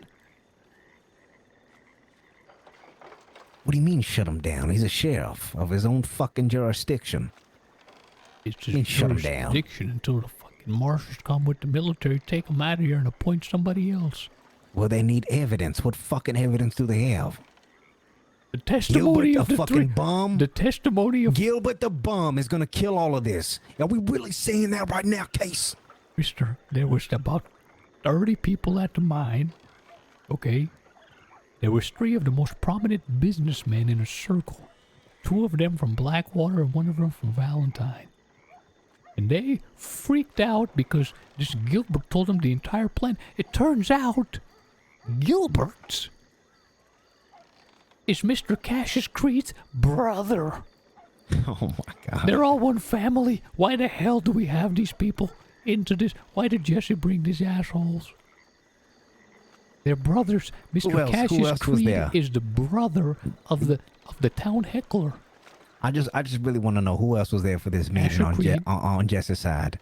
No, on Jesse's side. Who was there for the meeting? The only one I recognized was a guy named David and Crookshanks. Okay.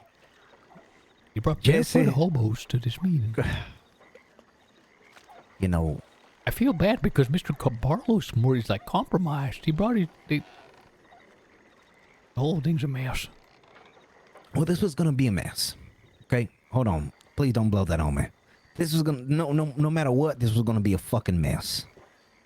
There was so many people involved, and once people found out that this here that's so funny. was gonna be a revolution, it was gonna be a mess.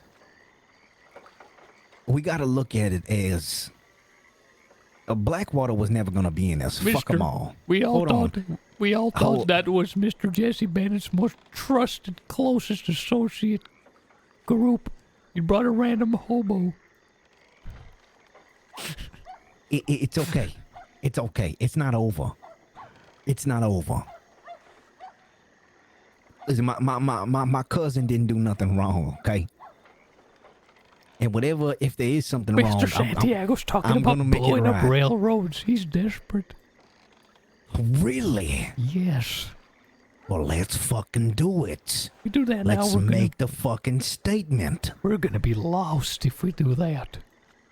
How are we gonna be lost? Well, we need railways, case. We got a fucking port. Fuck, we need railways. Fuck them all. Fuck everybody. What was you gonna cut us out? Use a railway to get shit around? He's not Fuck a railway. He's not talking about blowing up our railway. He's talking about blowing up Eastern factories and railways to buy us time. The man's lost his marbles. All because Jesse Bennett brought a hobo. I waited 2 hours. I promise you.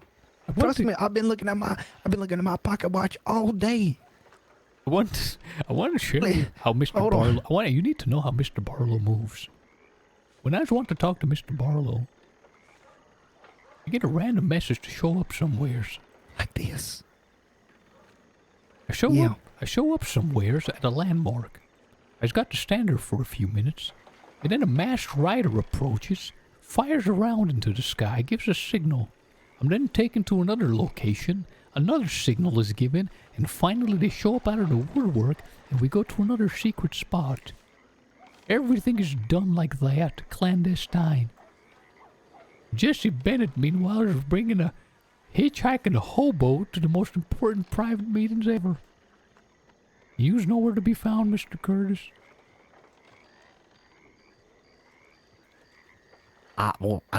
First off, please stop blowing your boogers this way. First off, I was there and I was waiting for 2 hours, and I looked at Jess. I says, "Cuz I could wait here all day, but I'm getting tired. Daddy. At this point, I gotta go to bed." I don't know why they had you waiting for so long. You guys were just supposed to wait till I got a telegram, and that's when I moved.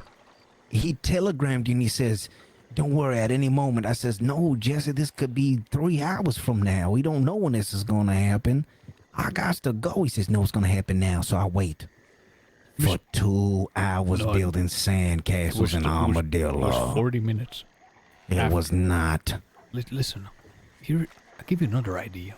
Remember the other day at Van Horn? I'll show you how these people is moving. These people are part of the revolution. I went to Van Horn that day. You didn't notice, but there was a lone man on the docks. When I showed up, he gave a signal. At the signal, I had to go to Annesburg and hitch my horse there and wait indoors. I then got a telegram to that to meet somewhere else. I finally found the person I was looking for, and next point, we were supposed to go up to the waterfall by Annesburg. There, Mr. Barlow was set waiting for us to bring the package. While Mr. Barlow was there, there happened to be 2 riders who happened to cross by a few 100 meters across going to go fish. But Mr. Barlow's been so careful, he snatched both of them. Excuse me. Please stop it. Mr. Barlow took 2 random travelers off the road because they were a few 100 meters just close enough that they might have seen something. He put bags over their head, tied them up to a chair. We had the entire meeting, and when we was done, they was only then released back into the wild. That's how this man's been moving. He's been moving top secret. Mr. Jesse Bennett is bringing hobos to the damn meetings.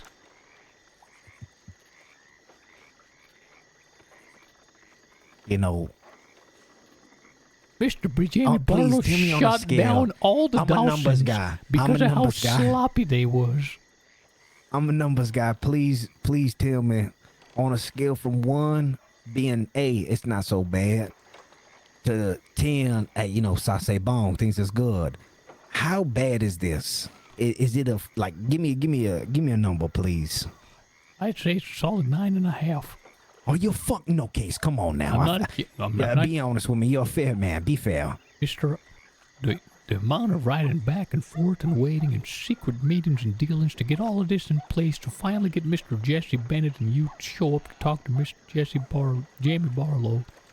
And this man brings Gilbert the hobo, who then goes to the most crowded mine in the history of this frontier, and before all the businessmen showing up to see who can buy what ores, he tells them that there's a secret revolutionary pact between Jamie, Jesse, Thursday, Santiago the sheriff, and that the gun businesses of Blackwater are going to supply the revolution. The only reason we have a chance for this not to be completely lost is that we just pretend this guy's a madman. Just a crazy guy with talk of revolution. How insane is that? For Sheriff Santiago, Thursday, Jamie Barlow, the wanted outlaw, and New Baton Rouge to be working together? That's our only hope, just to pretend that he's crazy. You know, since you're telling me all this, I'm going to tell you what I heard earlier. I heard that Blackwater, and this was about 5 days ago is when this lady found out. Blackwater is saying that this place is a place for outlaws only. That New Baton Rouge is an outlawed town and don't go there. But they don't tell us that. They tell us, oh, I can't wait to go over there and get a drink. So they already thought something was up 5 days ago. What I have to say to you right now is, how do we fix it? What I can ask y'all. In your mind, how do we fix it? Maybe I put a bunch of opium on them, kick them into Blackwater and have them just stumble around. Maybe I even put some heroin in his veins, huh? How about that? What we've got to do, mister? You got a doctor. I'll drug him up. All I'm thinking is, how do we buy enough time, sir, to make our preparations? We have, at the moment, 0 guns, 0 medical supplies. We have 0 everything enough to sustain a war. We don't have our contacts in the East that are going to be helping us in smuggling. There's no way, if we were to announce that we were independent, that we wouldn't get steamrolled. First moment, we need to buy some time. Now the problem is, if this kid goes missing, they're going to assume that everything he's saying is correct, and I'm worried that's going to have us. I can't even think because I'm just remembering what you're telling me. People need to come or they're not going to be motivated. He brought a goddamn hobo. Oh my gosh. He brought Gilbert the hobo. Look, he was gonna bring anybody. All right, Jesse, whoever he brought, he trusts him. And this Gilbert fucker, even though it was my first time meeting him, perhaps Jesse really trusts him. But I don't know what got into Gilbert. I don't know. I don't even think he understands how serious this is, how big it is. Why the hell is he bringing him to this godforsaken meeting of secrecy? This was supposed to be a secret conspiracy of the Declaration of Independence. Was there any, formalities there? Imagine Please. George Washington and Benjamin Franklin signing their declaration, coming up with the secret conspiracy to overthrow the king, and they had over there an English hobo listening on everything. He is English. Fuck. The worst part is... That's how I know you really know what you're talking. He's English. Yeah, he done told me today. The worst part is, everyone he's telling, these Blackwater businessmen, is Mr. Asher Creed's brother. Mr. Gilbert's brother. This guy... Asher Creed, they're trying to extradite him out of here. That's why Santi came here one night when you were here, and he says, look, I know that Asher Creed live here, so we got to get him up out of here. And Jesse and I can't said, well, believe look, he he brought a come and go. crackhead to He the ain't meeting, really, bro. you know, part of New Baton Rouge. But everybody know he part of New Baton Rouge. This bad. This is the shittiest of shit, my But here's the friend. thing.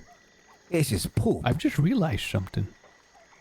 Cassius Creed, Mr. Miles Davis, whatever his name is, he's a fellow with the feathers in his head. And the third guy, Whitlow, white-haired merchant. Oh, he got a feather in his head. That's Asher Creed's family as well. No, that's the ones. This whole time, Gilbert the Hobo and Mr. Jesse Bennett's men are spies for Blackwater.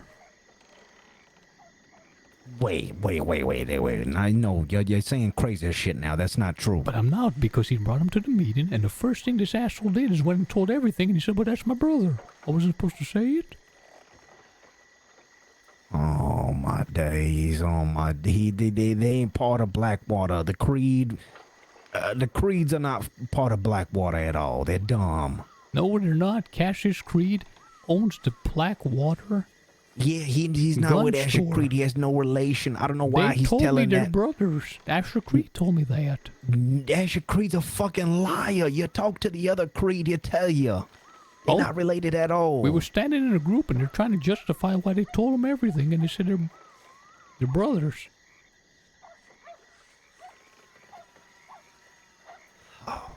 It's so bad. Does Jesse know this? No, I sent him a telegram at one saying emergency. Does Jamie know this?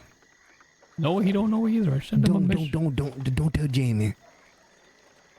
Look, you're moving around. You're scaring me. I gotta get up. Don't tell Jamie. What do you mean, don't tell Jamie? Don't tell him. Don't tell Jamie. Let me talk to Jesse. Let's fix this before he finds out. Mr. Sheriff of Armadillo is talking about blowing up Eastern factories to buy us time. It's bad. I'll do it. Let us fix it. Let us blow up these factories. He's got to have an emergency meeting tomorrow, Mr. Curtis. Well, hold on now, because I got questions. Oh, man. Why the hell is he bringing a hobo? Please tell me, Gilbert, the hobo. I don't know why he brought Gil, but Jess is he's so kind. He's like 10 pound, 9 ounce Jesus wrapped in a blanket. He's so kind. He always wants everybody to listen to everything, but I tell him you can't. I was so confused when I saw that barefooted hobo Crookshanks, and I thought, what the hell is he doing here? I didn't know he was Jesse Bennett's closest top associates. I thought that was his cream. That's why I come here. Because tomorrow I'm going to wake up, first thing I'm going to do is strangle that red checkered shirt bastard to death. You're talking about Gilbert, I'm going to kill him. Listen, I done fucking shot somebody on the boat right behind you. I'm bringing them to the boat. That's where I'm shooting people. I don't give a fuck. And I ain't want to dump them in the water, but I probably might. God damn it. We're just going to have to toss him off Manteca Falls, sir. Please don't let these fucking... Over there. Oh, we need to put a bunch of drugs on them before we do it. Opium, heroin, cocaine, everything, drink. I got moon liquor. I'll put that on them as well. What's insane we gotta make them look crazy. The military showed up to Armadillo while that was going on and told the people of Armadillo, don't you forget that this is Union land. And as soon as they go back, they're going to be in the marshal's ear talking about a revolution. I think he's going to have to take charge over Mr. Jesse, Mr. Cruz. Wait, so Santy knows this? Santy knows this happened? Santy was freaking out. He done turned pale. You know how dark his skin is. He turned pale, white as a ghost. He's standing in a circle. Purple. He's over there mining too, and they go, Mr. Santy, come here. What is this? What do you mean you're a part of a revolution with Mr. Thursday, Jamie Barlow, and Jesse Bennett? And what do you mean I'm supposed to supply the war with oil and guns through Baton Rouge? We're not doing any of this.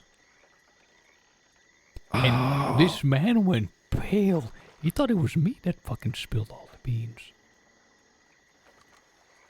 Oh my days, oh my days, oh my days. Jamie cannot find out. I can fix this. Let me fix it. Allow me. Well, allow New Baton Rouge to take the first step here. Mister Curtis, if you can fix it, hell, you've done a miracle. I'll fix all of it.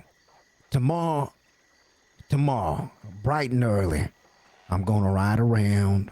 I'm gonna go into Blackwater. Why bright talk and to early? some Why folk not about 4 p.m., 3 p.m.? You see, I have other plans at that time on Frail. I ain't gonna be around maybe perhaps till 9 p.m. What is he doing all that long? We just got a damn revolution. I'm an early bird now for the past 2 weeks. 9 a.m. up at it. You love this side of me. I'm getting this shit fucking done. Hey, but you've got to keep everything a secret, sir. Well, of course. I'm not gonna go around saying, hey, you wanna know about the Western Republic? Well, what I Hey, mean... Mickey Mouse. Oh, I mean, fuck. I'm sorry. I didn't. Please don't. No, that's fine. But what I mean to say is, you can't let that boy think that what he said is true. What do you think about that idea I'm telling you about putting a bunch of shit on him? I'm talking about, I got a doctor here. I get him doped up. Then we say that he's just a crazy person that's on drugs saying stuff. Now, this is going to delay the process, I'm sure, right? I'm sure if nothing was said, this could all... What was the first kickoff? How did we know that all of us was ready to do this? Was something going to be signed, right? A paper? Yes, you talked about I when got to here on this that, dock. But it was pointless until Jesse and Jamie buried the hatchet, which they did. But there was so a that's Gilbert still going to be drafted. But Gilbert the hobo was witness to all of it, and before anything was drafted, he ran and told everybody everything. At the very end of the declaration, can we put and not Gilbert? Third. Can we put that there? Is that what they do on declaration of whatever the fuck? Can we make sure that we include everybody that's involved and just put not Gilbert? The man didn't capital even wait letters. 1 hour before telling the whole world everything. Fuck. Oh man, I hope you're just not like making it bigger than what it is. I really hope you're not, but you're talking about the marshals. You're talking about law. You're talking about the army. Everything you're saying is true, sir. If you're being serious and there's no way I can fix this, I hope I'm gonna there is. listen. I'm gonna walk up to you. I'm gonna shake your hand. I'm going back to Louisiana. Okay, that's it. I'm done. I left something to help this out here, and you're telling me if all this is gonna die because of a fucking bum named Gilbert, I'm dead. Truthfully, that's it. No schemery. I don't even want to go up with a bang. I don't care. I'll die, and nobody will ever know Curtis LeBeau's name, and I don't give a fuck. I'd rather die in some hole with my ass in the air than fucking die because of Gilbert the bum. So if you're telling me that this could somewhat be fixed, well, let's focus on that because it's already done. He brought 3 hobos to the meeting. Stop it. Crookshank is a good man. He didn't say nothing. It was Gilbert. It's different kind of hobos. He's the strung out one, Gilbert. He's just high. Tell me, sir, is David a hobo too? No, David has been riding with them for a while, okay? David is, he's like the mayor. After what you said, I just feel like you just picked whoever was in Baton Rouge today and just brought him. You with me.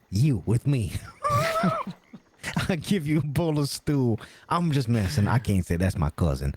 Listen. But it's the truth. He kept now I'm understanding he kept bragging about Gilbert. I recruit this, I recruit that. He don't recruit. Who did Jamie have? Who did Jamie have with him? Huh? Jamie had about the same 5-6 super loyal, quiet, careful people that's been having. No, he had a couple duds. Let's be honest here. Come on. Be honest with me. They're so careful the way they move. I'm telling you. Are they good? Be honest with me. Are they good? They're good. How good? Who's better than? Is there one that's as good as Jamie? There's this one fella named Omar. Yeah, that's the first one I'm going after. He's dead. Next. He's got a skinny mustache. Not quite like yours, a little sharper. Oh, sharper. He's mighty. These folk is mighty capable. I'm telling you, so we had a meeting up in Annisburg. His crew, entourage, saw 2 people just in the area. They were immediately grabbed, blindfolded and tied to a chair until all our meetings were done. Then they were released. Oh, shit. Fuck, man. We should get Mr. Gilbert to write the Declaration of Independence. Okay, yeah, I'm dead. Shake my hand, yeah. I see you. All right, you have a good life. Stop it, sir. Stop No, it. that's it. If you're gonna, Stop we're it, doing sir. it at this Please. point. We either, oh man, You're the one I talking really about don't know your what to asshole in the do. air. I was trying not to don't know panic what to when you were saying that. I don't know what to do. This is all fucked. I didn't even think a meeting was gonna happen. I thought, you know what? I was gonna wake up around this time, It was really maybe see bad, some sir. folk, and they say, "Hey, guess what? Meeting didn't happen. Jamie got chased away by law, and They kept we'll have it pressing. another time." The funny part is, Jesse and his pal David, they kept pushing on. What's his face? On Jamie, they kept saying, "How do we know we can trust you? How do we know we can trust you?" They kept saying that over and over to Jamie and Jamie's people. The first thing the hobos No. did, 30 minutes after, they just went and told everybody everything. But can't keep harping on it, I suppose. I'm going to have some fakes that tomorrow you're going to try to figure out and see what you can learn. Oh yeah, I figure it all out. Look, I love the fact that Santiago working with Jamie was kept super secret until they shook on it. And once they did, that was revealed. That was a mighty big reveal. And the hobo Wait. immediately spilled the beans. Wait. So that was talked about. Jamie and Santi, they definitely are still working together, Yes, correct? that was revealed at this. I wanted to hear it from their mouth, you know, because I asked Santi, he was only on the dock, and I said, Santi, that's your pal there. If you see him, you're gonna turn a blind eye. You're not gonna kill Jamie. And he says, amigo, you know how we talk in Mexican. He said that he gonna turn him in, and I said, there's no way. So they really are working together. Well, it was finally revealed, which was a surprise to everybody. It was held secret until finally Jamie and Jesse fucking gosh. buried the hatchet. That was a big moment. It was a mighty big moment, sir. Got goosebumps when they shook hands and revealed these big secrets that have been kept secret for weeks. But at 30 minutes after it was released, this guy went and told everybody.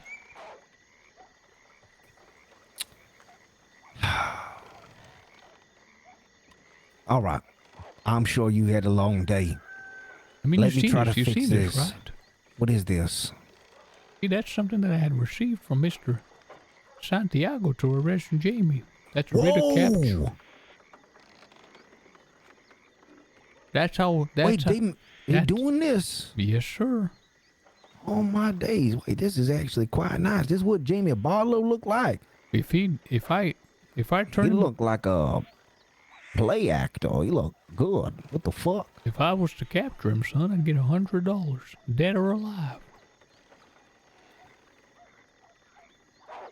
Well, let me give this to you before I keep it and maybe do that instead. Maybe get $100 before I go back to Louisiana. Do you understand what I mean? How intense these boys were carrying on the ruse?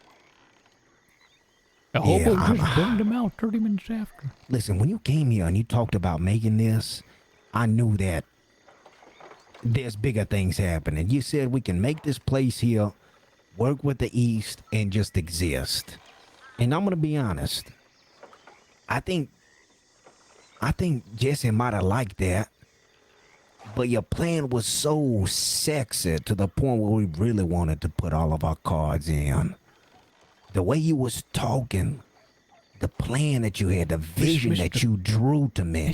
It's like I opened up my shirt here and you painted all over my body a whole story that I wanted to be a part of history, not story, history. Mr. Curtis. I wanted that.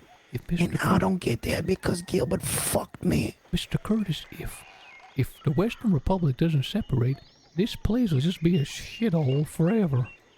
Ain't nobody gonna come all the way from Saint Denis to buy a turkey here. I'm sorry, that's the truth. No matter how many things they quote-unquote build here, ain't nobody's gonna give a damn. But... Snitch Town. Snitch Town. Come on by. New Snitch Town. This is fucking shit. Let I'm me finish tired. my point, please. I'm fucking tired. But This is just some shitty town where ain't nobody gonna come all the way down here to buy something they can buy anywhere else. But if this became a separate country, well, this would be the first and only stop. And then if they need anything from the west, they just have to come here. They can't get it nowhere else. The only way this place succeeds is if it's gonna be a smuggling town. But it's gotta be independent. This man said this town. I don't know what else to do. I mean, there's spies all around here. I killed one, or at least I tried to kill one. Gilbert the bum is fucking saying things because Cassius Creedsburg, I knew that boy was no good. Because he's gonna give us exclusive guns. He's gonna give us exclusive guns from Fucker, Monfrere. That's what Jesse said. This man ain't got shit. He sent some spies here and they know everything. But listen, I was gonna go sleep on that roof. I'm gonna. You gotta tell Jesse this tomorrow. You gotta tell him Gilbert the hobo spilled everything. Well, let me ask you, what if I don't see Gilbert for about a week? Well, I'm not sure. Maybe it might be for the better, because if we kill him now, it's gonna cost way too much attention. I have a doctor. I'll make sure he don't live. I was gonna sleep on that roof there, sir. Ah, okay. You know what? That's a good idea, because all these fuckers gonna shoot. I'm not gonna shoot because... Look, you have yourself a good night. I'll let you know. Telegram it, because I don't got yours. I still don't got your telegram, sir. I told you mine. Did I write it down? I don't remember. I don't... Should I... Just give me yours. Give me yours, please. Okay, it's UOR 78114. Hold on, Monfrere. Let me get my notepad here. UO what? UOR 78114.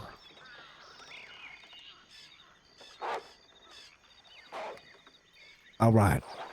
Urethra orgasm red 78114. That's the one. All right, Mr. Case. I'll talk to you. You have a good night. Take care, sir. Fucking snitch down.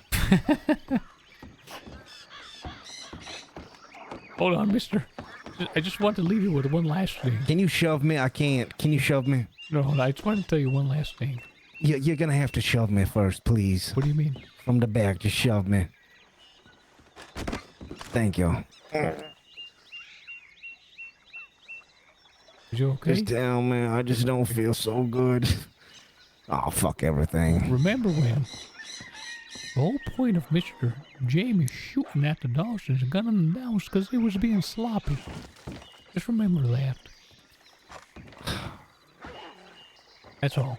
Tell Jesse that. Talk about my cousin that way. Don't you dare do that, Case. What you you dare mean? fucking talk about Jesse that way. No, not Jesse. Excuse me. Jamie. The reason Jamie shot at the Dawsons is because the Dawsons were sloppy.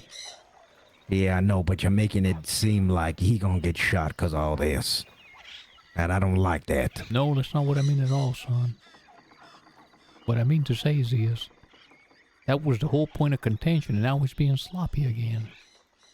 That's all. All right. All right, I'll fix this. Good night, Mr. Have a good night and snitch down. Goodbye. Bro, Minute is so damn funny, man.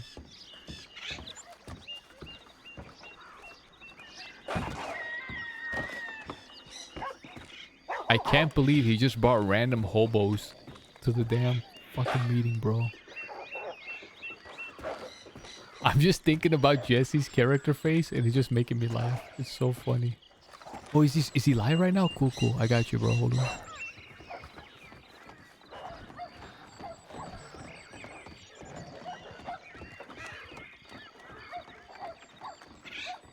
Good night, guys.